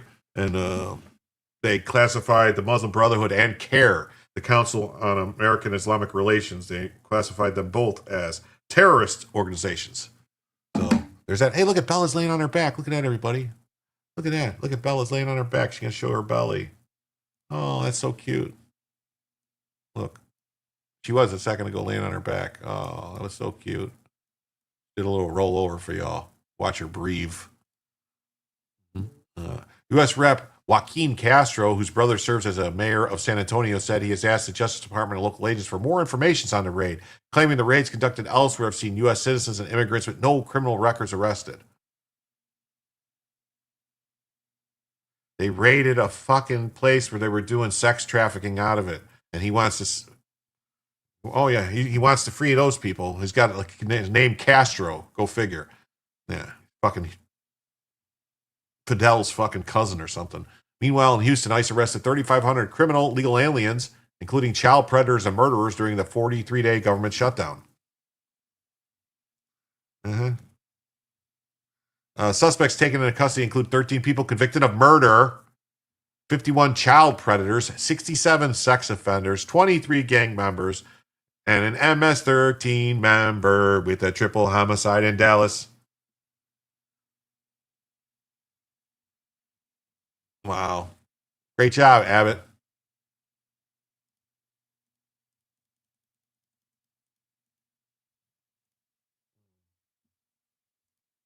Let's say Democrats. Xenophobe. Republicans, amen. I don't know about you, but I don't want an illegal alien with 666 tattooed on his forehead in my country. Let's see. If we want to talk about how these determinations are often being made, we hear rhetoric about gang tattoos. Let's look at this gang tattoo here. 666 on the forehead of an illegal alien, Antonio Israel Lazo Quintanilla. I simply do not want an illegal alien with 666 tattooed on his forehead in my country, and I don't think that most Americans would disagree with me there. As we've talked about earlier, this law does comport with due process. There are opportunities for illegal aliens to appeal decisions, deportation decisions, but if Democrats would like to explain why this illegal alien with 666 tattooed on his forehead should be given free reign in the interior of our country, they are welcome to. If we want to talk about how these determine... Why would you want this guy with 666 tattooed on his forehead in the country? I mean, it seems crazy to me. Yeah. To be fair, this is the Democrat voter base. Let's ask Joe Biden and Alejandro Mayorkas, who seem to have fallen off the planet. Apparently, appears Biden fueled the biggest human trafficking in U.S. history. The chin tats are far more alarming. He's owned by the Pawnee and may not even know it. Ignore and deport. Oh, look at this. Just in. Outrage is erupting. He's a family man. He looks nice. Yeah. The damn Muslims are working hard to get all their feet in the political world. Yes, they are. What? It comes after 665. He just didn't want to forget his area code. What's wrong with that? Oh, you know what? I didn't think about that. He's area code 666. I don't think there is an area code 666. I don't think there is. Just saying. He's a family man. Come on. Outrage is erupting after a nonprofit in North Carolina used a church to train hundreds of leftists on shielding criminal illegals from federal agents. They're all trained on how to get their neighbors and coworkers safely to work and school to push back on ICE and Border Patrol agents. Fidel? This is not a church service. This is a training run by Siembra, North Carolina. They do not want Donald Trump's masked armed federal agents on the streets of Charlotte. This is ridiculous. Investigate this nonprofit for facilitating the shielding of child rapists and murderers. I would be more looking at the church that is allowing its facilities to be used in this manner. And then you'll be in a signal chat during your shift, and we're asking you to please post the details in the signal chat. This is not a church service. This is a training being run by Siembra, North Carolina. It's called Safe to Work, Safe to School. All those people are here because they do not want Donald Trump's masked arms federal agents on the streets of Charlotte. They watched what happened in LA, they watched what happened in Chicago, and they're all here to be trained about how to get their neighbors and their friends and their coworkers safely to work and safely to school to push back on the Trump administration on what they are doing. It's a Monday night. We are at the Dilworth United Methodist Church in Charlotte, and the turnout is incredible. I'm going to show you again. Wow. We are worried not only about the violent overreaction by Border Patrol putting people in the military with this, we are worried about... Yeah, wow. Wow, it's mind-blowing. It's mind-blowing. Look at this. Lisa, her 20 says, Charlotte needs the National Guard. Thank you so much, Lisa. And with that, we are now just $48 away from adding a third additional hour to the show. Thank you so much. And I also want to point out to everyone, just to remind you all, that this is November, and in November, we consider it to be Mo-member November. So more members from Novembers. If you want to become a member, greatly appreciate that. And also maybe some gifted memberships to help people add more members to November. And it's strip them of their 503c designation. That's what I was thinking. Effing Jesuits. Church needs to lose their tax exempt status. Jesuits, I bet. Yeah, fucking Jesuits. Is that what those Antifa people call a punchable face? I think so. I think so. Oof, Maggie? Nope. Thank you, thank you, thank you. Let's see here. Now, Will Chamberlain says, Bold of you to record a massive conspiracy to obstruct federal law enforcement. It would be terrible if FBI Dan Bongino was alerted to this. The guy goes, yeah, huge turnout tonight for Siembra's Safe to Work, Safe to School training. People want to learn how to protect their neighbors. This guy is actually recording himself. This guy's an idiot. Hey, I'm in Charlotte, North Carolina. I have to talk very quietly because I'm in a church, but check this out. Wow. Yeah, so we'll go over that in a second. And then we'll have you in a signal chat during your shift, and we're asking you to please post the details in the signal chat. This is not a church service. This is a training. Yeah, we saw this. So this guy's confessing. They're like idiots. You know, interesting the fact that funds Siembra, Tides, USAID, and HHSR also listed donors among if you dig deeper. Look at this. Oh, George Soros. Oh, look at that. Mackenzie Scott. Oh, that's Jeff Bezos' former wife. Oh, Reed Hastings of Netflix. Oh, the guy that hired the Obamas to be part of them. Oh, Steve Jobs, whatever you want to call it, widower, whatever. Swiss billionaire Hen Shong Weiss, various tech and finance billionaires. Yes, dark money. The Tides Foundation. Yeah, that's who funds it. Yes. This is Siembre is poison. Yes. Siembre NC has 2 websites trying to fight ICE. We saw these websites the other day, so they're talking about this, expanding their operations to rally. They started off their week by harassing workers at job sites across the city and questioning them about where they were born. This person was on their way to work at Queen's University when they came upon federal agents detaining landscapers.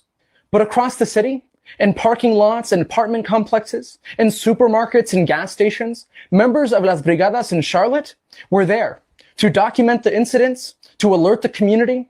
Oh, Las Brigadas. Okay. Well, arrest all these people. I personally arrest them all. Arrest them all. A suspect with 22 prior arrests, including arson, is reportedly in custody for setting a woman on fire aboard a Chicago train. Chicago, Chicago, that toddling town, that toddling town. Hey, it's the Chicago way of life. Las Brigadas, the brigades, yes. Entirely avoidable. This would qualify as another Pritzker Safety Act success story. So this is another crime story brought to you by the Demon Rats and their Soros DAs and prosecutors and judges. When do we get a barrel punch and a butt stroke, these fuckstains? I don't know. So bad, yes. This is horrible. Horrible.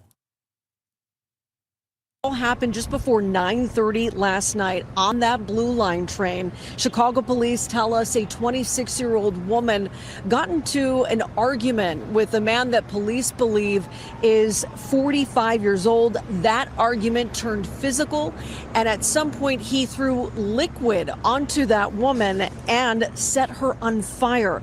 The train ended up stopping at Clark and Lake. The man took off running. Now, she was able to make it out of the train, but then she collapsed. Police say the fire was put out before the fire department got there. She was rushed here to Stroger in critical condition. All happened just before 9:30 last. Wait a minute. Why would they take her to Stroger from Clark and Lake? There's fucking hospitals right there. Really good hospitals right there. You've got Lurie. You've got Prentice. Like right there, Northwestern is right there.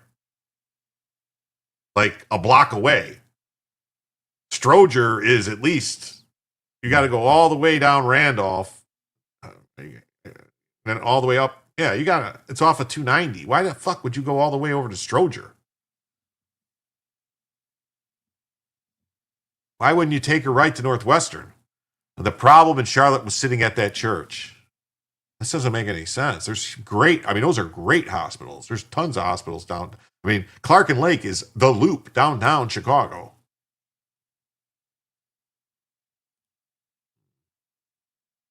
This is crazy. Another story brought to you by Soros.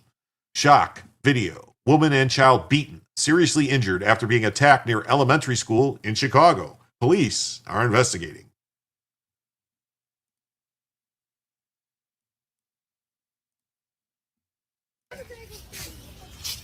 Junior.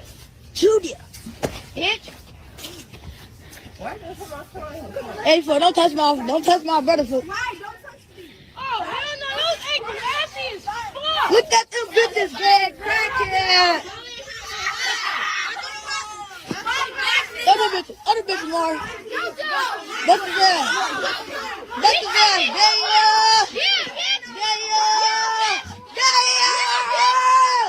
Oh my God, damn.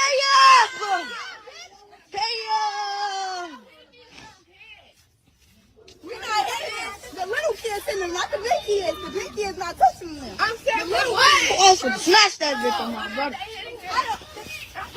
Damn! Crack! Damn! Hey, so let my homie go. Let my motherfucking homie go.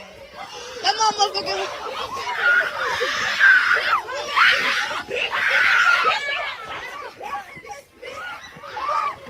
beat his ass, yo. This is crazy. What is wrong with these kids? They working us. I mean, they're videotaping their crimes. This is stupid. Damn. World Star.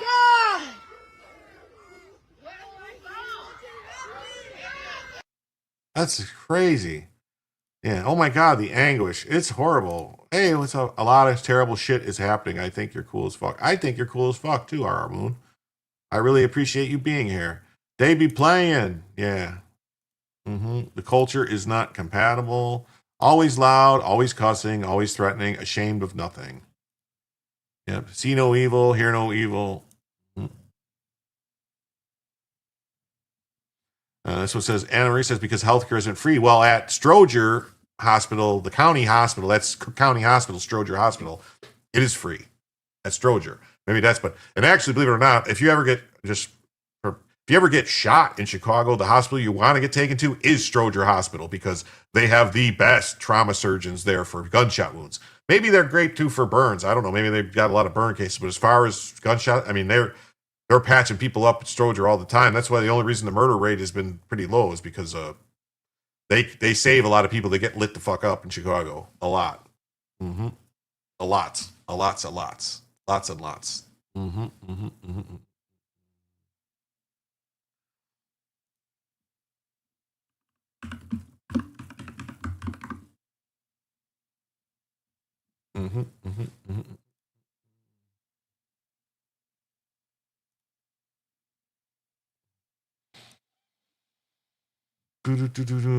what you're saying?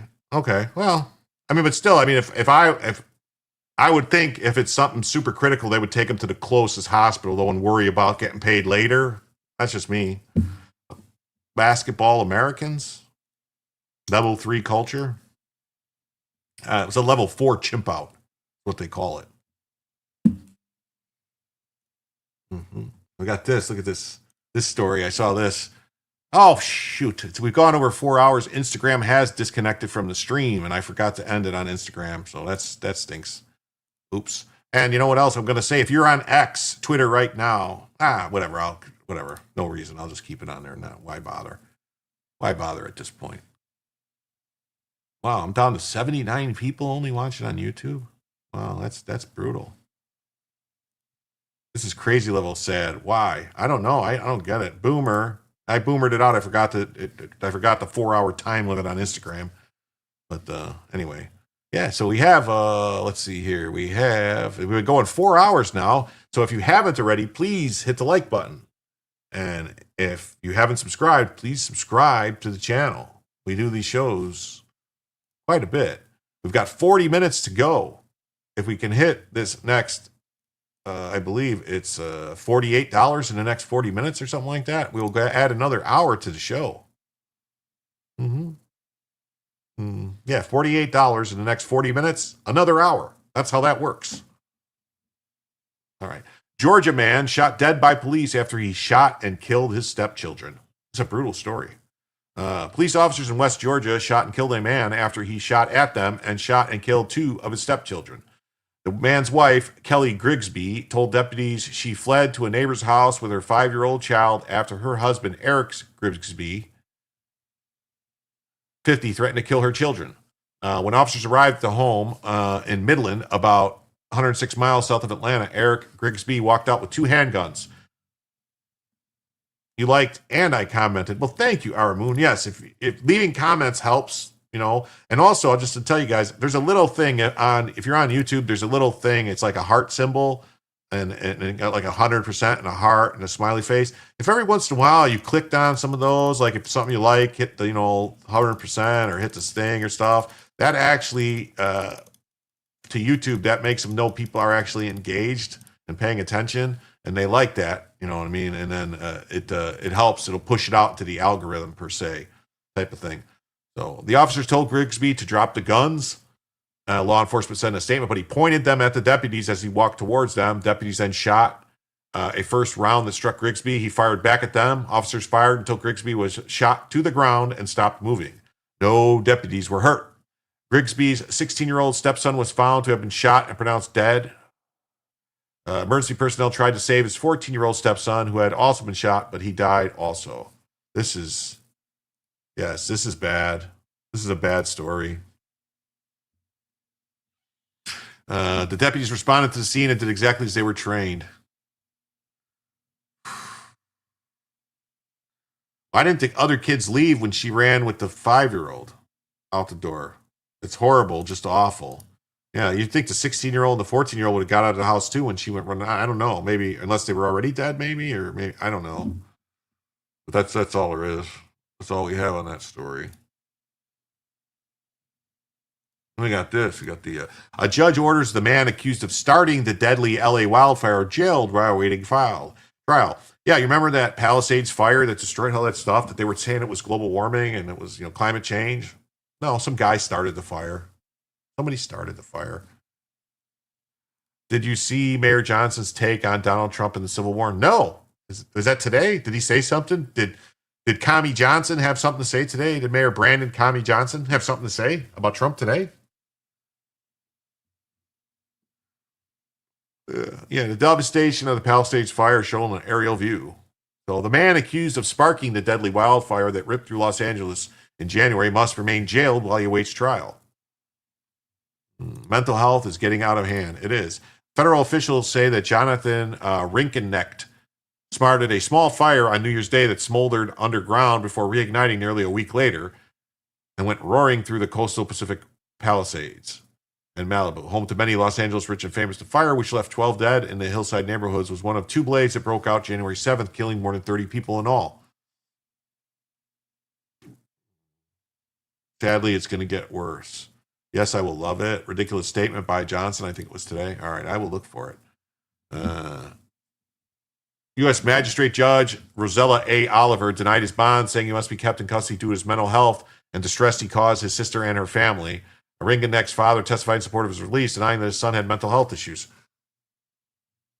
There's a federal investigation into this also. They're looking for communications because if I'm not mistaken, they went and put the fire out that this guy started the week ahead of time, but they didn't completely put it out and it smoldered or whatever and came back. So they're kind of looking at maybe blaming the fire department didn't do the job correctly. I think that's what I remember reading. He was arrested October 7th in Florida, where he's staying at his sister's house. A judge ordered that he remain jailed after prosecutors said he had the traits of an arsonist. His family had worried about his declining mental state. Prosecutors also argued that Rinkenecht was a flight risk because he had family in France and spoke French. He was brought to Los Angeles about 2 weeks later and pled not guilty in court. His sister offered him $10,000 to leave her house. Prosecutors mentioned 2 incidents during Rinkenecht's time in Florida where his sister and her husband called 911 because they were concerned about his behavior. I'm afraid when he's triggered, he might actually use his gun, his father told law enforcement in the body cam footage. One time, Rinkenecht got into an argument with his sister after finding out she had cancer, telling her she should have become vegan. He also told her that he would burn her house down.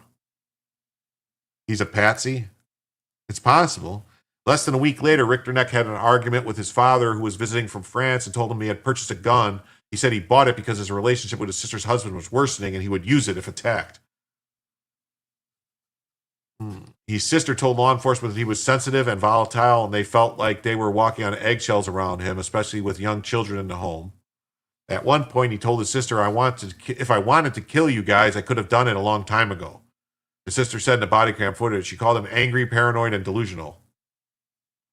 Rinderknecht's sister and her husband offered to pay for his move back to California and give him $10,000 if he left their home voluntarily, but he refused unless they gave him $25,000. His sister and her husband moved out instead. I don't want to be in a house with my kids and him and a gun, her sister said in the body cam footage. Despite these incidents, his father said Rinderknecht's sister and her husband were willing to have him back in the Florida home and put up $100,000 for his bond. His father said he and Rinderknecht's mom were willing to move back from France and watch over him. The sister is projecting. The family is very supportive of him. They are upset that Jonathan's being accused of the things he hasn't done.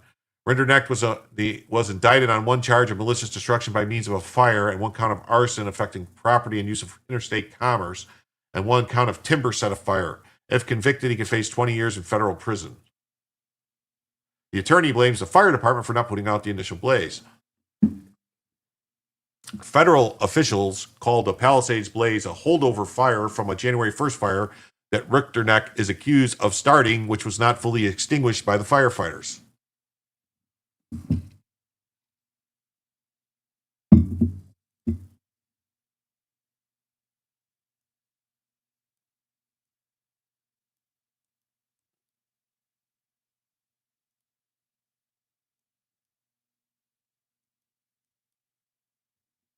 Wow. LA's interim fire chief said such fires in root systems can reach depths of 15 to 20 feet, making them undetectable by thermal imaging cameras. Rinderknecht's attorneys has said that even if Rinderknecht was the cause of the initial smaller fire on New Year's Day, there were several intervening factors in the week between the day and when the Palisades fire ignited, mainly the Los Angeles Fire Department's response to the fire. Haney said that after the initial bond hearing, he contemplated whether his client could get a fair trial in Southern California, whether it needs to be held elsewhere. Jonathan is being scapegoated by governmental failure. There's no way the Palisades fire should have ever happened. It happened because the LA Fire Department didn't do their job.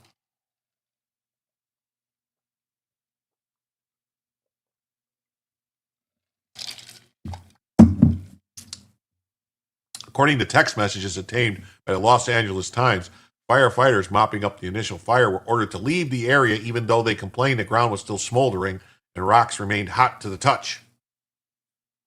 Mayor Karen Bass's new pick for fire chief, Jamie Moore, has promised to commission an outside investigation into the matter. We're going to get those text messages, Haney said. Okay. Two things can be true at the same time. Yes, they can. Two things can be true at the same time.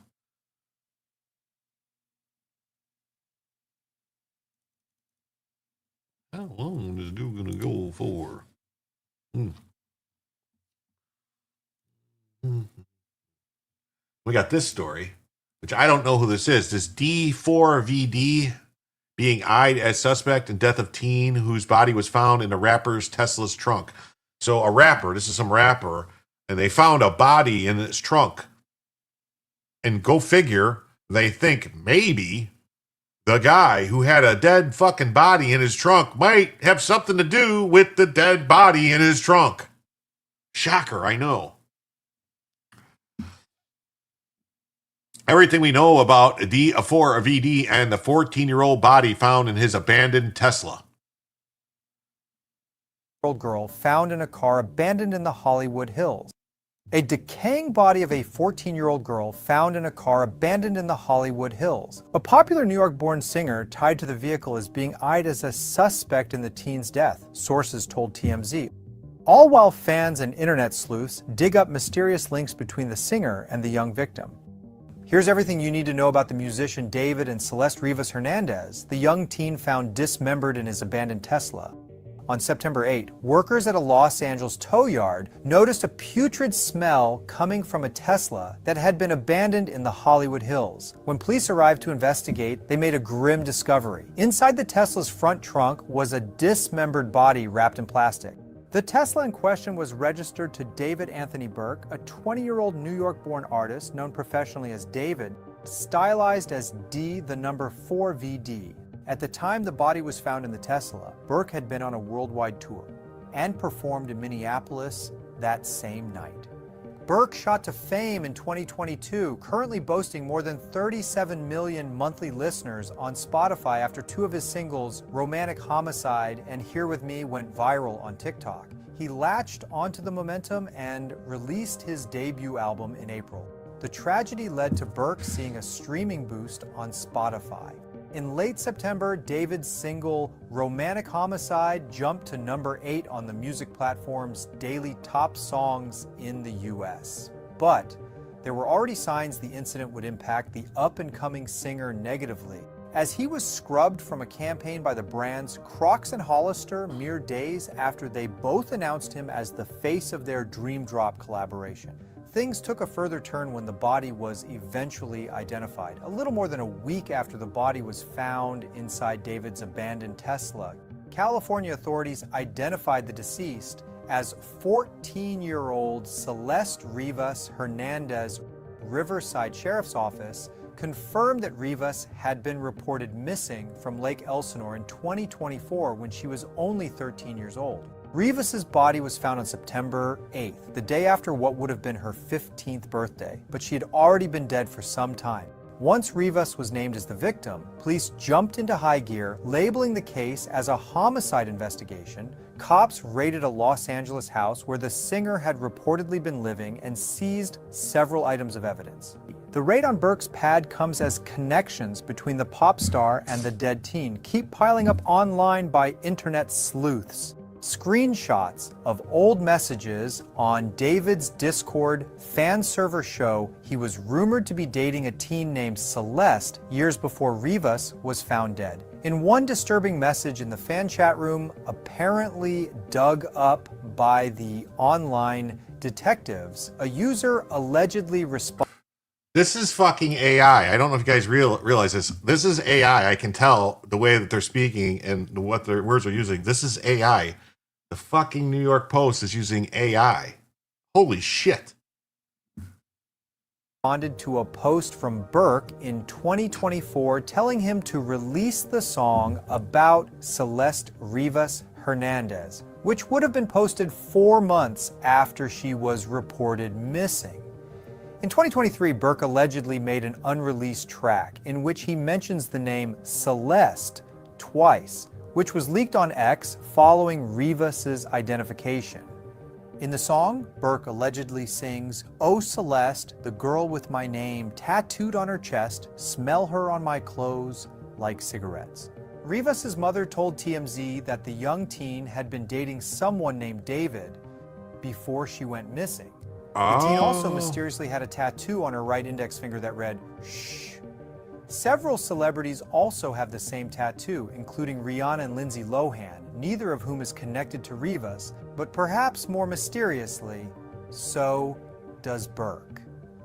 Internet sleuths have also been hard at work digging up unverified videos. Was it some kind of cult? With a young woman bearing a strong resemblance to Rivas, many times with her face partially covered.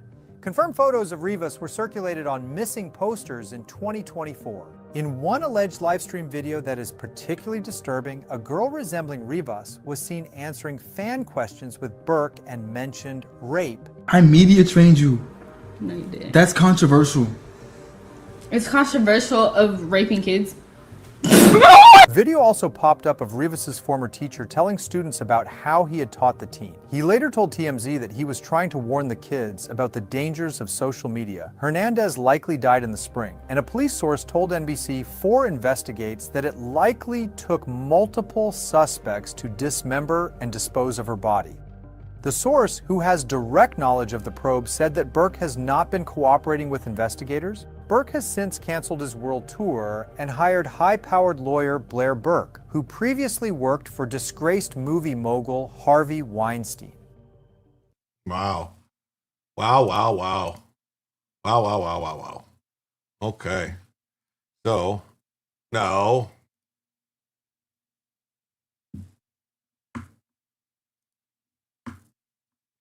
So, yeah, so David's being eyed as a suspect. Go figure.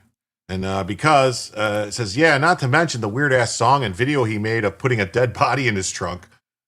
This is old. Well, this story was just written. This story about her dying and finding a body's old, but this story, whatever the probe, the homicide about them naming him as a suspect or whatever is new. Why do they call him a suspect? Because he's black, or is it the body in the trunk? Probably a little bit of both. Yeah, but after weeks, nothing. Yeah. His romantic homicide was in his trunk. Joe, remember what they said about the two things? Yeah. Grobert talked about him. D4B is being groomed by the label to be his next big thing. They decided to skip the career ending before his debut. Okay. She was like 14. Yeah, she was 14. Now, how is that? Like, how old was the dude? I forgot. Did it say how old he was? Is he like older? Is it some kind of cult? 1352. I see mosques everywhere. Socialists in government, Congress people calling for soldiers to divide a president, and illegals have priority over citizens. We had a good run. 250 years might be it. Oh, she was found dead in his Tesla. Yes. Remember that number. 1352. Okay.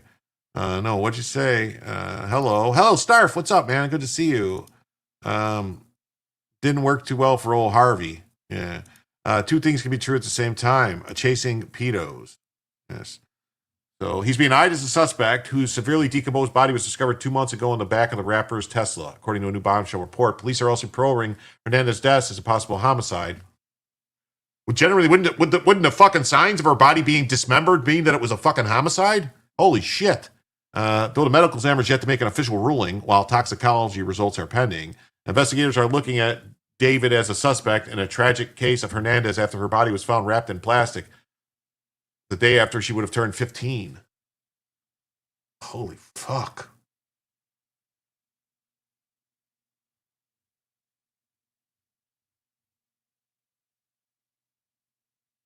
Police noted that no official paperwork has been filed classifying the 20-year-old singer, whose real name is David Anthony Burke, as a suspect.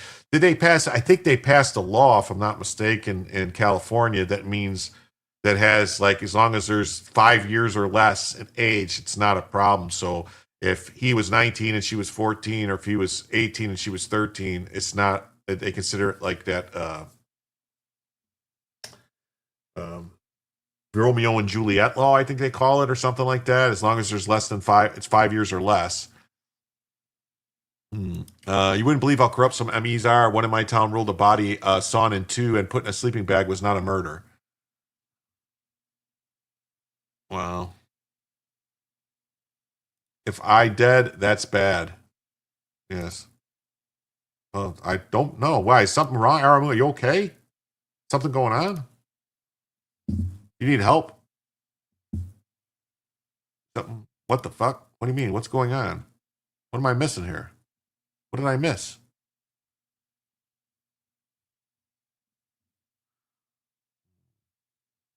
Yeah. Hernandez likely died in the spring, and it looks at multiple suspects to dispose of the body. Her body could result in only minor charges after her body was found. How could it result in only minor charges? What?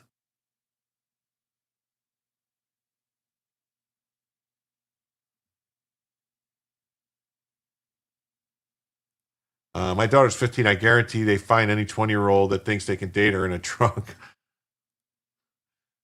Whose Tesla contained a dead teen, had farm tools that could be used to get rid of a body. What, so he had shovels?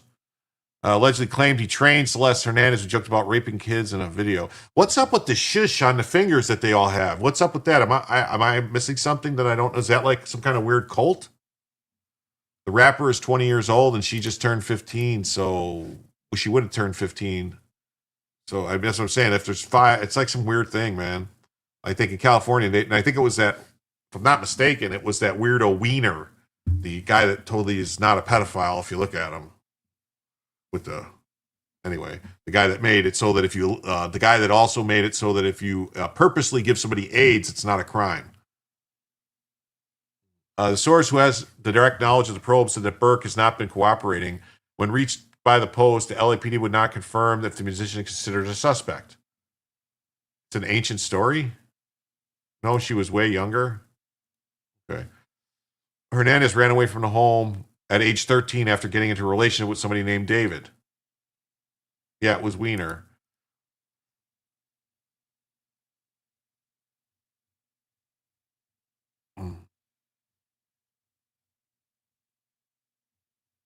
After the teen was found dead, police raided the $20,000 a month Hollywood Hills mansion leased by Burke's manager, where the rapper spent his time.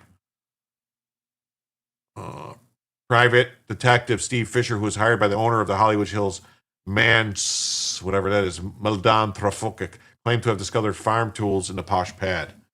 Whatever that is, I don't know. During the 3-week ongoing investigation, Fisher said he discovered multiple tools usually used on farms that he claimed could be used to get rid of a body. These are items that belong more on a farm than in a home. It would make no sense to own these things. He added, refusing to name specific items as not to interfere with the ongoing investigation. A flurry of images of the Queens, New York-born singer and Hernandez has been uncovered by internet sleuths since the grisly discovery. There are tons of cults, gangs of various sorts, clubs, and rings infesting the media, especially in LA. Wow. Wow, wow, wow, wow, wow, wow, wow, wow, wow, wow, wow, wow, wow.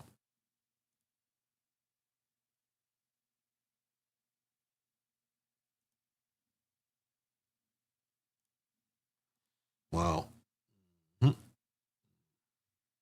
The Tesla in which the teen's body was found belonged to Burke and was towed to an impound lot on September 5th, 3 days before Hernandez was found. Burke has since canceled his world tour and hired high-powered lawyer Blair Burke, who previously worked for disgraced movie mogul Harvey Weinstein. Burke did not respond for the Post request for comments. So there's a cult in LA that's chopping up girls and putting them in rappers' trunks. Well, after that, I think we need something to make us maybe feel a little better. I mean, it's not really like a feel-good story per se, but at least this has a happy ending, I think. You know, home for the holidays. Don't eat the bugs. Yes. Home for the holidays. All right. Florida Attorney General announces the rescue of 122 missing children. What's up? Coming back in after Joe helping Nate. Oh, well, thank you. Thank you. Oh, my God. Yes, this is a brutal story. Yes. Wow.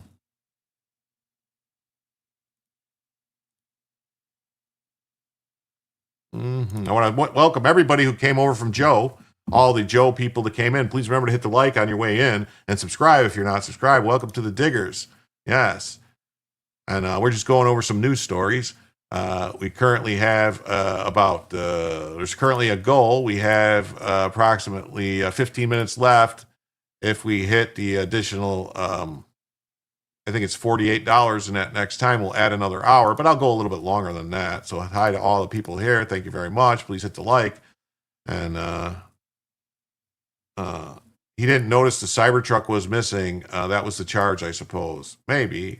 Green Sirens, welcome everybody. Hey, y'all. Nice for y'all to show up. Thank you so much.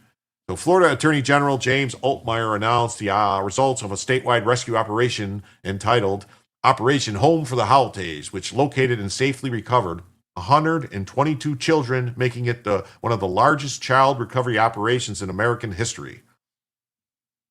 The historic U.S. Marshals Service-led recovery initiative has expanded across Tampa Bay, Orlando, Jacksonville, Fort Myers, and into 9 other states, resulting in 6 felony arrests, with additional charges expected as investigations continue. The operation spanned over a 2-week period and was charged with proactively locating vulnerable youth throughout the Central Florida, including 57 children in the Tampa Bay region, 14 in Orlando, 22 in Jacksonville, and 29 in Fort Myers. The children ranged in age from 23 months to 17 years old, and many had experienced various levels of abuse, neglect, exploitation, and exposure to criminal activity. Protest in Dearborn today, alt-right versus Islamists. Yeah, I got it. We just ain't got there yet. We'll get to it. It's coming up real fast. Altmaier said in the operation, thanks to one of the single largest child rescue operations in U.S. history, 122 missing children are safe. This operation highlights the strength and diligence of Florida's law enforcement. I am deeply grateful for everyone that made Operation Home for the Holidays a massive success. Many of these kids have been victimized in unspeakable ways. We will prosecute their abusers to the fullest extent of the law.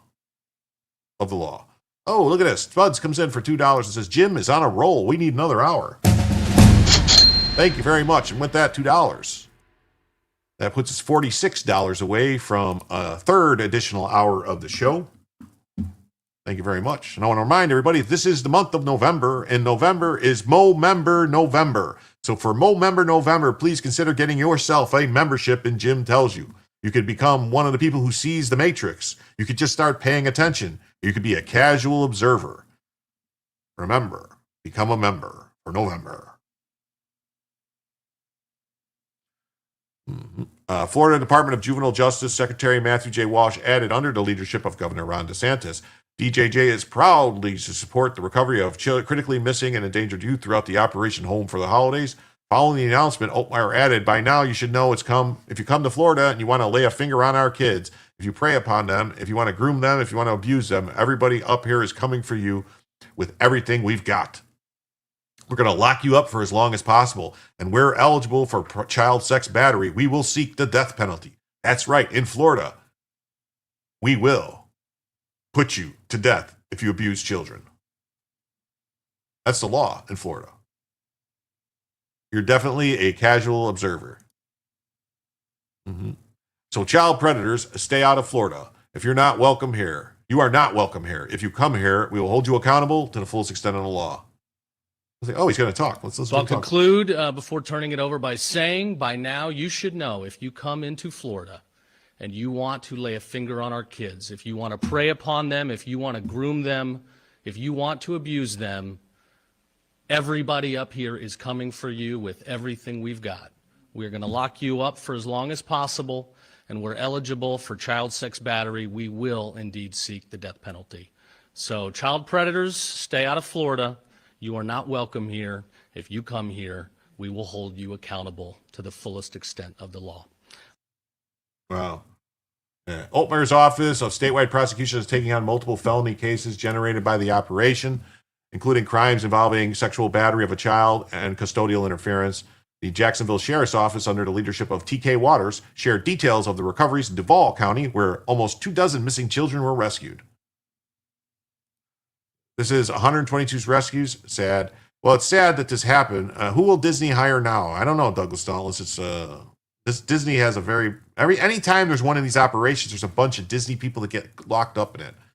It's sad that there was 122 kids that needed to be rescued, but the fact that they got them, is Altmaier going to be governor? No, he's not running for governor. He's running for the job. He was appointed as the Attorney General. He's running for re-election for Attorney General. Byron Donalds is going to be the next governor of Florida. Mark my words. Home for the holidays, missing children located. Let's see. Oh, I can't play this. This is going to have, so this is them going and getting the kids. So can't play that because of music. So, all right. Now, this is the story people were asking about earlier. Byron Donalds, 2028. That dude's confident the child predators watch press conferences. Well, I mean, I don't know. He's doing something. So, happening now, Christian and Islamic protesters are clashing in Dearborn, Michigan. Korans have been hit with bacon, and burning attempts of the Koran have happened. This could get ugly.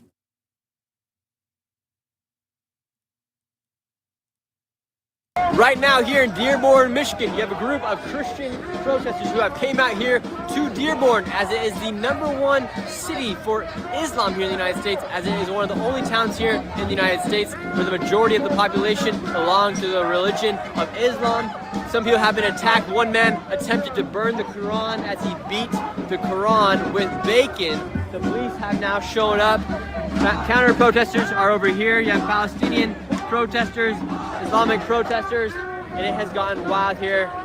People have been pepper sprayed. Camp Higbee was pepper sprayed, and you're also seeing street takeovers as well, as people have blocked off all of the road, and now traffic is coming through. And yes sir, I got you. And right now you have a bunch of people, and it's only about 3:30 right now. It could get wild here in Dearborn, Michigan. We'll see what happens. Right now here in Dearborn, Michigan, you have a group of Christian protesters who have... Wow. Falooz, bacon makes everything better. Thank you so much. With that $20 from Fel Zoo, bacon makes everything better. I love bacon. I love bacon and eggs. I think I'm going to have bacon and eggs in the morning with some hash browns. And with that, $20, that puts us $26 away, folks. Just $26 away from adding an extra hour to the show. We are so close, $26 away. Just $26 away. Yes, we got 8 minutes, but I'm gonna extend it a little bit. If we don't hit it in that 8 minutes, I'm not gonna just end the show. Thank you very much, Fazoo. I'm not gonna, 100%. I'm not gonna, I'm not gonna cut it off right there at that 8 minutes. But it'd be nice if we hit it. But even if we don't, who knows? If we hit it at any point in time before I end the show, I will add another hour to the show. Just being, it makes the bugs tastier. Yes, it does. Yes, it does. Tell you what, a peaceful revolution Olympians have the farmers beat waking up at 2 a.m. Yeah. Then this is my state, Jim. Lucky me. Mm-hmm. Felzoo, by the way. Oh, okay, Felzoo. Felzoo, I get it now. All right, Felzoo. If they had cooked the bacon wrapped for Turkey Thanksgiving 2 years ago, oh, that's awesome. Awesome. Bacon and bugs. So let's see here. Christian protesters are being surrounded by Muslims in Dearborn, Michigan, who are stringing Allahu Akbar. And we should have never allowed it to get to this point. Never. Send them back. I believe they're going to cancel the 6:30 City Hall meeting because everybody's chimping the fuck out. They're chimping the fuck out. I don't have bananas. Chill out. I don't have bananas. This is not America. This is an insurgency. They are taking over our country. They're taking over our country. They want us all dead. Let's go next. Wow, what's happening right now? People are pushing. Wow. This is Dearborn, Michigan right now. Yes, this is Dearborn, Michigan. Any racist is not welcome. No races here. If you can't be peaceful, but every race is welcome. If you're a racist, you're not welcome. At all, we do not. Every race is welcome. 1, 2, 3. Our president is a pedophile. Oh. I believe they're going to cancel. Oh, okay.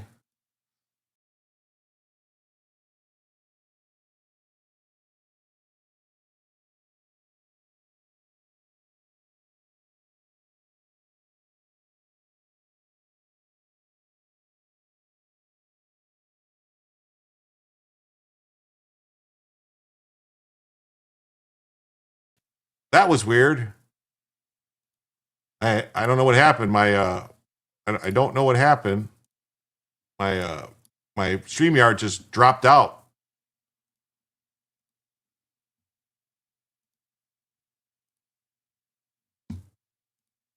That was weird. Membership for 2 months. Felzoo, what's up? Religion of peace? They don't seem too peaceful. Raise your pigs or your raised cattle or goats. Yes. Aloha snack bar. Be called racist or enjoy South Africa. Yeah. Islam is not a race. It's not. It's a religion. And it's not the religion of peace. No, it's not. It's a conquering religion. Goats are girlfriends. Yeah. Well, then, if the president is a pedo, you should feel right at home. Yes. Yeah, Muhammad. I don't know if you guys know this. Wow, I'm fucking people like crazy.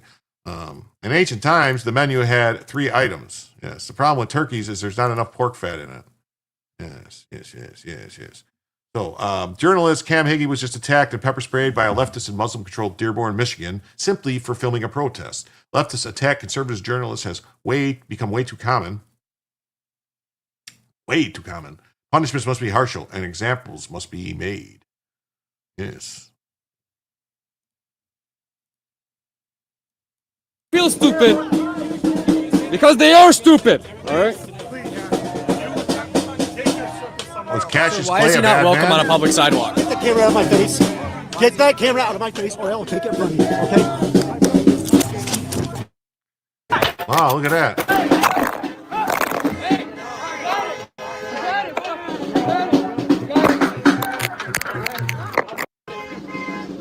You must have swiped yourself out, seen it happen before. Is this phone? No, it crashed. My StreamYard crashed. All right, guys, he just got pepper sprayed for attacking and assaulting someone. No, you're not gonna get your phone. Actually, you get it. Here you go.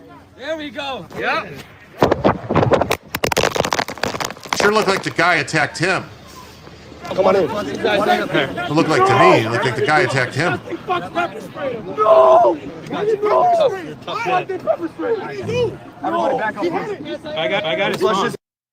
Have I seen the video explaining why the Crusades were justified? It's long, but very informative. I could give you, I would love to watch that video because I will tell you that I believe the Crusades were completely justified. I firmly think it's great. Crusades were completely justified. And just like that, folks, with that $5, we are now just $21 away from a third additional hour to the show. $21 away from a third additional hour of the show. We're blackjack away. And speaking of blackjack, did you guys know that Blackjack Pershing, great general for the United States during the, let's call it there was some troubles there. I think it was during the Spanish-American War, during the conquest of the Philippines, I think, or Malaysia, when they were going up against a bunch of Muslims. He gave everybody cans of bacon grease and had them pack their bullets with bacon grease for dealing with the Muslims. Just saying. Blackjack Pershing. Look it up. Mm-hmm. Never at the protest, Mexico after. I don't know. Gail Cord Schuler on YouTube for the uninitiated. He was based, yes. The Moro uprising in the Philippines, yes. Yes. Mm-hmm. Mm-hmm. Felzu, what video explaining the Crusades? It was long but informative. There's multiple videos on the Crusades.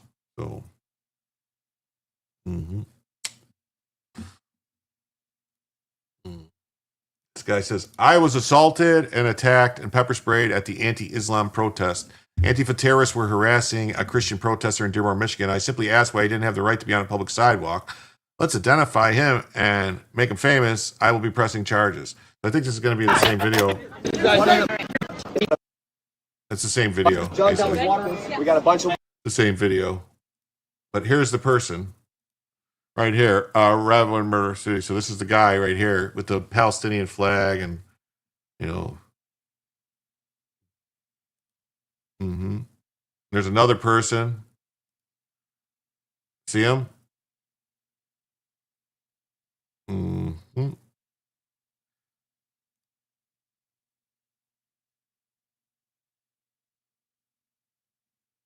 The feds can actually identify him even with the mask on. They've got the technology. They have the technology. Mm-hmm. Fed rent boys? Maybe. Yeah.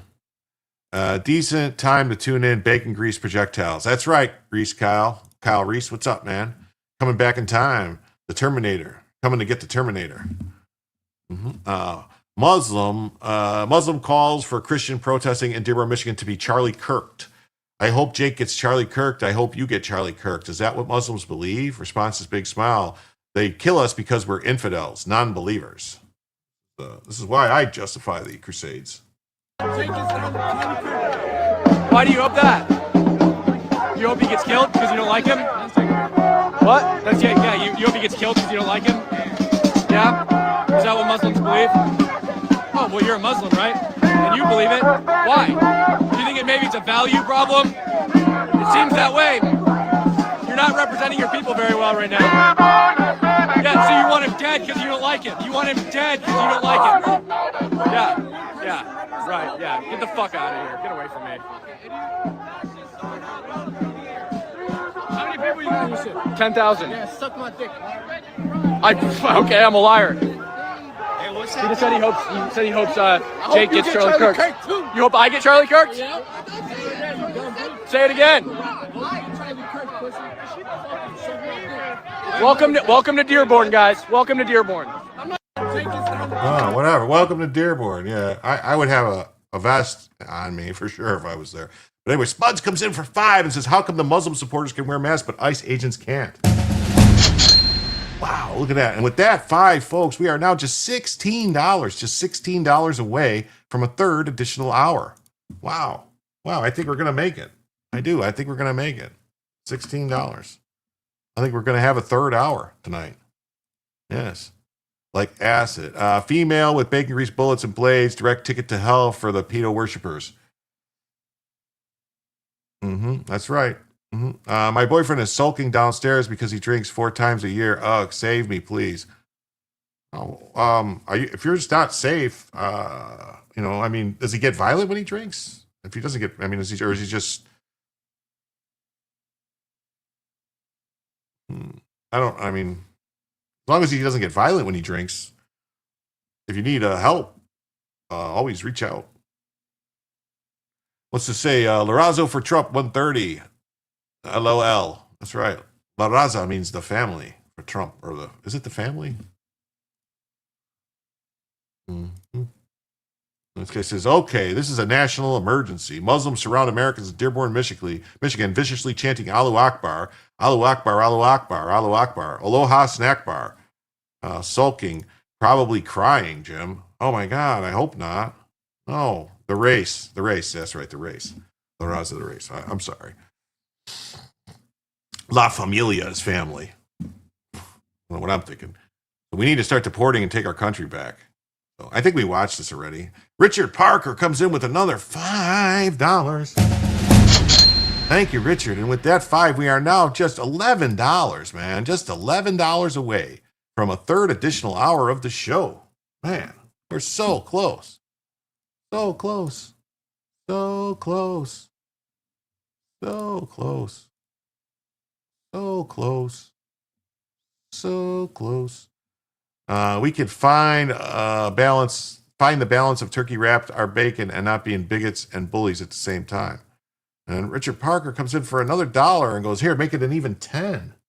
Right? I tried to send a super chat. It won't let me. It wants me to acknowledge terms of service, but gives me no ways to do so.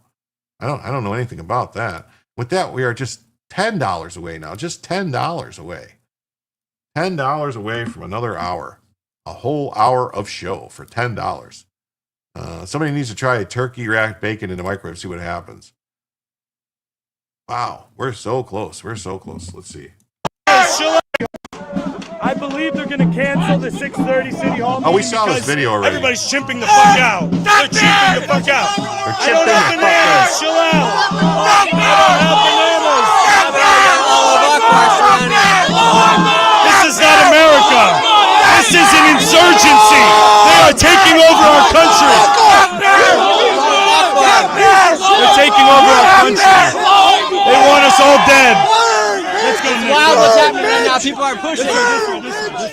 Whoa. This is Dearborn, Michigan right now. Yes, this is Dearborn, Michigan. Any races? Oh, any races are not allowed. Oh, we saw this one. I remember this one. We saw that video. Oh, look at this. We got Felzoo comes in for $5. So the video is titled "The Crusades Were Awesome," actually. Well, thank you. And then Tuckweek comes in with another $5. And with that, folks, we are... Tactical assessment. Red Chinese victory. Impossible. America will never fall to communist invasion. Communism is the very definition of failure.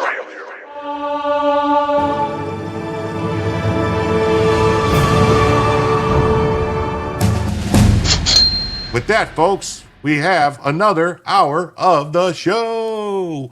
So now we are, thank you very much to everybody, Tuckwheat and to Felzoo. So we are now $75 away from a fourth additional hour of the show.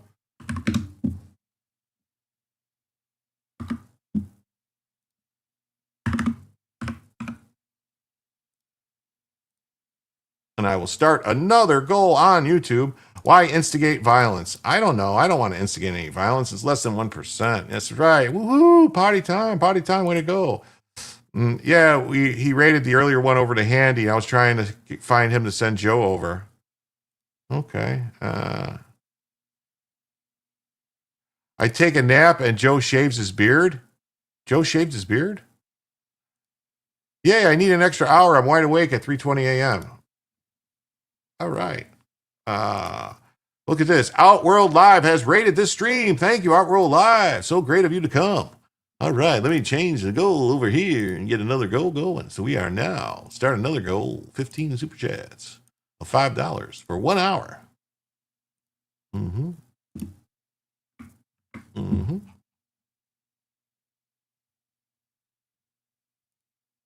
We are $75 away from a fourth additional hour. Okie dokie. Mm-hmm. The power goes out and the war's end. Michigan is in trouble. It is. Michigan is in trouble. Our top national security problem. Welcome, Raiders. We aren't instigating. We've been at war with Islam since the 1800s. The shores of Tripoli. We will fight our country's battles on the land and on the sea. Sorry, Jim. Long days and pleasant nights. Thank you. Thank you. Thank you very much. My dog is having a bad night, so I'm up for the duration. My dog is just chilling, as you can tell. She's just chilling like a villain. That's right. Check out Joe Cannoli on Rumble here. Rumble.Joey Cannoli. Check him out. Our top national security problem is Islamists in America and Europe. They are here to subvert and conquer the West. They will impose Sharia law. They will enslave and kill us. The leftists have an unholy alliance with the Islamists. They hate America and the West. Meet. Yes. We are here now. Thank you. Please hit like. Please subscribe. Please become a member. Meet Aber Kawas. Zoran Mandami just endorsed her for a New York State Assembly seat in Queens. Let's see. This is here is Kawas saying 9/11 was America's fault because of our system of capitalism, racism, white supremacy, and Islamophobia. And so and finding that the system of capitalism and racism and white supremacy, etc., have all, and Islamophobia have all been used, to colonize lands, right, to take resources from other people. And so this is a long trajectory, and we're just seeing the manifestations of that continuation, right, with 9/11. And so a lot of times when people are asking us to respond about, attack, right, if you look back historically, right, a lot of us come from lands that were colonized, lands where wars are being waged, right, and a lot of times because of U.S. policy or the policies in Europe. And so I find that we can connect over that, but then also that the idea that we have to apologize for a terror attack that a couple of people did, and then there is no apologies or reparations for genocides and for slavery, etc., is something that I kind of find reprehensible. And so finding that. Wow, a couple people did, huh? A couple people did. Wow. Kawas was also just moved to New York City last year after earning a master's degree in Islamic liberation theology from a university in South Africa. Zohran Madani's already gotten involved in endorsement politics, backing Palestinian activist Aber Kawas for a Queens Assembly seat, putting him on a collision course with incumbent Jesse Gonzalez Rojas, who backs her top aide for that seat. So this person moved to New York City last year after earning a master's degree in Islamic liberation from the University of South Africa. How are they able to run for office? They're clearly not a citizen if they just moved here a year ago. What the fuck is going on? What the fuck is going on? Wow. Yes, their food is shit, and they smell like their food.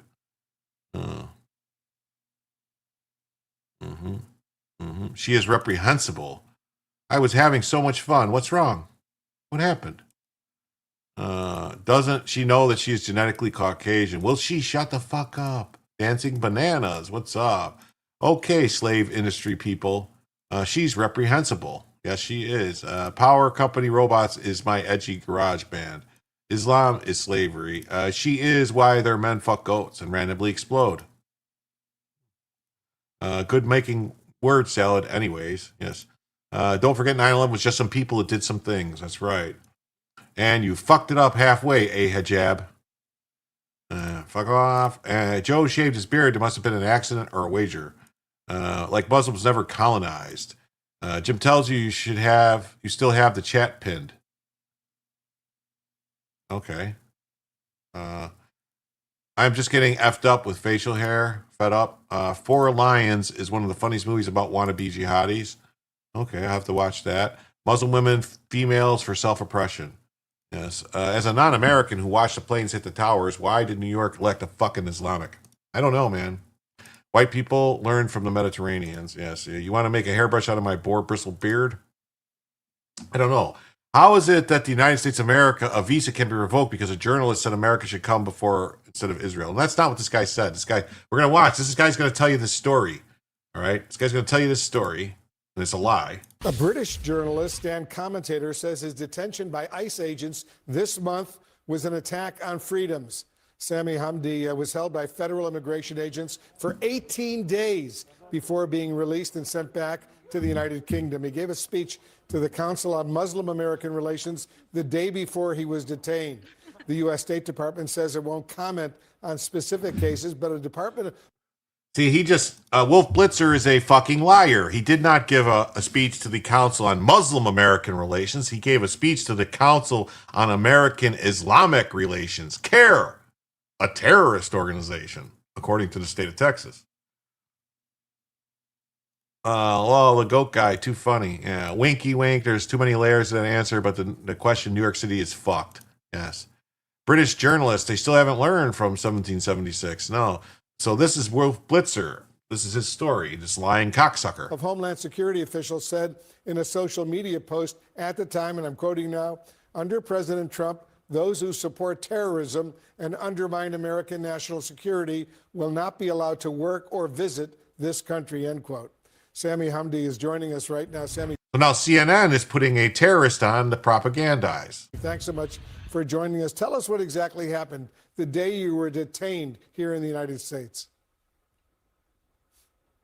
Thank you very much for having me, Wolf. I think that what's important to note is that on the day that I was arrested, the Monday before, a far-right... All right, you know what? We're not going to even listen to him because he's lying, and we're just going to go to the truth. You were deported and had your visa revoked because you were on video supporting Hamas. You said you felt euphoria on October 7th. So, I mean, it has nothing to do, it has to do with glorifying a terrorist attack, which we don't allow people to do that. This is glorification of Islamic terrorism. So here he is talking. Oh, here he is talking. Oh, look at this. Ready? Netanyahu did not envisage that for the first time since 1948, the Palestinians would actually retake land back from the Israelis. Netanyahu did not envisage that for the first time since 1948, the Palestinians would be able to hold those territories for more than 72 hours. We are pitying a people who brought a huge victory since 1948. Don't pity them. They don't want your pity. Celebrate the victory. Allah has shown the world that no normalization can erase the Palestinian cause. When everybody thought it was finished, it's roaring. How many of you feel it in your hearts when you got the news that it happened? How many of you felt the euphoria? Allahu Akbar. How many of you felt it? Why did you feel it? Because So that's CNN has this guy on there claiming he's just a journalist. He's not a terrorist supporter. That's his words. Yes, he's a sand demon. Yes. Yes. Yeah. I'm not American. Oof. Yeah. Yeah. Allah will take you, yada, yada, yada, yada, yada. Yes, yes. Leave the gun, take the cannoli. Allah winks at goats when a 6-year-old bride isn't looking. So that's the guy, and that's CNN bringing him on saying, like, oh, they're stopping his First Amendment. It's a journalist, and they held him. And this is why all of them, that Mohammed Khalil, he's got to go. And all of them, got to go. No visas for people that support terrorists. We don't allow it. We're not Barack Obama. Barack Hussein Obama, the guy educated in the madrasas. Yes. But look, so that's what happens. But then this is what happens in Britain. British authorities have detained anti-Islam activist Ryan Williams at Heathrow's airport, and Cho is on the ground right now trying to get more answers from the police. Williams, also known as Korean Bacon Guy, is being questioned for his controversial social media posts about Muslims. So this guy made social media posts about Muslims, and he got arrested in the UK. And the CNN bring this guy on, you think, to talk about this? No. Censorship in the UK is the focus as Williams faces several years in prison for hot takes. Never forget that Candace Owens defended Ma'an Khalil, so people with Israel derangement syndrome. Yeah. Candace probably default. You can say whatever you want against the government of Israel. You could say they suck, you hate them, you could say any of that shit, whatever. I don't give a fuck. I don't. It's not my government. I don't care. It's not my clown. Not my circus. Not my party. But you start celebrating terrorist attacks. Yeah, I got a problem with that. Go fuck yourself. Oh, music. Always with the fucking music. USA. I just got off the airplane with Ryan Williams, also known as Korean Bacon Guy. I am proud to be an Islamophobe. There's only one culture that makes women cover their faces so other men don't rape them. Leave the goats alone. Right as we went through customs, authorities were waiting and they apprehended him. Ryan, what's going on? What's going on here? He's now in custody. They wouldn't say exactly why. Because there's a chance you get arrested for posting stuff like that. Precisely why I want to go back to face arrest voluntarily. I'm going to fight it to the end to get free speech. He was a staunch critic. Okay. Okay. As you saw, authorities got me as well. I'm being let go. They're now booting me from London's Heathrow Airport. They're not letting me do any type of reports.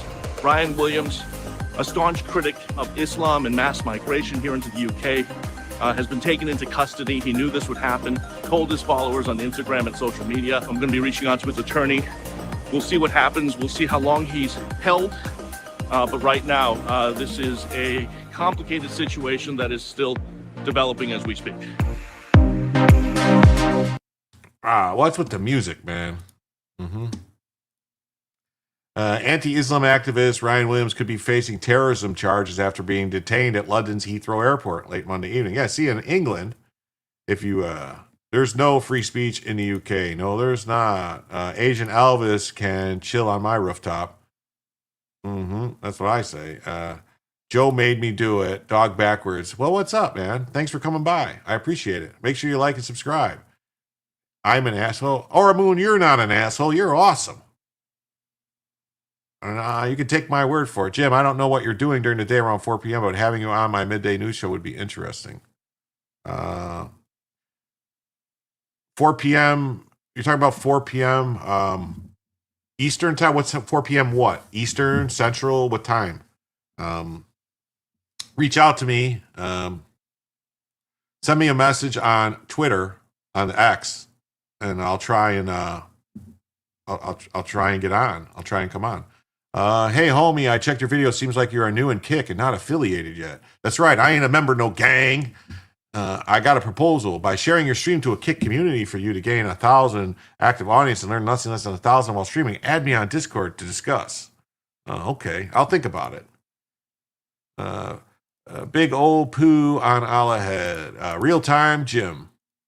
I don't know what that means, real time. You're talking neurodivergent. You're talking Eastern time. You're talking Central time. What time zone? Just say Outworld. Demo Crips. If you hit me up on X and send me a message, we can work something out. We could get together. Yes. Yes, Eastern time. All right. Yeah. Depends on what day of the week it is. Like tomorrow, I could do tomorrow probably. No, I can't tomorrow at 4. I have to take my grandson to the doctor tomorrow at 3. So Jim is getting contacted by a Nigerian prince. Apache time. Oh,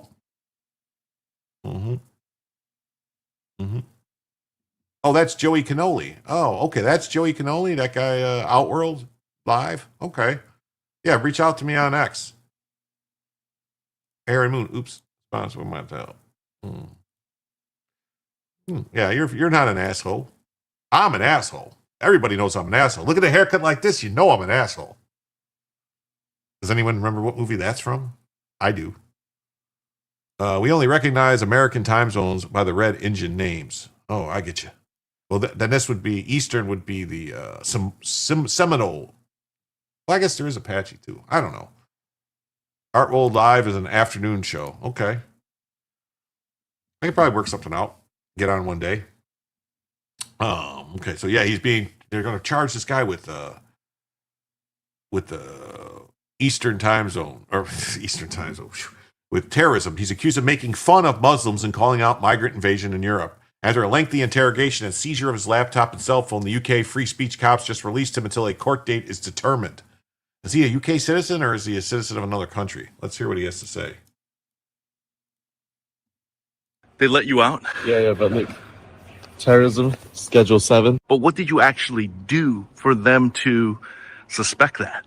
They said it's because of my social media posts. They can take the Sharia law and shove out. There's only one culture that pours acid on women's faces. So yeah, for Against mass migration and Islam? exactly. Leave the goats alone. So I had to give them all my passwords for my phone, all my passwords for my social media, all my laptop. They've taken all my phones, laptop, everything, banking, everything. I was saying the truth. Prophet Muhammad slept with a 9-year-old and married a 6-year-old, which makes him a pedophile. Makes him a That's what I was pedophile. saying. Yes. And now I'm getting They're denying he's a investigated for pedophile? terrorism. This is way worse than I could ever have thought.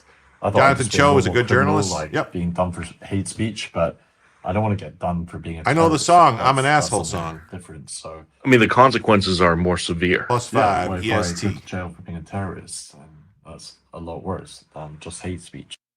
Wow. That's crazy. Terrorism. Terrorism. Okay. There we go. This is one of the most insane things I've ever heard a politician say. Zohar Madami declares that New York is a city of international law. Last time I checked, I'm pretty sure New York is an American city under U.S. law. Mm-hmm. Mm-hmm. You said you would arrest Benjamin Netanyahu based on the 2024 International Court Arrest Warrant. Next UN General Assembly, as mayor, would you do that? So I've said time and again that I believe this is a city of international law, and being a city of international law means looking to uphold international law, and that means upholding the warrants from the International Criminal Court, whether they're for Benjamin Netanyahu or Vladimir Putin. I think that that's critically important to showcase our values, and unlike Donald Trump, I'm someone who looks to exist within the confines of the laws that we have. So I will look to exhaust every legal possibility, not to create my own laws to do so. On the other hand, this is also a world event. Does that not count a little bit? Well, I think we are a global city, but I also think what New Yorkers are looking for is consistency in the way in which we talk about our values and follow through on them. And that's why I think these warrants from the International Criminal Court, they are worth fully exploring every legal possibility to actually follow through on. You said you would... I'll let you guys know. Yeah, he's going to find out he's not the king. He's also going to find out if he tries to touch a foreign dignitary that's here on a diplomatic passport in the U.S., he will end up getting shot by, well, he won't be doing it. Maybe he's let the NYPD, if they were smart, be like, you do it. You go grab him. Because there's, diplomatic security agents that are protecting them when they're here. It's the U.S. government is responsible for all protection of the dignitaries when they come to the U.S. They're like, they're not, they have diplomatic immunity. They're not allowed to be touched. He's so dumb. Yes, so dumb. According to the New York City Charter, the governor can essentially fire the mayor, so back either Bruce Blakeman or Elise Stefanik. Yeah, he's an Islamist. Yes, he is. He wants the UN to run the country. Yeah, they all do. That's the other commie in fucking Chicago said the same thing. He wanted the UN to come and stop Trump from enforcing immigration law.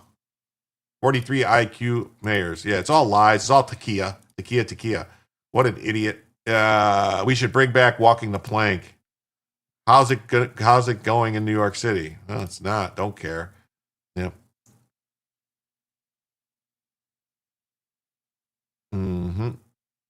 Yeah, what he believes, he's an asshole. Yep. This idiot thinks he's an attorney, doesn't know what the fuck he's talking about. Joe about had it, aneurysm. Yeah, he's an idiot.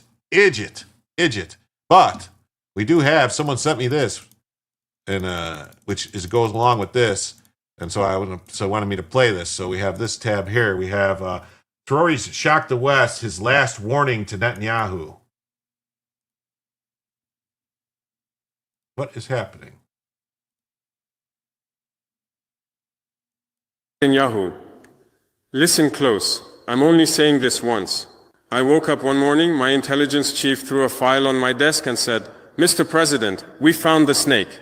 I opened it, saw my own protocol officer's face, 12 years sitting beside me, 12 years selling every breath I took straight to Tel Aviv.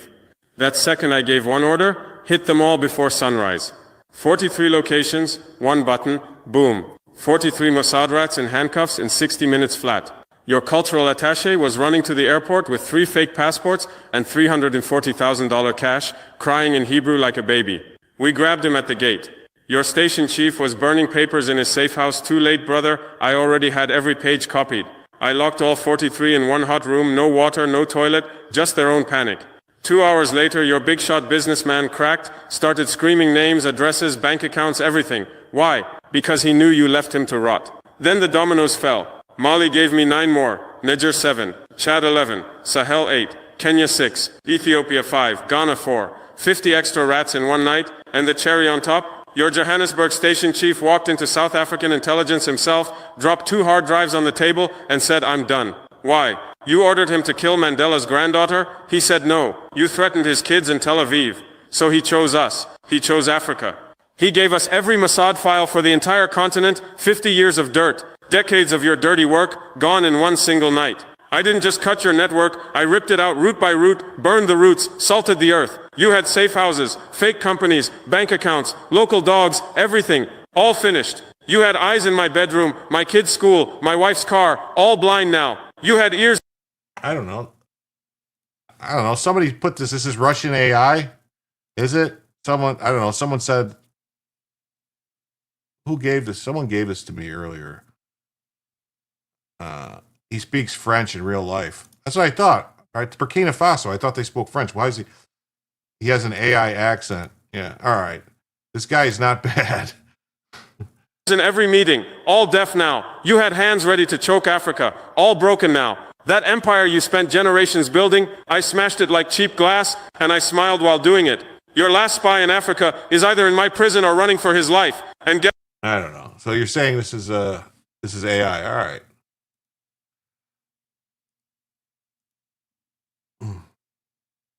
He got real close to Russia and China. Okay. Dude speaks with AI cadence. They can speak. It's mostly just basic piracy. Once you boil it all down, they are simply trying to hijack America from the bridge. Okay. He says it's AI bullshit. They can't talk that fast. Or he's a retard. Okay. No. Sounds like a white guy. I mean, he doesn't sound like the guy from Burkina Faso could talk like that. But thank you for the $2, Mr. Parker. With that $2, you're now $73 away from a 4th additional hour. That's right, folks. Just $73 away from a 4th additional hour. Thank you very much. Yeah, AI. All right. I didn't have the chance. There's a ton. If I was a person celebrating Thanksgiving, cook turkeys, who live close to Dearborn, Michigan, I'd invite a Muslim friend. Okay. He's not bad, considering. Yeah. No more delays. Judge Boasberg must be suspended immediately. Impeachment is underway. He should not get to hear another case. This afternoon, I led an effort to make that suspension happen. My letter to Chief Judge Shiri Shrivastava of the D.C. Court. Why do we have another one ahead of the D.C. Court? This guy. He needs to go. Yes. Judge Shiri Shrivastava. We write to regarding Chief Judge James Jeb Boasberg of the United States District Court of the District of Columbia. Chief Boasberg should immediately be suspended, pending formal impeachment by the House of Representatives and, if impeached, an impeachment trial by the Senate. On November 4th, articles of impeachment were filed against Boasberg over, among other things, his role in properly granting orders in the Arctic frost probe, ignoring his responsibility to wield the power of his office in a constitutional manner. Chief Boasberg granted special counsel John Smith authorization to issue frivolous non-disclosure orders in furtherance of Arctic frost. Your court adopted a similar sentiment when it reversed Judge Boasberg in R.E. sealed case, which found that he had erred by too permissively granting government requests non-disclosure agreements against X Corp. These articles of impeachment have received bicameral support. Chief Judge Boasberg's role in Arctic frost is not the only complaint levied against him. He's accused of improperly using his role as Chief Judge to assign himself JGG versus Trump, a case the Supreme Court found he lacked jurisdiction over. In July 2025, it came to light that on March 11th, one of the conference of semi-annual meetings, Boasberg disregarded its history, tradition, and purpose to push a wholly unsolicited discussion about concerns the administration would disregard rulings of federal courts, leading to a constitutional crisis. This is a precedent for administratively suspending a judge pending an impeachment inquiry. The most recent impeached judge, G. Thomas Porteous Jr. of the Eastern District of Louisiana, was administratively suspended prior to his impeachment while the Judicial Conference of the United States investigated allegations against him of bribery and fraud. As Chief Judge of the applicable Civil Judicial Circuit, you are tasked with overseeing Article 3 remedy process for misconduct of the appellate and judicial districts of your circuit.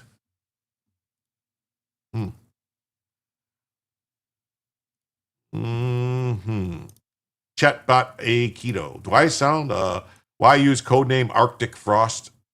That's what they called it. I don't know.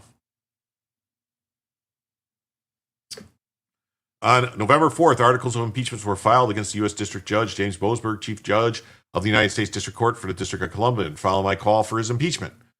I just called for the impeachment of Judge Boasberg. Boasberg is a poster child for rogue judges.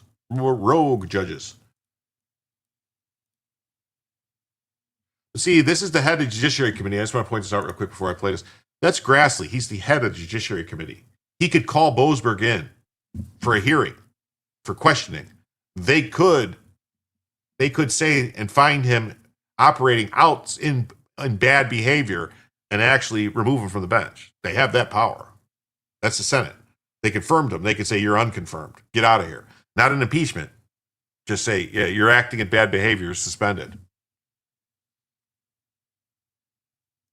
Judge Boasberg gave a speech about how he was going to thwart the Trump agenda before he got those cases. He was not the assignment judge. The D.C. courts have a daily assignment judge. He wasn't the assignment judge. He's on vacation. Somehow gets these cases at 1 a.m. Was he tipped off? Did somebody tell him these cases against President Trump and his agenda now were coming? I don't know. We should find that out. But Judge Boasberg, what he did to Senator Cruz and maybe other senators, absolutely, and I don't say this lightly, absolutely is worthy of impeachment proceedings. There has to be accountability. The American people have heard a lot about this, and you're going to hear more. We should have Watergate-style hearings on this for months. If we're ever going to root this out, we have to be serious about it, and consequences have to follow. Resignations, firings, criminal prosecutions. You simply can't, in this country, use the justice system to throw people in jail because they have a red jersey on or a blue jersey on. That's right. You can't. You just can't do it. I want to, but you can't. The discipline, Judge Boasberg, a formal judicial misconduct complaint is required. The chief judge of the circuit, Servanison, is charged with ruling on such complaints. On July 28th, the DOJ filed a judicial misconduct complaint against Boasberg. The DOJ has announced it will file a misconduct complaint against Boasberg for improper politicizing his role as chief judge. A great step forward for this rogue judge. Under 28 U.S.C. 352, Siri Servanison is mandated to expeditiously review the complaint and determine whether to take appropriate corrective action.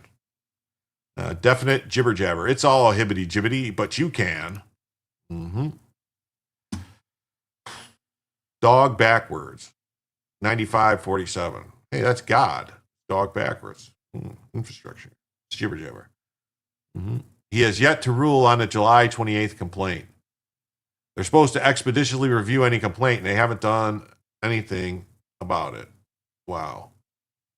July. It's almost December. It's November. It's almost November. If he dismisses the complaint, he must do so in writing, which he has yet to do. If he dismisses the claim, the DOJ may petition the Judicial Council of D.C. Circuit for review, a body in which Judge Boasberg himself serves, creating a clear conflict of interest in these proceedings. Boasberg has racked up quite the laundry list of misconduct, forcing his way onto high-profile cases that he lacked jurisdiction over, showing prejudicial animus towards the Trump administration, signing off on illegal gag orders in the partisan Arctic Frost investigation. And then somebody pointed out that Arctic Frost is a type of orange. It was their little joke about Orange Man. American judges are awful. All judges are kind of awful. These recent revelations about the potential rubber stamping of gag orders represents a disturbing trend for Boasberg. This summer, Just this summer, in our sealed case, the D.C. Circuit reversed Boasberg overly permissive grant of government-requested gag orders against the X Corporation. That would be Twitter, Twitter X, Twitter X, Twitter X, Twitter X.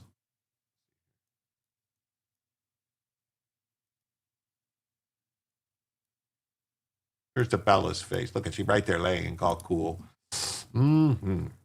Hey, we've been going for 5 hours and 20 minutes. There's 176 people watching right now, so please hit the like button if you haven't already. It only takes a second, and become a member or subscribe. Subscribing is free. Becoming a member, you got to invest a little bit of money, but it is Mo-member November, so more memberships for Novemberships. So come on in, and the water's warm.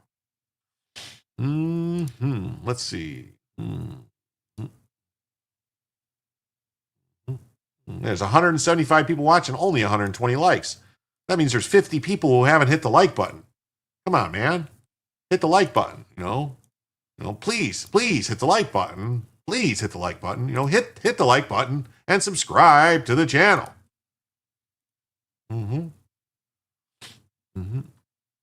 They reversed this guy. Yes. Salabim reversed him. This is clear precedent for the administrative suspension of a judge pending an impeachment inquiry. The most recent federal judge to be impeached was G. Thomas Porteous. He was administratively suspended while his conduct was investigated. This guy. Judge Shiri Srivastasan must expeditiously rule on the DOJ's misconduct complaint and administratively suspend Boasberg while the impeachment inquiry unfolds. We cannot tolerate rogue, self-professed, prejudicial judges ruling on our nation's most important cases. Impeach, then prosecute. Thank you, Senator. Bill of Materials on Boasberg here. Top 20 times Judge Boasberg overruled America's update for Arctic frost. Perp in black robe. Still a perp.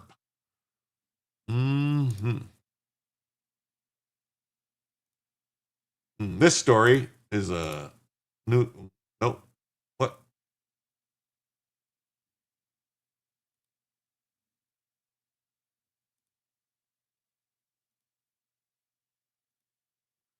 This story I found interesting. It says NVIDIA, what you guys don't know, NVIDIA is a company, they make graphics cards and other stuff. They're set for a $320 billion price swing after their earnings report comes out, options indicate. Yeah. NVIDIA's earnings report on Wednesday could trigger a $320 billion swing in the chipmaker's market value. And if you guys pay attention, you watch like Pelosi's tracker and these other people, like these politicians, they've been buying options on NVIDIA. So they think it's going to pop. That's the guy that voted no today. That's right. That's Boasberg was the guy who ruled that Facebook wasn't a monopoly. Yeah. AI is a bubble, the biggest in the economy. Isn't that like 5%? Yeah. NVIDIA's options implied that a 7% move for the stock in either direction after it announced its quarterly results, which are expected to follow the market close on Wednesday. NVIDIA's current market value is about $4.6 trillion. The options implied move would represent the largest one-day market value change following quarterly earnings for the artificial intelligence bellwether. On average, the stock has logged a move of 7.3% the day after reporting results over the last 12 quarters.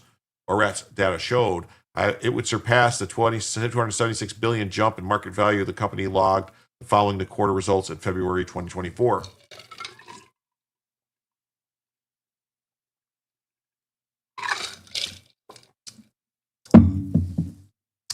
The chipmaker has become a focal point for investors seeking exposure to the AI boom, with its graphics processing units dominating the market for training large language models and other AI applications. NVIDIA's impact goes far beyond the dollar swing. Chris Murphy, co-head of the derivative strategy at Susquehanna, said, I wonder if Chris Murphy is related to Chris Murphy, the senator? As the anchor in the AI capex trade, its results will help define whether we're in a next leg of expansion, or entering digestion mode. NVIDIA is approximately 8% weighting in the SP 500 index, and its market leadership in AI give it the results added significance. You saying sell? You think it's going to go down? Maybe, I don't know. The signal it sends on demand, margins, supply chain, and investment posture could shape sentiment across semis, hyperscalers, and AI infrastructure at large. So while the stock market may move plus or minus 7%, the narrative impact could extend across 10 trillion worth of correlated trades. The technology sector pulled back in recent sessions on investor concerns about the sustainability of a rally in artificial intelligence shares and inflated valuations of the stock that drove much of this year's market gains. NVIDIA shares are up 38% for the year, having retreated about 10% since hitting a record high in late October. They're already down 10% since October. Investors will be parsing NVIDIA's results for signs of waning demand in the sector that has driven much of the stock's market rally over the recent months. Why? Is someone thinking NVIDIA hasn't been making money? NVIDIA shares have come under pressure in recent days on news some of the high-profile investors, including billionaire Peter Thiel's hedge fund, as well as SoftBank, exiting the stock. As a major S&P constituent, its results will likely carry broader implications for the business investment and AI-related spending trends. Chief of Investment Strategy and Research at Glenn Mead said in a note. AI is overblown. Sell. Okay, well. It's got a future. Not now. Well, I don't know. I mean, I'm not giving any advice. I'm just saying, I don't know. They're saying people have been monitoring. They're just saying NVIDIA is set for a $320 billion price swing after the earnings report. That's what they're calling. That's me, do you? No, I'm just saying, if you want to sell. You do what you want.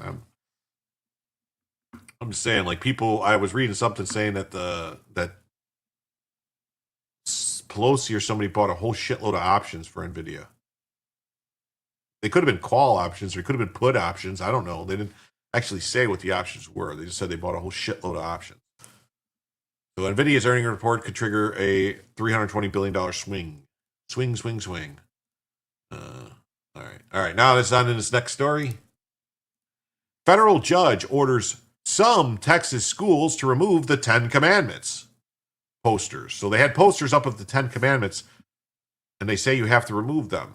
Like, why? The 10 Commandments is just say, like, you know, thou honor thy father and mother, thou shalt not steal. Aren't those basically like the same? Aren't all the rules of the 10 Commandments basically the rules of the school? Like, don't kill anybody in school, don't steal from anybody in school. You know, seems kind of weird that you would force them to take that out of a school. 12 years ago was the time to buy that. Okay. NVIDIA did all the hard work. Mm-hmm. Federal judge has ordered some public schools in the Texas district on Tuesday to remove 10 Commandments displays from their classroom walls by next month. A victory for the families that argued the posters infringed on their religious freedoms. How does it Okay. Well, then I want all the prayer rugs removed from all the fucking schools and the prayer rooms. If we're not allowed to have 10 Commandments on the walls, then Muslims aren't allowed to have fucking prayer rooms with prayer rugs in the schools either. How's that? Huh? The ruling comes from Judge Orlando Garcia of the U.S. District Court or the Western District of Texas after Greg Abbott signed in June a law requiring school districts to display the 10 Commandments in a conspicuous location in each classroom. The ruling applies to 14 public school districts, including ones in Fort Worth, Arlington, and Conroe. Will Theo be on a certain list? He might be. Yeah, the West is Christian. Don't like it? Get the fuck out. Started as a graphics card company. Yeah, NVIDIA is still a graphics card company. But their graphics cards are great for, you know, basically for Bitcoin, for like mining Bitcoin or Ethereum and all that stuff, and also using for AI. For whatever reason, the graphics card works much better for AI stuff. In his ruling, Garcia wrote that it's impractical, if not impossible, to prevent plaintiffs from being subjected to unwelcoming religious displays without stopping school districts from enforcing that law.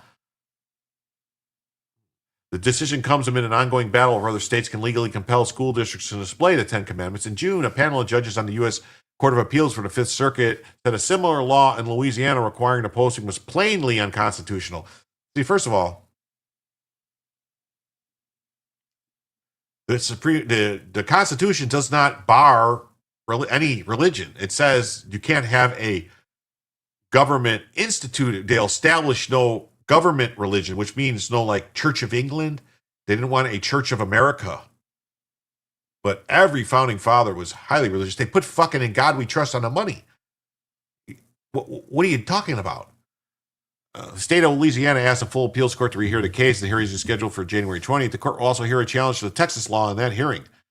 Fort Worth Independent School District and Conroe Independent School District said in a separate statements that they would comply with judge's order. Other districts could not immediately be reached for comment. Texas law states that school districts must accept donations of the posters, but are not required to purchase them with district funds. Proponents of the law argue that the Ten Commandments are important to understanding U.S. history, while critics say the law is a clear violation of the separation of church and state. The separation of church and state is something that motherfuckers made up because it doesn't say anywhere in the Constitution there's a separation of church and state. It says there shall be no state-sponsored, state-established religion. That's it. That doesn't mean there can't be any religion in the state. They fucking pray every day in the start of Congress. When they open Congress, they pray. They do all this shit. I mean, what the hell? America is a Christian nation. It is an imperative that we display our very values, the timeless truths that have historically guided the success of this country. That's what Ken Paxton said as the Texas Attorney General. Mr. Paxton has sued at at least 3 districts that said he has refused to display donated posters of the Ten Commandments. His office did not immediately respond for a request to comment. In August, a separate federal judge in the Western District temporarily halted the law while it constitutionally was being litigated, but the decision applied to 11 school districts, and some of the other districts proceeded to hang the posters that were donated, sometimes by religious organizations. NVIDIA is a blue chip now. It made your crappy computer play the game you wanted to play. I'm relieved that the decision of today's ruling, my children, who are among the small number of Jewish children at the school, will no longer be continued subjected to religious displays. The fucking Ten Commandments is part of Jewish religion too. Who the fuck is this person? Clearly not a religious Jew if they don't want to see the Ten Commandments. The fucking God gave Moses the Ten Commandments, you stupid fucking person. Oh my God, this is a liar. This is an atheist. This isn't a Jewish person. This is a fucking lie. American Civil Liberties Union, which represented the plaintiffs. The government has no business interfering with parental decisions about matters of faith. Yeah, the Ten Commandments aren't just Christian, they're Jewish too. Holy fuck, you see this, right? I am relieved my children, who are among a small number of Jewish children, will no longer be continually subjected to religious displays.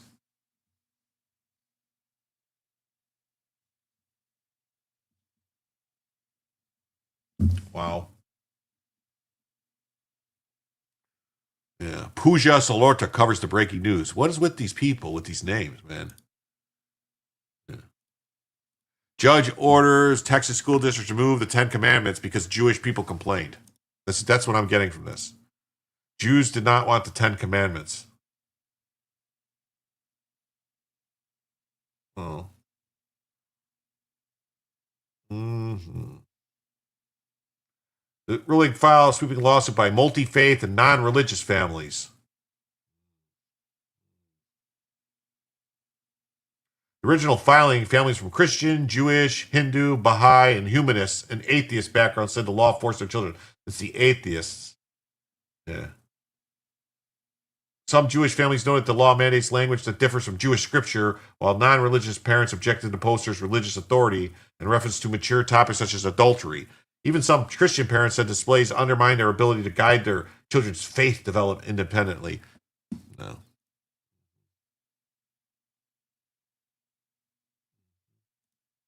That's when they want you to want me to become a member to be able to read this. Well, I'm not going to do that. So here we go. Next story. Aren't the 10 posted in the Chamber of Scotus? Yes, they are. The 10 Commandments are posted in every federal court, actually.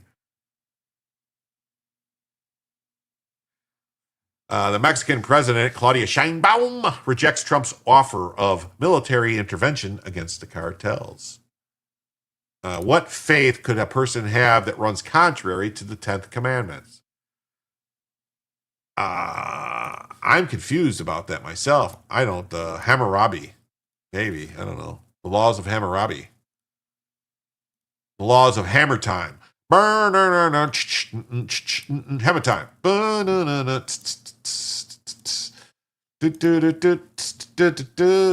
Claudia is a cartels? Yes. Claudia is a cartels. Yes. Scheinbaum. Mexico's president on Tuesday ruled out allowing U.S. strikes against cartels on Mexican soil a day after U.S. President Trump said he was willing to do whatever it takes to stop drugs from entering the U.S. Jim's rants are awesome. Bang!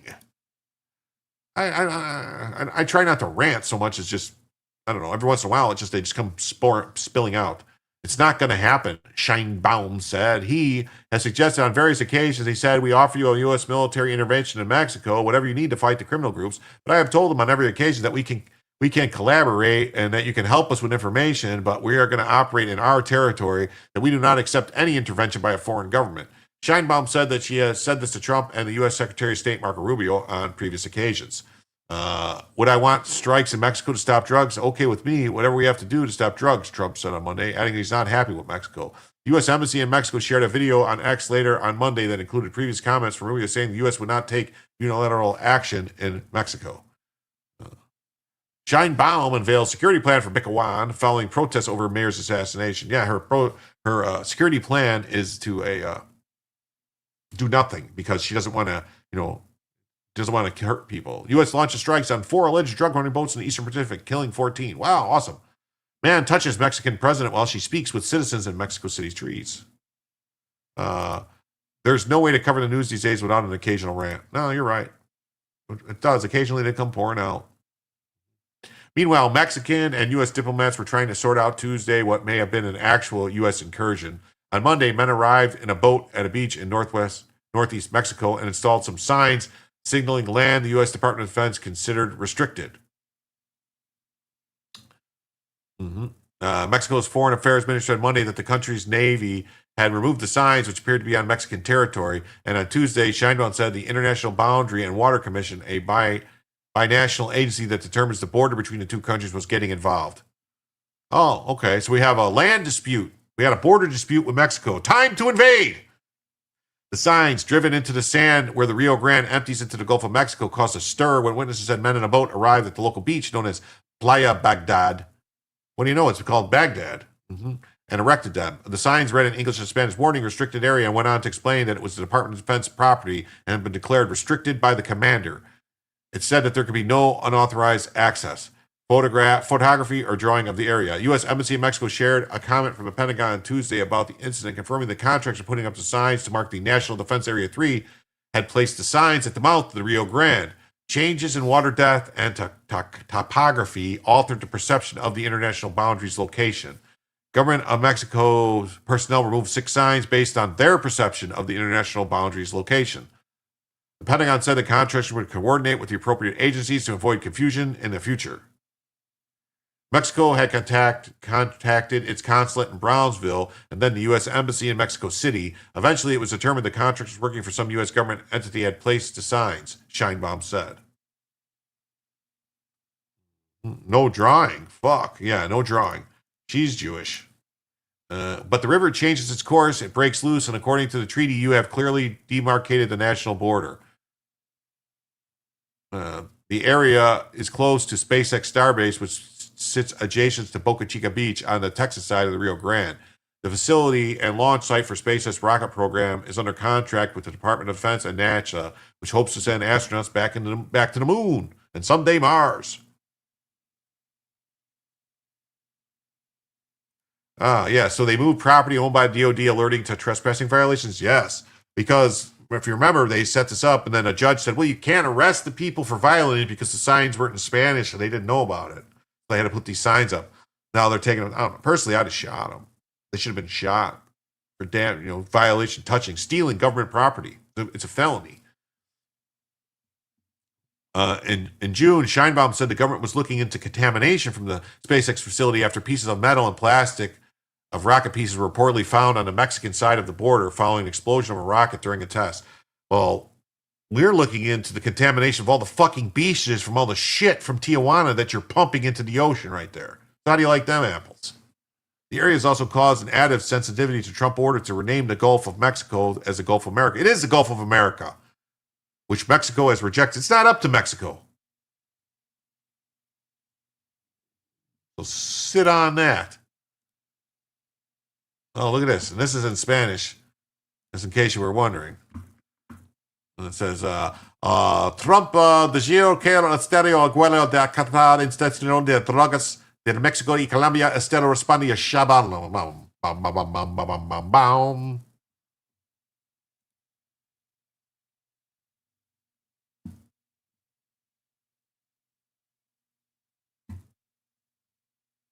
What the hell is going on?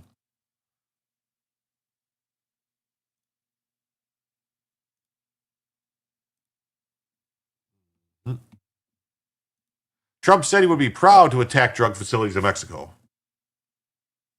And now Scheinbaum responded. Mexican president reiterated that there will be no U.S. intervention in Mexico. War on Dookie. That's right. He suggested on several occasions they would do it. According to Scheinbaum, the agreement with Mexico has with the U.S. clearly respects sovereignty, except for they went and trespassed on our land and took our signs. So if we accidentally with a paintball gun cover over the trespassing sign for, say, Area 51, does that make it legal to enter? According to the judge, I guess so. You know? Mm-hmm.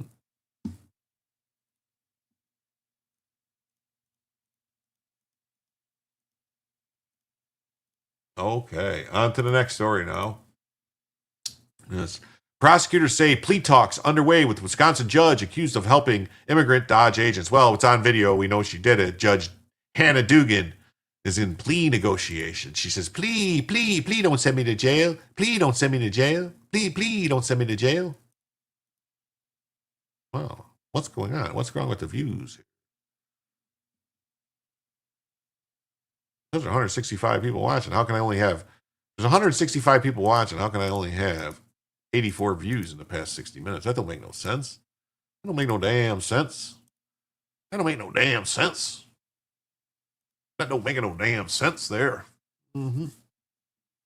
Wisconsin is AIDS 2020 election fraud. Yes, laughs.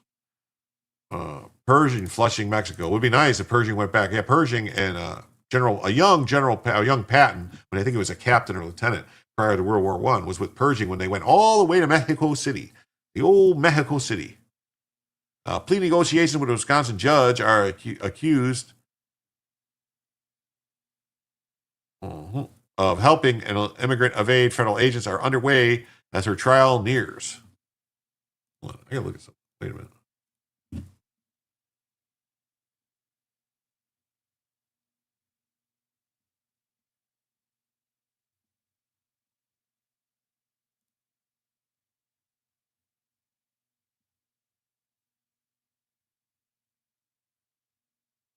Oh, it is still live. All right, it is still live on X. Why am I getting no reports of any stuff here? Hello. Oh, there. Mm-hmm.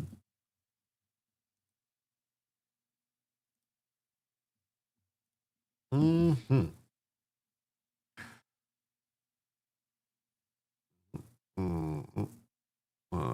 Interim U.S. Attorney Brad Schmimmel told the Associated Press in a telephone interview that attorneys are discussing potential resolution of the case against Milwaukee County Judge Hannah Dugan, but her attorneys haven't shown they're willing to accept any offer. A plea agreement would mark a surprising de-escalation by prosecutors on the case has become a flashpoint in President Trump's sweeping immigration crackdown. Schimmel said plea negotiations are part of the normal process, resolve a case, eliminate the risk for both sides to find a resolution that makes sense. That's all. Dugan's defense attorney said she's innocent and they're preparing for trial next month. She's on fucking video doing it. She's not innocent. The Supreme Court of Wisconsin didn't think she was fucking innocent either. They removed her and stripped her. What's it say? The audio keeps going out of sync on my end. I've had to refresh multiple times. What? Are you serious? A water weapon like a sub or a badass dolphin. Well, I'm sorry to hear that, Armediki. That doesn't make any sense. Doesn't make any sense. looks like it's working to me. But I want Dugan to go to prison. I would be seriously disappointed if they plea her down. Something needs to happen. That's what I'm saying. Something needs to happen. Something needs to happen.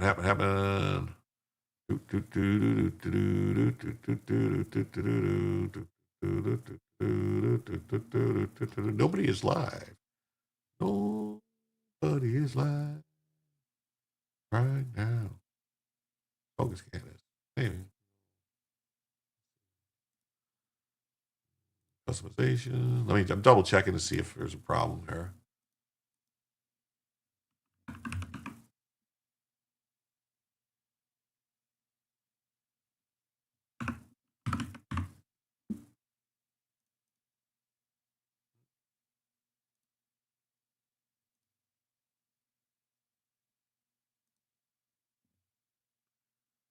Let's see.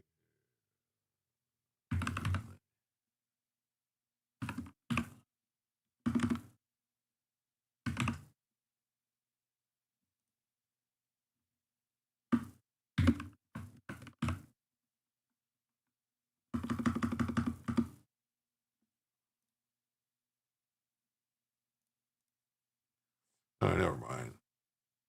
Never mind.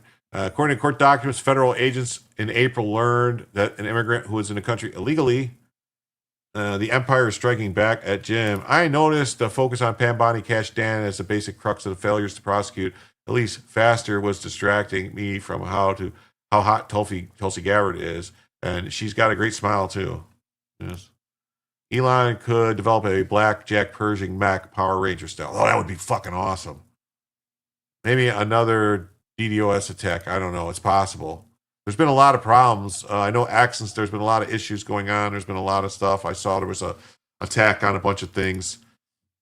I keep having to refresh the chat. It stops periodically. I don't know what's going on. As I see, there's all types of issues.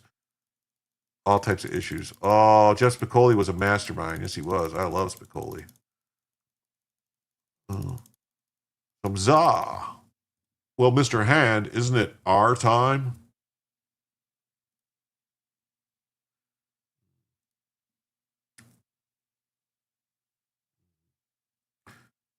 And Dugan learned the agents were in the courthouse and showed Flores out their courtroom through a private door. He was able to make his way outside. Agents captured him after a foot chase. Dugan was arrested at the courthouse a week after the chase, and a federal grand jury indicted her on charges of obstruction and concealing an individual to prevent arrest. Dugan has argued she did nothing wrong and she has complete authority over movement in her courtroom. And she tried to argue that, like, I am above the law. I'm my courtroom and I can do whatever I want. You will respect my authority.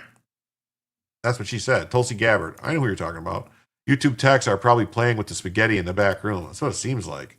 They've been fucking with my shit for a while now. Dugan's indictment has intensified the clash between the Trump administration and local authorities. Democrats have accused the Trump administration of trying to make an example of Dugan. Yes, we need to make a fucking example out of some of these people. To the blunt opposition to judicial opposition to the crackdown, but the administration has worked to vilify her on social media. I don't know about vilifying her. She vilified herself. Kash Patel posted a photo on a social platform of Dugan being led out of the courtroom in cuffs. Good. And the U.S. Department of Homeland Security posted on X that Dugan was taking a term of activist judge to a whole new meaning. Yes. U.S. Attorney General Pam Bondi on Monday appointed Schimmel as the Eastern District's interim U.S. Attorney, replacing U.S. Attorney Richard Froling, who had brought the case against Dugan. Schimmel served as Wisconsin Attorney General from 2015 to 2019. Then Governor Scott Walker appointed him as a state judgeship after he lost re-election in 2018. He ran unsuccessfully for state Supreme Court this spring. John Vaudreuil, a former U.S. Attorney in Wisconsin's Western District, said he was surprised that Schimmel would comment publicly on plea negotiations, saying such discussions are private and announcing them could seen as be putting pressure on a defendant. Still, he said he's not surprised negotiations are taking place. During his stint as U.S. Attorney, his office extended offers in most cases as a professional courtesy, even if it appeared there was no middle ground. Schimmel is likely to take orders from the upper echelons of the U.S. Department of Justice on how to handle Dugan, making the chances of a resolution short of trial slim. If the Attorney General of the United States says it has to be a felony and it has to be jail time, I don't suspect that's where the defense is starting from. When the case started, there would have been a lot of things said from on high that would make it difficult to come to a resolution in the case. Duct tape fixes all. Yes. Duct tape fixes all. Yes.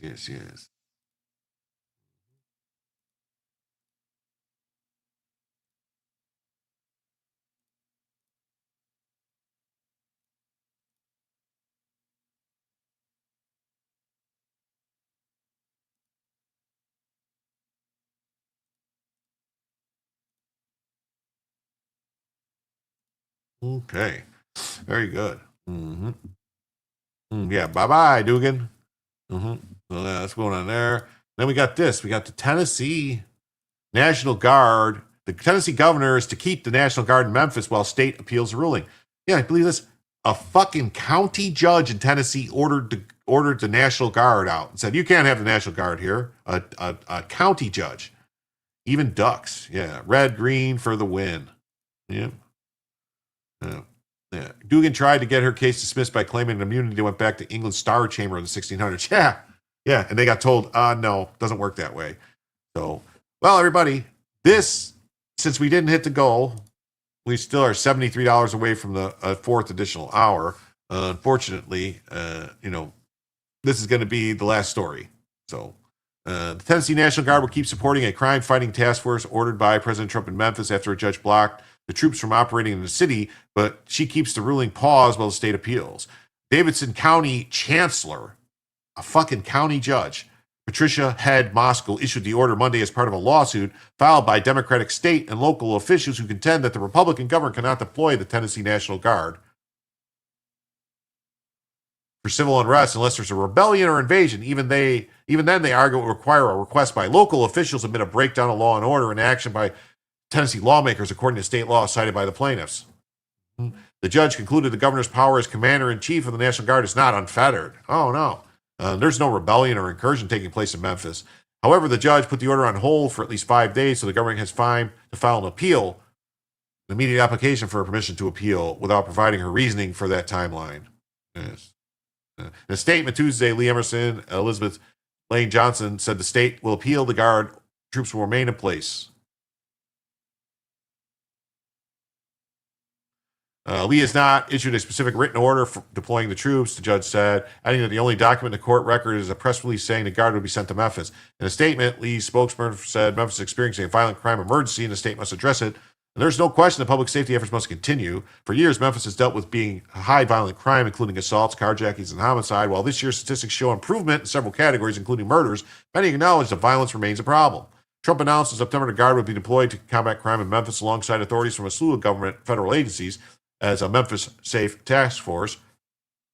The task force, which includes hundreds of personnel attached to 30 federal and state law enforcement agencies and Memphis police, has made up 2,500 arrests since it began in September. The troops that arrived on October 10th have been patrolling the neighborhoods and commercial areas, including near the iconic pyramid in downtown, wearing camouflage and protective vests, saying military police with guns and holsters. Guard members have no power to make arrests or conduct searches. City of Memphis Mayor Paul Young, a Democrat, said he never requested the Guard come to his city, but after Trump made the announcement and Lee agreed, Young, who was not involved in the lawsuit, said others have said they wanted the task force to focus on targeting violent offenders, which is what they're fucking doing. Lee said the National Guard would play a critical support role. The National Guard has limited role to serve support and a deterrence function. The role does not appear to be critical to the state's safe task force mission, she wrote. It's not up to her to fucking decide what's critical and what's not. These fucking judges, man, I don't know where they get off. I really don't. Where they think they get this fucking power. They have no power here. You have no fucking power here. Go away. Texas Attorney General also confirmed that appeal is coming, saying the case presents legal questions that have ramifications for all Tennesseans for centuries to come. Plaintiffs include Lee Harris, a mayor of Shelby County, where Memphis is located. Harris argues that the Guard's presence being used to cause fear in residents and damage the city's reputation. Their fucking reputation sucks from all the murders, you dumb asshole. Oh, thanks, Jim, you lovely bloke. Thanks, Jim, Mr. Jim, you lovely bloke. Well, thank you. Thank you. Gremlins, hide my pens. Break down law and order in Memphis? Wow. Head probably got her the job. That's right. As of November 13th, 440 to 180 Guard were on the ground, according to Memphis police. The total will be increased to 350, the department said, but it's not clear if the judge's order will affect those numbers. I think Trump has an internal clock and monologue. We move forward in about 3 years. I hope he moves forward a lot faster. I really do. I can't take this much longer. I really can't. Wow. I just look at this. The site can't be reached. There's something going on. There's some kind of DDoSs or something happening. Something happening. So, all right. All right, everybody. I want to thank everybody. I want to thank everybody who was here tonight. I want to thank everybody who was here tonight. Please remember to hit the like button. Please subscribe if you haven't already subscribed. And please come back for another show. I do these almost every night. I'm not 100% sure if there will be a show Wednesday night. Wednesday night might be the night that I take off this week. I usually take one night off a week. I'm not sure. We'll see what happens. It's all going to be depending on whether or not my grandson gets to bed on time. If he doesn't get to bed on time on Wednesday, if it's a problem, then I probably won't stream Wednesday, but I'll be streaming Thursday, Friday, Saturday, Sunday, Monday, Tuesday, maybe not Wednesday, but we'll see. Check in like 10 o'clock on Wednesday to see if I'm streaming. Maybe 9 or 10 o'clock. We'll see. But I want to thank everybody who came by. And, please remember, leave a comment, like the video, leave a comment, subscribe, become a member, all that good stuff. And, come on back and have Jim tell you the news. No, pencils are yellow because they came from Asia. Thanks, Jim. Water pork. Yes, it's movie times. Good night. Yes, work them out, Jim. That's right. Trump firing after Christmas. That would be nice. Yes. Later, skater.